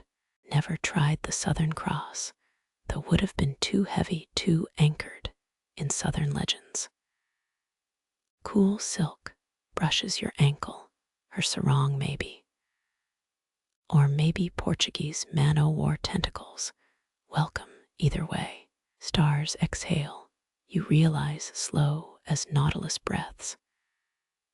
That's why they flicker, celestial lungs, oxygenating the dark. You exhale back, 3 seconds longer than the inhale, coaxing your ribs into cartilage compliance. The hammock rocks, counterpoint to old tide songs. Dakota tribes called the Milky Way, Wenagi Thachanku Ghost Road. Tonight, it feels paved with blacktop real as the Pacific Highway with less honking. Your guide's humming resumes, song the color of her people's star maps. Blue, cerulean, indigo borrowed from squid ink. Notes peel off, dissolving before they reach your ears, like shed snakeskin in water. Heat lightning far north pulses, silent, too distant for thunder. Each flash blinds random patches of sea like paparazzi stalking whales. Nature's disco, in case the plankton party needs mood lighting. Velvet presses your eyelids, insistent. The black behind them deepens, swallowing those green phosphenes. From the stern, a splash. Dolphin or coconut, either makes decent company. The ocean's resident insomniacs, you envy their energy, then let it go, along with your name and tax bracket. Memory flickers. A hospital bed years ago, fluorescent lights like sterile stars. This feels better, no sickly sweetness of antiseptic, just kelp and open sky. Gravity shifts again, or redistributes, pooling in your heels where it can't sabotage relaxation. Cruise ships use stabilizers weighing hundreds of tons to achieve this effect. Your canoe offers it free with purchase. A feather touches your forehead, maybe albatross down, maybe imagination. Doesn't matter, the gesture sticks, an invisible third eye drawn in fish, oil, and goodwill. Wind dies, finally its absence, as startling as a clock tower ceasing at midnight. The sea lies flat, black ice not yet frozen, perfect for skating if you had blades and poor judgment. Resistance ebbs, muscles detaching like barnacles from a hull. Your guide hums the sound burrowing into medulla oblongata, that stubborn brainstem that forgot how to switch off back during tax season.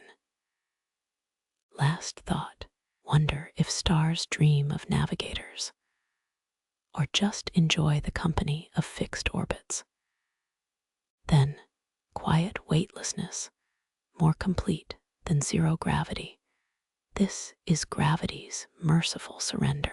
Stars dissolve first, then the sea, then the thin parchment of your skin. Nothing left but the canoes whisper against nothing. And somewhere, the guide's smile, tasted, rather than seen, brighter than every compass needle in history. Numbers dissolve in your lap, spilling like sand between sleepy fingers. No fractions tonight, no longitude grids, just swells lifting the hull between your breaths. In that's high tide. Out the ocean exhales its weight, a fistful of fathoms. Your guide's palm rests on your back, counting ribs like island atolls. Teachib's rule, she murmurs, referencing that Tahitian fisherman who timed net casts by his wife's snore cycles.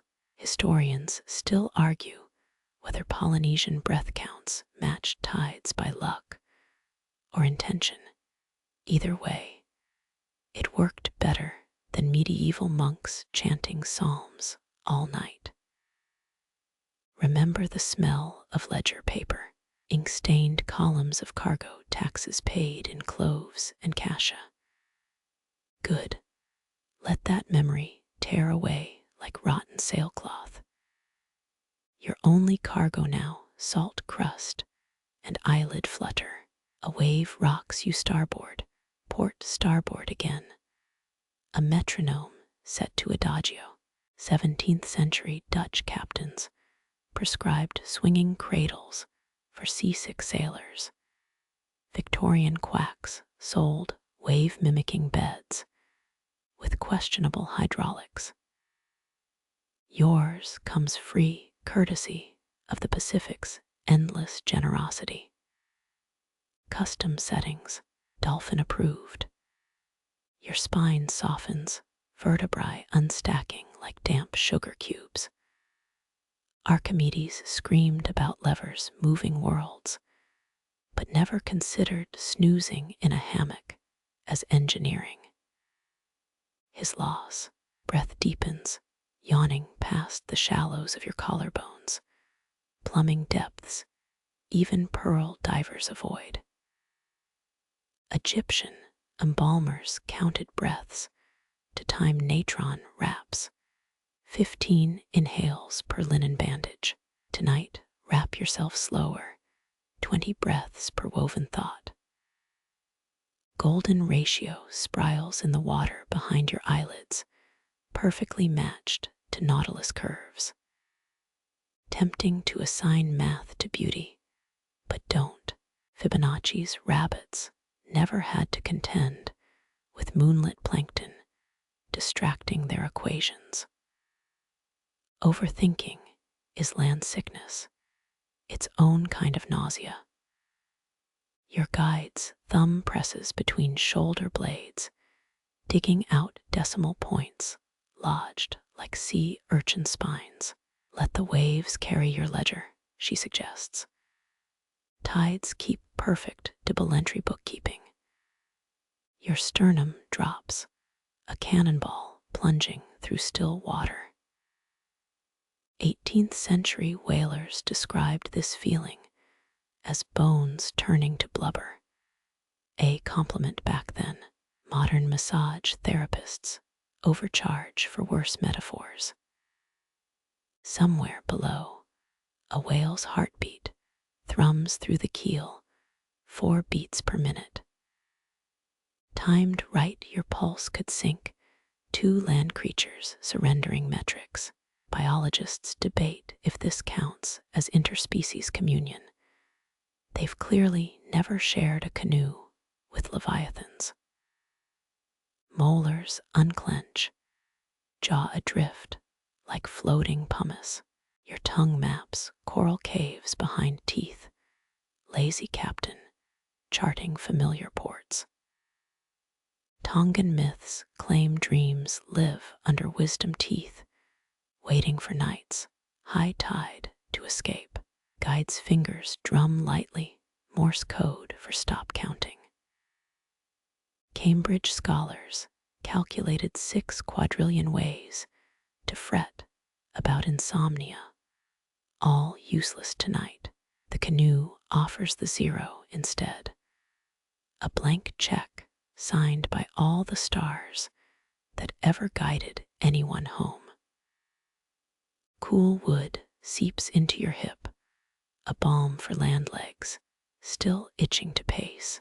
Ancient voyagers slept on woven mats soaked in seawater, firm yet forgiving. Memory foam makers should take notes, and royalties. Eyelids weld shut barnacle tight. No peeking. The stars haven't changed positions, except where your blurry vision says they did. Magellan's astronomer corrected for sleep smear in his logs, crediting 3 a.m. haze with cosmic revelations. Each exhale unravels another worry, frayed threads swallowed by hungry fish below. Soon enough, you'll be as hollow as a glass buoy, all resonant tones when the waves tap you.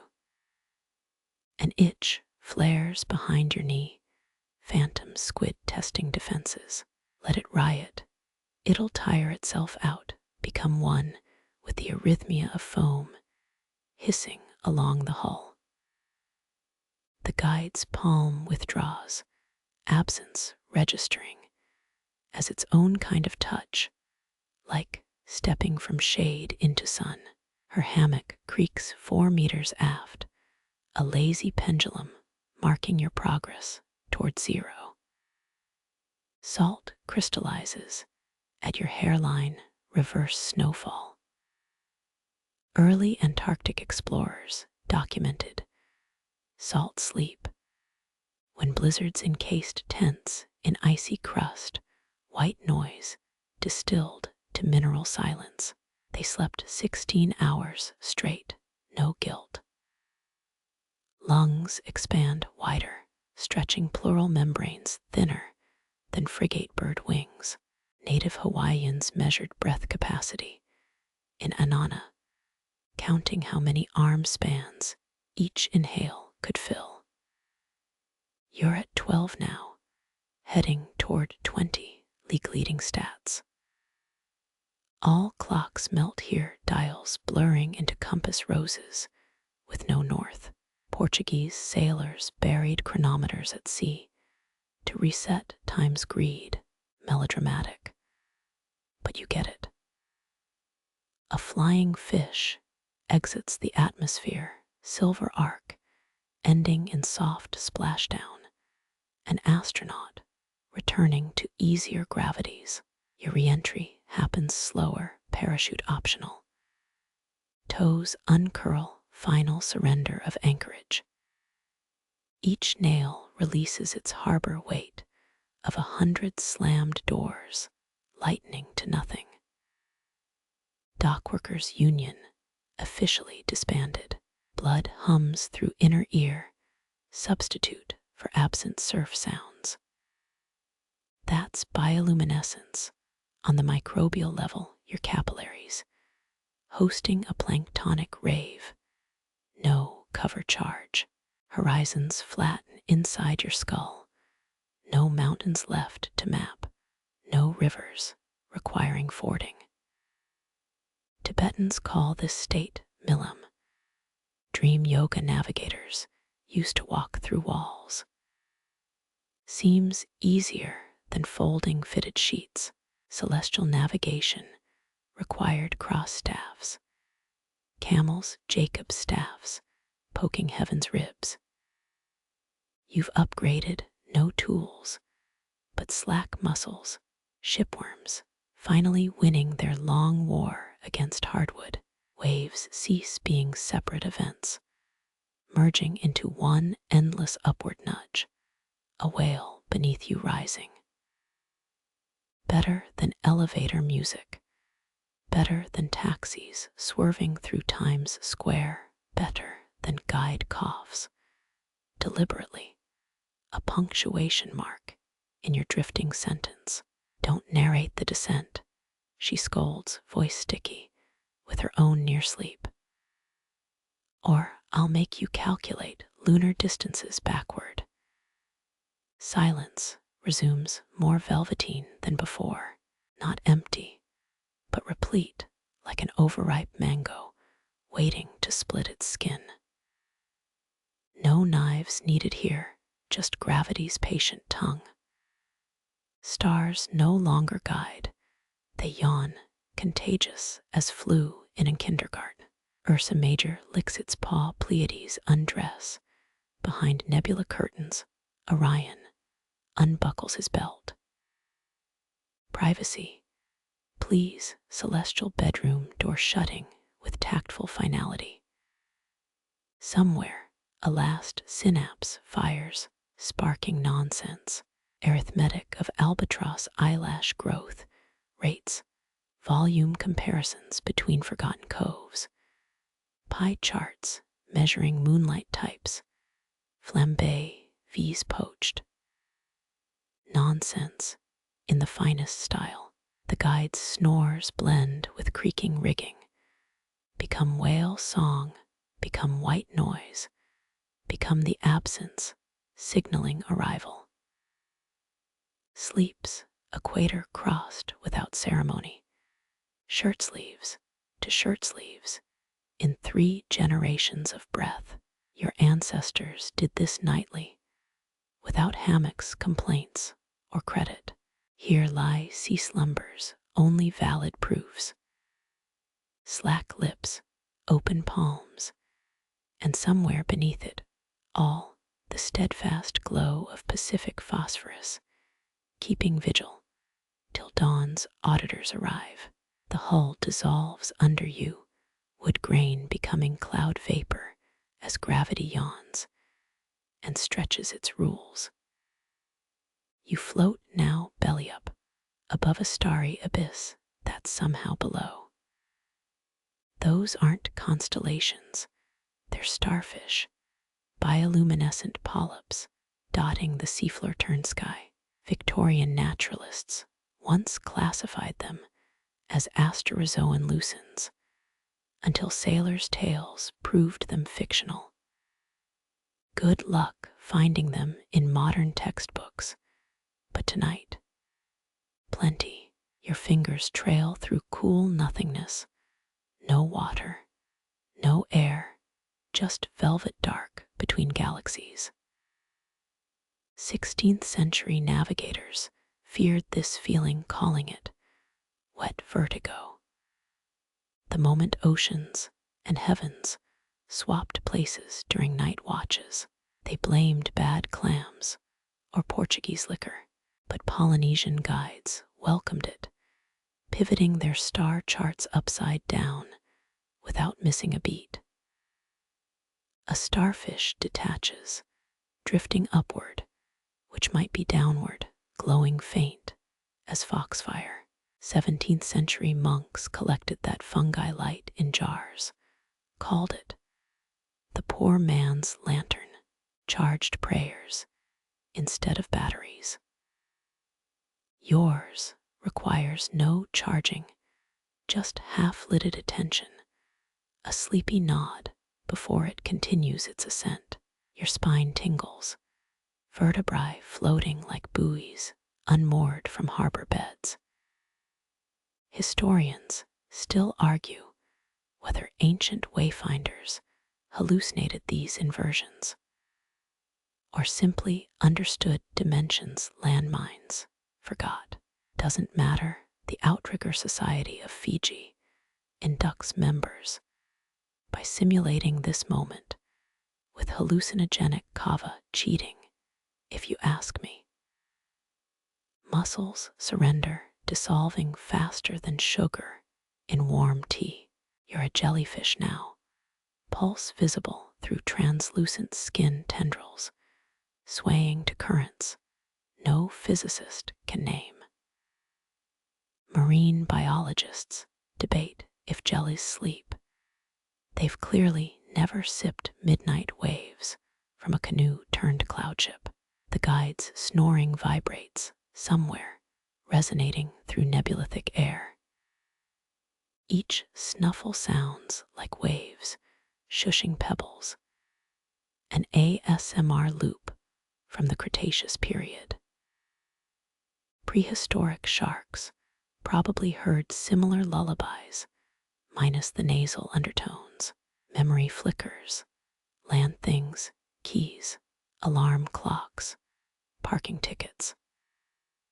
Let them sink into the starfish bed, greedy little mouths, devouring terrestrial litter. Oceanographers estimate 100 million tons of human worry lie buried under silt. Tonight's contribution barely registers. Breath slows, 5 seconds in, 10 seconds out, matching pearl divers from Bahrain's 1930s harvesting season. They trained with hourglasses while singing Sufi hymns, a practice oil rigs replaced with dive computers. Progress, if you hate poetry. Above below, twinkles intensify. Biologists swear comb jellies emit this glow when nibbled by shrimp, nature's version of screaming sparklers. Tonight it's just you, and nothing's biting, except maybe existential doubts drawn to phosphorescence. A yawn cracks your jaw wider than a humpback's mouth mid-lunge. No krill inside, just atomic particles relaxing their copyright claims on your body. Physicists spend lifetimes seeking unified theories. You found it in jaw-stretch geometry. Depth becomes impossible to measure. So becomes time. So becomes the difference between breathing and being breathed by the dark. Mayan astrologers called this state Ik Ulul, intentional drowning without getting wet. Their star maps included bathhouse blueprints, which makes bizarre sense now. Your ribs expand, stretching skin sheer, soft as a flying fish's wing. No lungs left, just light catchers gathering nebula specks to feed your slowing heart. Apollo astronauts described similar lightness, though packed into clunky suits instead of infinite solitaire. Eyelids fuse, sealed by cosmic duct tape, no longer needing visuals. Blind Portuguese navigator João de Santarém navigated using only wind hum through his beard hairs. A legend your face follicles deeply respect. Guide murmurs something, the driftsond translation. Stop checking, just fall. Her grandmothers said it better, uncoiling words like fishing lines set for comet tails. Each syllable shows their 1,000-year practice. No Rosetta Stone required. Moonflakes begin falling upward, melting before they reach the sea-turned sky, barely cooling your forehead. Apollo 11 brought back hundreds of moon rocks, but missed these snow cousins, evaporating before containment bags zipped shut. Fingernails evaporate next, quick sparkles. No pain, just carbon returning to cosmic dust reserves. Michelangelo's Sistine fingers would lose definition here, all edges surrendering to sleep blur. Art historians weep 3 centuries late. Everything, feathers now toes, hips, collarbones, dissolving like spun sugar in engineered rain. Tonga's master navigators speak of navigating feather seas, a poetic touch those spreadsheet-loving Dutch East India captains never grasped. The last coherent thought flickers. Does sinking skyward count as drowning before snuffing itself out? Scholars once hushed sailors' reports of this sensation, preserving naval insurance rates. Lloyd's of London owes humanity a memo or apology. The question itself crumbles, unspooling like rotten rigging, eaten by starfish bearing doctoral degrees in applied astronomy. No need for answers when the dark wraps you. A velvet glove turned inside out, holding nothing and everything between its folds. Warmth spreads where your hip pressed against hull wood, ghost memory of solidity. Now just another souvenir fading. British explorer James Cook's men carved initials into canoe rails, invisible engravings when the wood becomes mist, and histories dissolve between astral layers. Your breath sinks with waves that aren't waves, pulsations more ancient than tides, original rhythms beating beneath spacetime's scaffolding. Marine seismographs might register this if they stopped listening for earthquakes long enough to hear lullabies. A final starfish brushes your phantom hand, its light whispering something better than good night, before spiraling into the bottomless above. All direction drops anchor, freeing you from compass points, currents, and that persistent itch behind your left knee. Only black remains, soft as ink spilled on ink, holding you without hands, rocking without hull, breathing without lungs. Depth, sky, same difference. When atoms forget their job descriptions, the murmuring universe clicks off its flashlight, tucking you between folded pages of oceanic dark.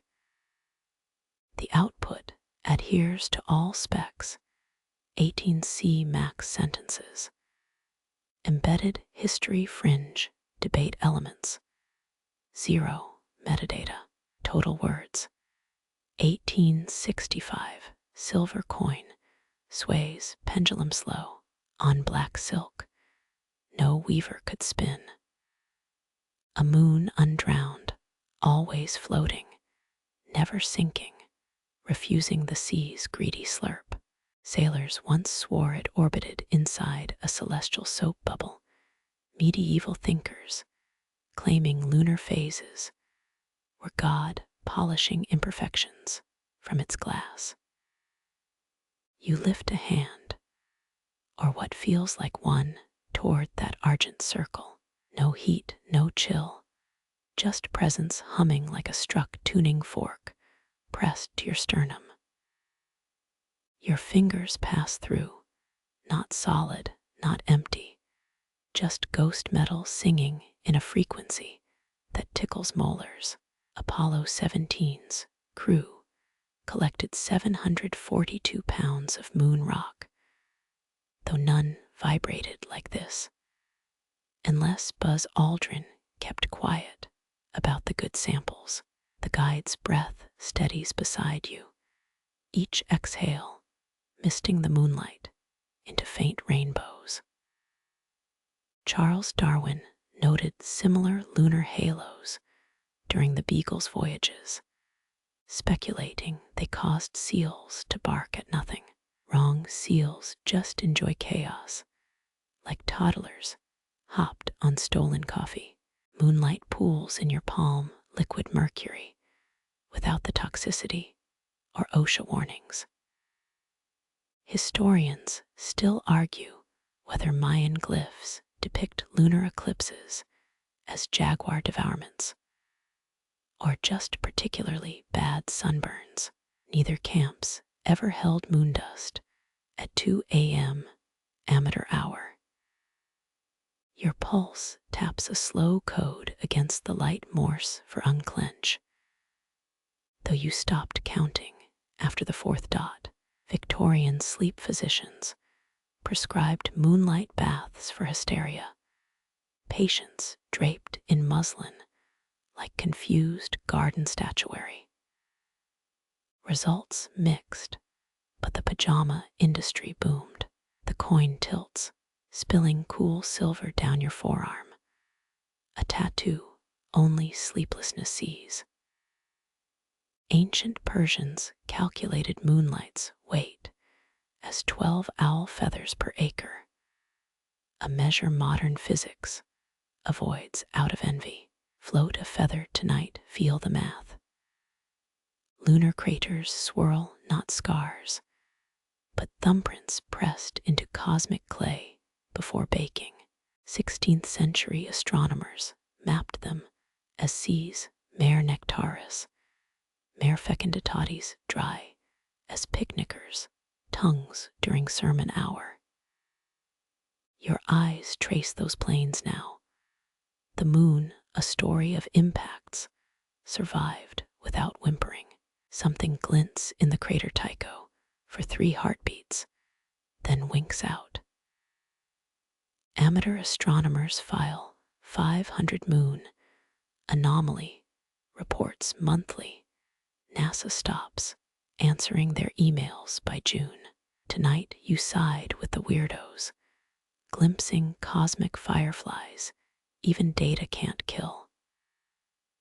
Breath catches, not yours, but the moon's, its craters flaring like nostrils, scenting interstellar peppermint. Russian cosmonauts whispered of lunar aroma through helmet grills, metallic burnt gunpowder clinging to their suits.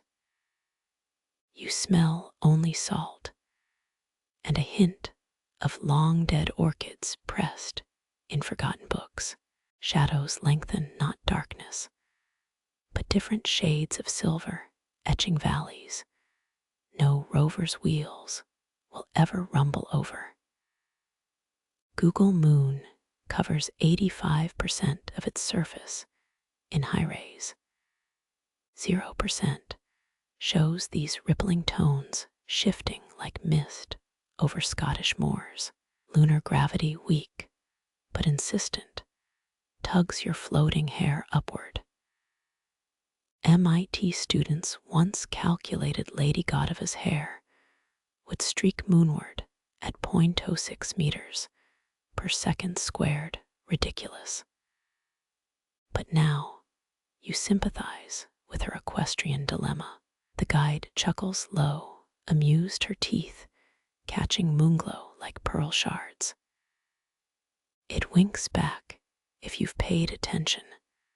Her grandmother's lesson, Polynesian wisdom, iceberg deep. Tongan navigators timed menstrual cycles to lunar phases. A lost contraceptive superpower Spanish priests confiscated alongside sacred drums. Moonlight drips off your elbow, dots the void like quicksilver breadcrumbs. Dutch still lifes painted mercury beads gleaming on pewter, never admitting their models were pirates of sleeping hour hallucinations. Rembrandt cheated. Palms up, you cup the coin's reflection, watching it slide across skinless lines. Dermatologists map fingerprints. Astronomers map moon, dust swirls. Both miss how light smudges identity at sufficient altitude. Hold still, even the Alps blur from space. Your ribs echo hollow, perfect resonators for moon songs, subsonic hum. Archaeologists found 2,000-year-old Peruvian flutes tuned to notes only this phase evokes, proving ancient Spotify playlists prioritized chill over bangers. The moon flickers once, like a faulty bulb, then steadies. Electrical grids brown out during full moons. New York taxis accelerate faster, studies no peer review touches. Powers jealous when wattage flows free for all. Eyelids dip, moonlight bleeding through thin capillaries, painting the dark red gold.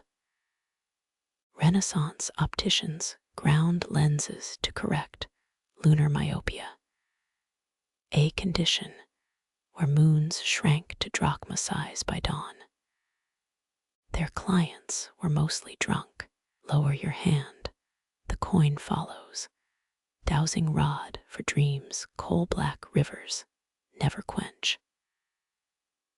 NASA engineers trained astronauts to sleep under solar simulator glare, ironic pajama awards, given for best snoring technique. Coolth spreads up wrists, past elbows, pooling in shoulder sockets like liquid ballast. Titanic's band played ragtime as moonlight froze on deck planks. A detail Cameron skipped for pathos. Understandable. One side of the coin darkens, eclipse creeping. Except it's your own thumb's shadow grown colossal. Children fear their silhouettes will eat them. Tonight, that toddler logic tastes like wisdom, crumbled in warm milk. Stars fade, but the moon brightens, borrowing their light like a thrifty widow, rewiring dead husbands' watches. Antique dealers call it patina, you call it survival with better PR. Last exhale fogs the moon, brief milk glass bloom, then clear again. Arctic explorers recorded this phenomenon at 40 below their breath, freezing to ice lenses, focused on lunar frostbite. You settle for softer physics, no permits required. The guide hums 2 notes. The moon shivers in response, shimmering like a jellyfish, startled by harp music. Marine biologists confirm moon jelly pulses sync with tides, proving jazz is older than species. Fingertips dissolve first this time, vanishing into moonglow painless as butter melting on hot scones. Portuguese navigators inscribed vows on fingernails, praying they'd reach shore before growth erased promises. Yours leave no trace. Neat trick. Silver spreads up arms across collarbones, flooding the hollow above your ribs, stalling your pulse for 3 seconds. A baby's fontanelle pulses just this slow during deep sleep, a fragile drum perfect for lullabies no adult remembers. The coin dims, distant, as a train window glimpsed from another platform, receding into tunnel dark. Historians still argue whether the first moon mapping caused more wonder than dread, like giving death a mailing address. Weight returns, softly a cat, settling on your chest, forcing air into reluctant lungs. Grand Canyon river guides call this moon hangover, the body remembering gravity's lease agreement after midnight's sweet delinquency. Last glimpse, the undrowned moon winks cheeky before mist swallows its edges. A Rapa Nui chief once declared it swimming back to the sky's coral womb. Better origin story than dying magma any day. Darkness thickens, but warmer now, infused with silver's afterglow, like tea left steeping too long. Your bones hum tuning forks, finally stilled, their song handed back to the sea's keeping. The hammock cradles what gravity reclaimed, muscles soft as moonlit flour sacks. Stars blink back into existence, polite applause for night's main act exiting stage west. A frigate bird glides past, moon-gilded, dropping one feather that spirals down, landing feather side up on your sternum. Sleep comes not drowning, but floating, anchored by a single undrowned quill. Pink bleeds into eastern clouds, watercolor messily rinsed from night's canvas. Stars dissolve, frost meeting warm breath, their shine retreating to wherever light naps between shifts. You blink, eyelids gritty as sandpapered pearls, dawn insisting without clocks or crowing. The frigate bird's feather still rests on your sternum, undrowned by dew, its spine ticklish as childhood grass stains. Victorian naturalists sketched these feathers with micrometer precision, yet missed how they tremble at sunrise like violin bows mid-note. Your guide stretches, joints popping like distant surf, her shadow stretching 7 yards across the deck. Castilian explorers measured dawn by shadow length, each inch equal to 3 Hail Marys. A prayerless geometry you now appreciate. Salt crusts your lips, Earth's oldest seasoning, flaking like miniature parchment maps. Bering Straits traders once sold dawn-viewing seats on iceberg thrones, the original premium tickets, now sunk into capitalist folklore. Horizon cracks, orange fissures spreading beneath, indigo's thinning shell, egg tapped by solar spoon. Historians still argue whether Polynesian dawn chants welcomed warmth or scared solar toddlers back to their beds. Both theories equally plausible at this hour. First, sunbeam strikes the feather, igniting its tip tangerine bright, a match head refusing to burn. Your pupils shrink, desert creatures retreating from cave mouths, retinas filing complaints in triplicate. The guide yawns, a seismic event that splits night's last clotting darkness, her tongue curl pink as reef coral at low tide. Watch the masts, shadows shorten, day's blade being unsheathed. Her grandfather warned pearl divers, using that sign, a 5-minute grace before oysters snapped shut. Wind shifts, cool undernotes warming like bread, pulled timely from ovens. Dutch tulip farmers swore sunrise winds carried pollen from dreams, explaining why some buds bloomed with paisley patterns. Capitalism blamed the aliens, same as ever. Water shivers, mackerel scales flashing silver 4 fathoms down, a drowned disco ball stirring.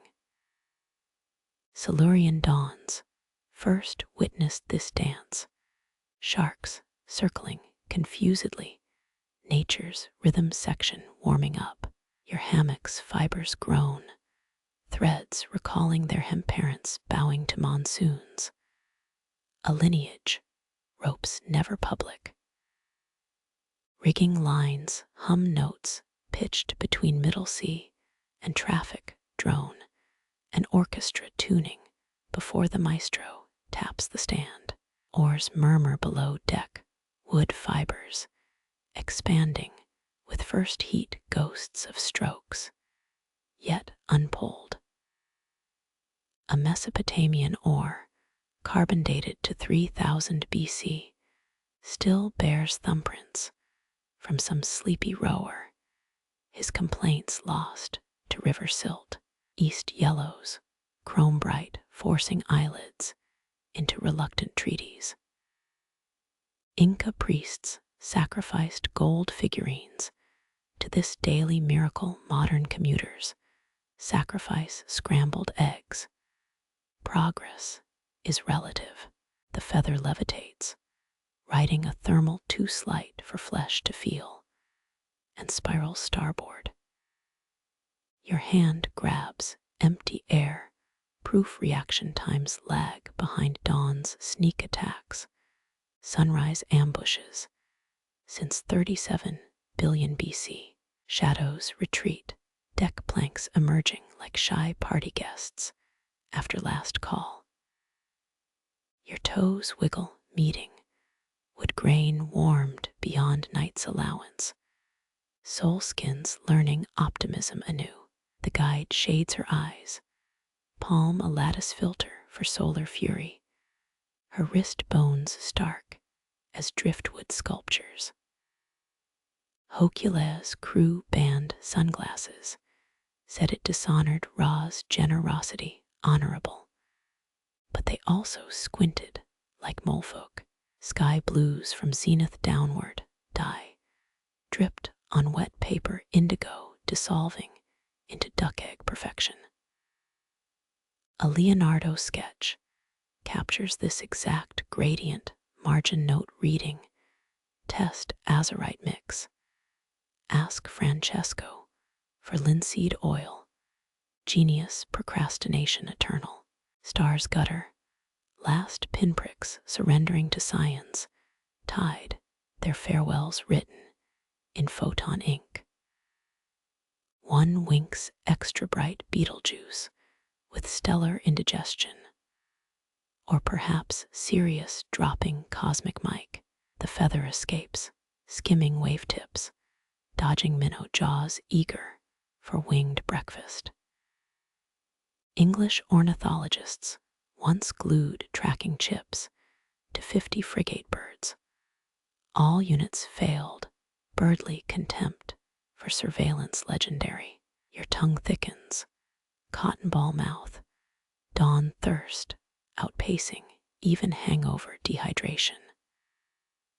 Babylonian taverns sold first light date wine, 5 sips guaranteed hallucinated doves, reviews mixed but prolific. The guide dips a wooden cup overboard, gifting you sunrise's drink, brackish as lizard tears.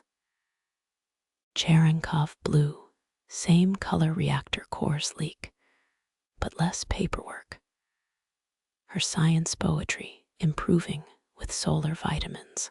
Sun clears the horizon, molten dime rolling uphill, sky weeping gold leaf where it touches.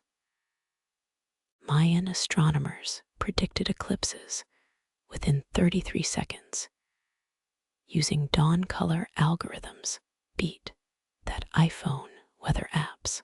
Heat arrives, not yet aggressive, paternal hand on chilly shoulders thawing goodwill. Neolithic farmers worshipped this exact moment. Harvest gods pleases, sweaty agnostics invented hats shortly after. Night's ink lifts, world's eyelid unstuck, revealing sea crumpled as discarded pajamas. Debating dawn's exact line of sight distance, 83 nautical miles, give or take a lie. 19th century light debates bred pistol duels.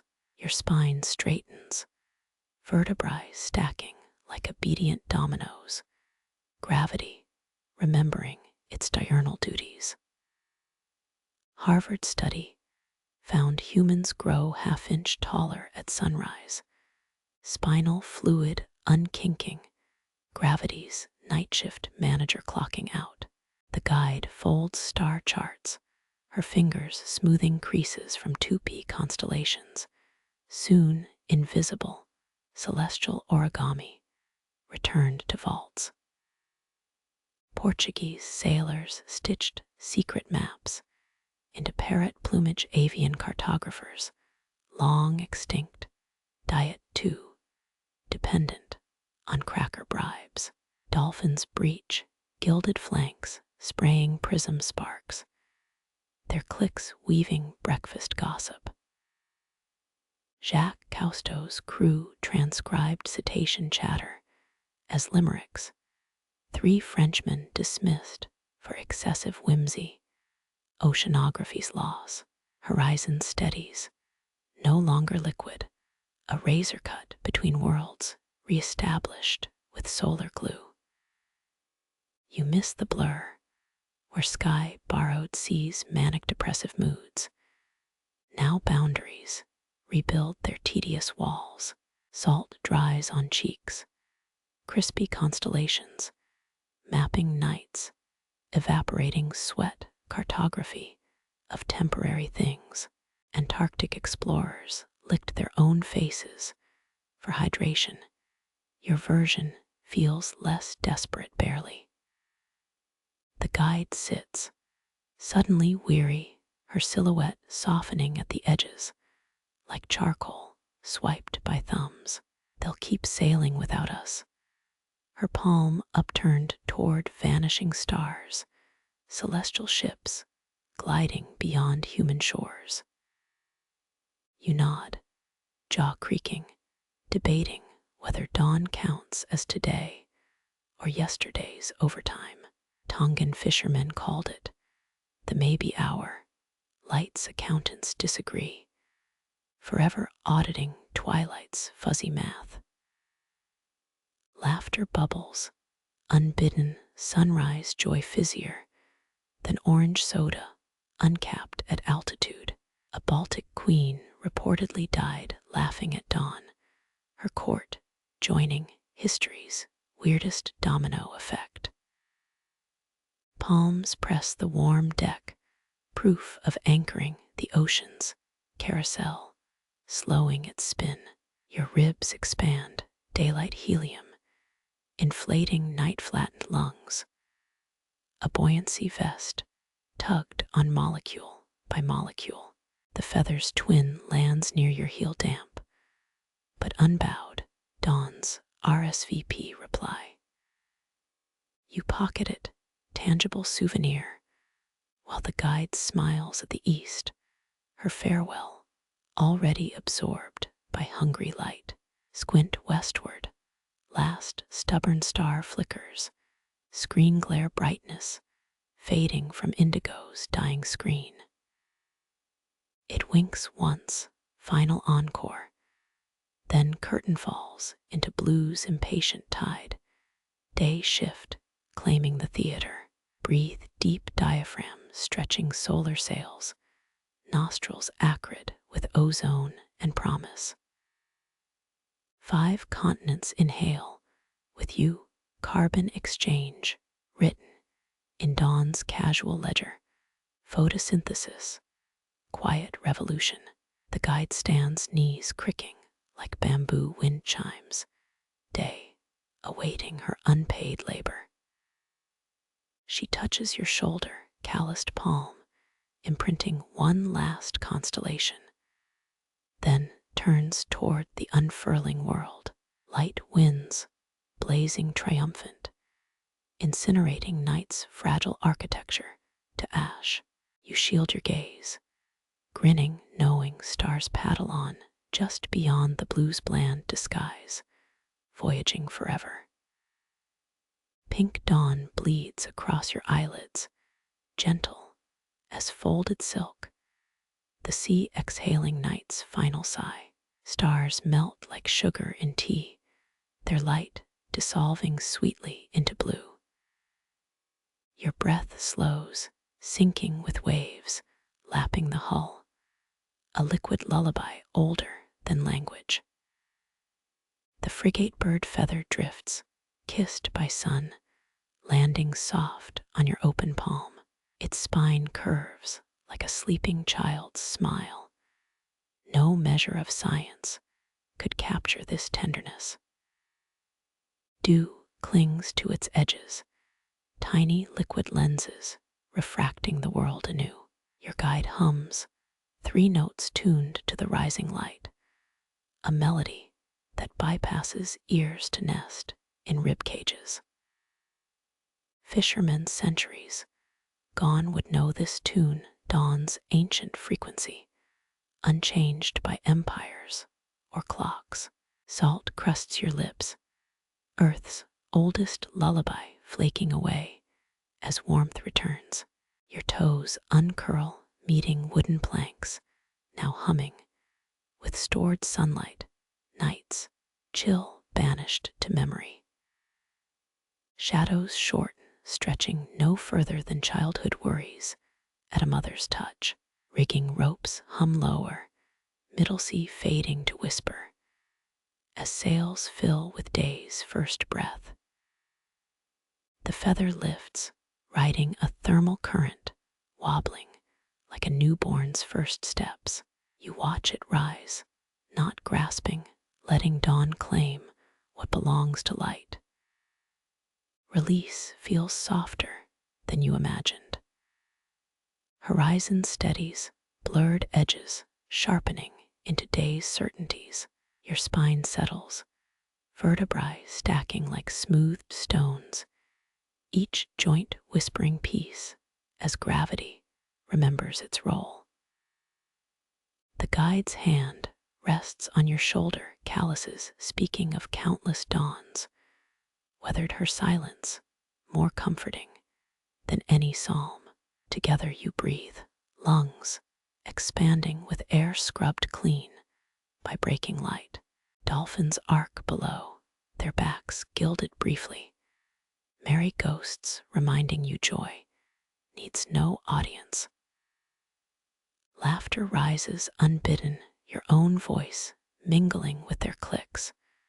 Dawn weaving human and beast into its tapestry. Water shimmers, mackerel scales flashing like 10,000 tiny mirrors, signaling night's performers to exit stage west. You blink slowly, letting each scene imprint behind closed lids. The guide stands, sunlight etching her silhouette in gold leaf, a statue blessed by morning. Her footsteps cross the deck, gentle as palms brushing drumskins, day's rhythm beginning its patient beat. You sink into the warmth, muscles softening like wax under a low flame, peace anchoring deeper than bone. Eyelids lower, not from weariness, but to better see the colors dancing beneath them. Dreams wait with open arms, no longer urgent, patient, as tides reclaiming sandcastles. Light cradles you no conqueror now, merely a mother smoothing night fright from a child's brow. All that remains is breath, salt air, and the gentle understanding that the world holds you. Sleep comes silent as frigate birds gliding home.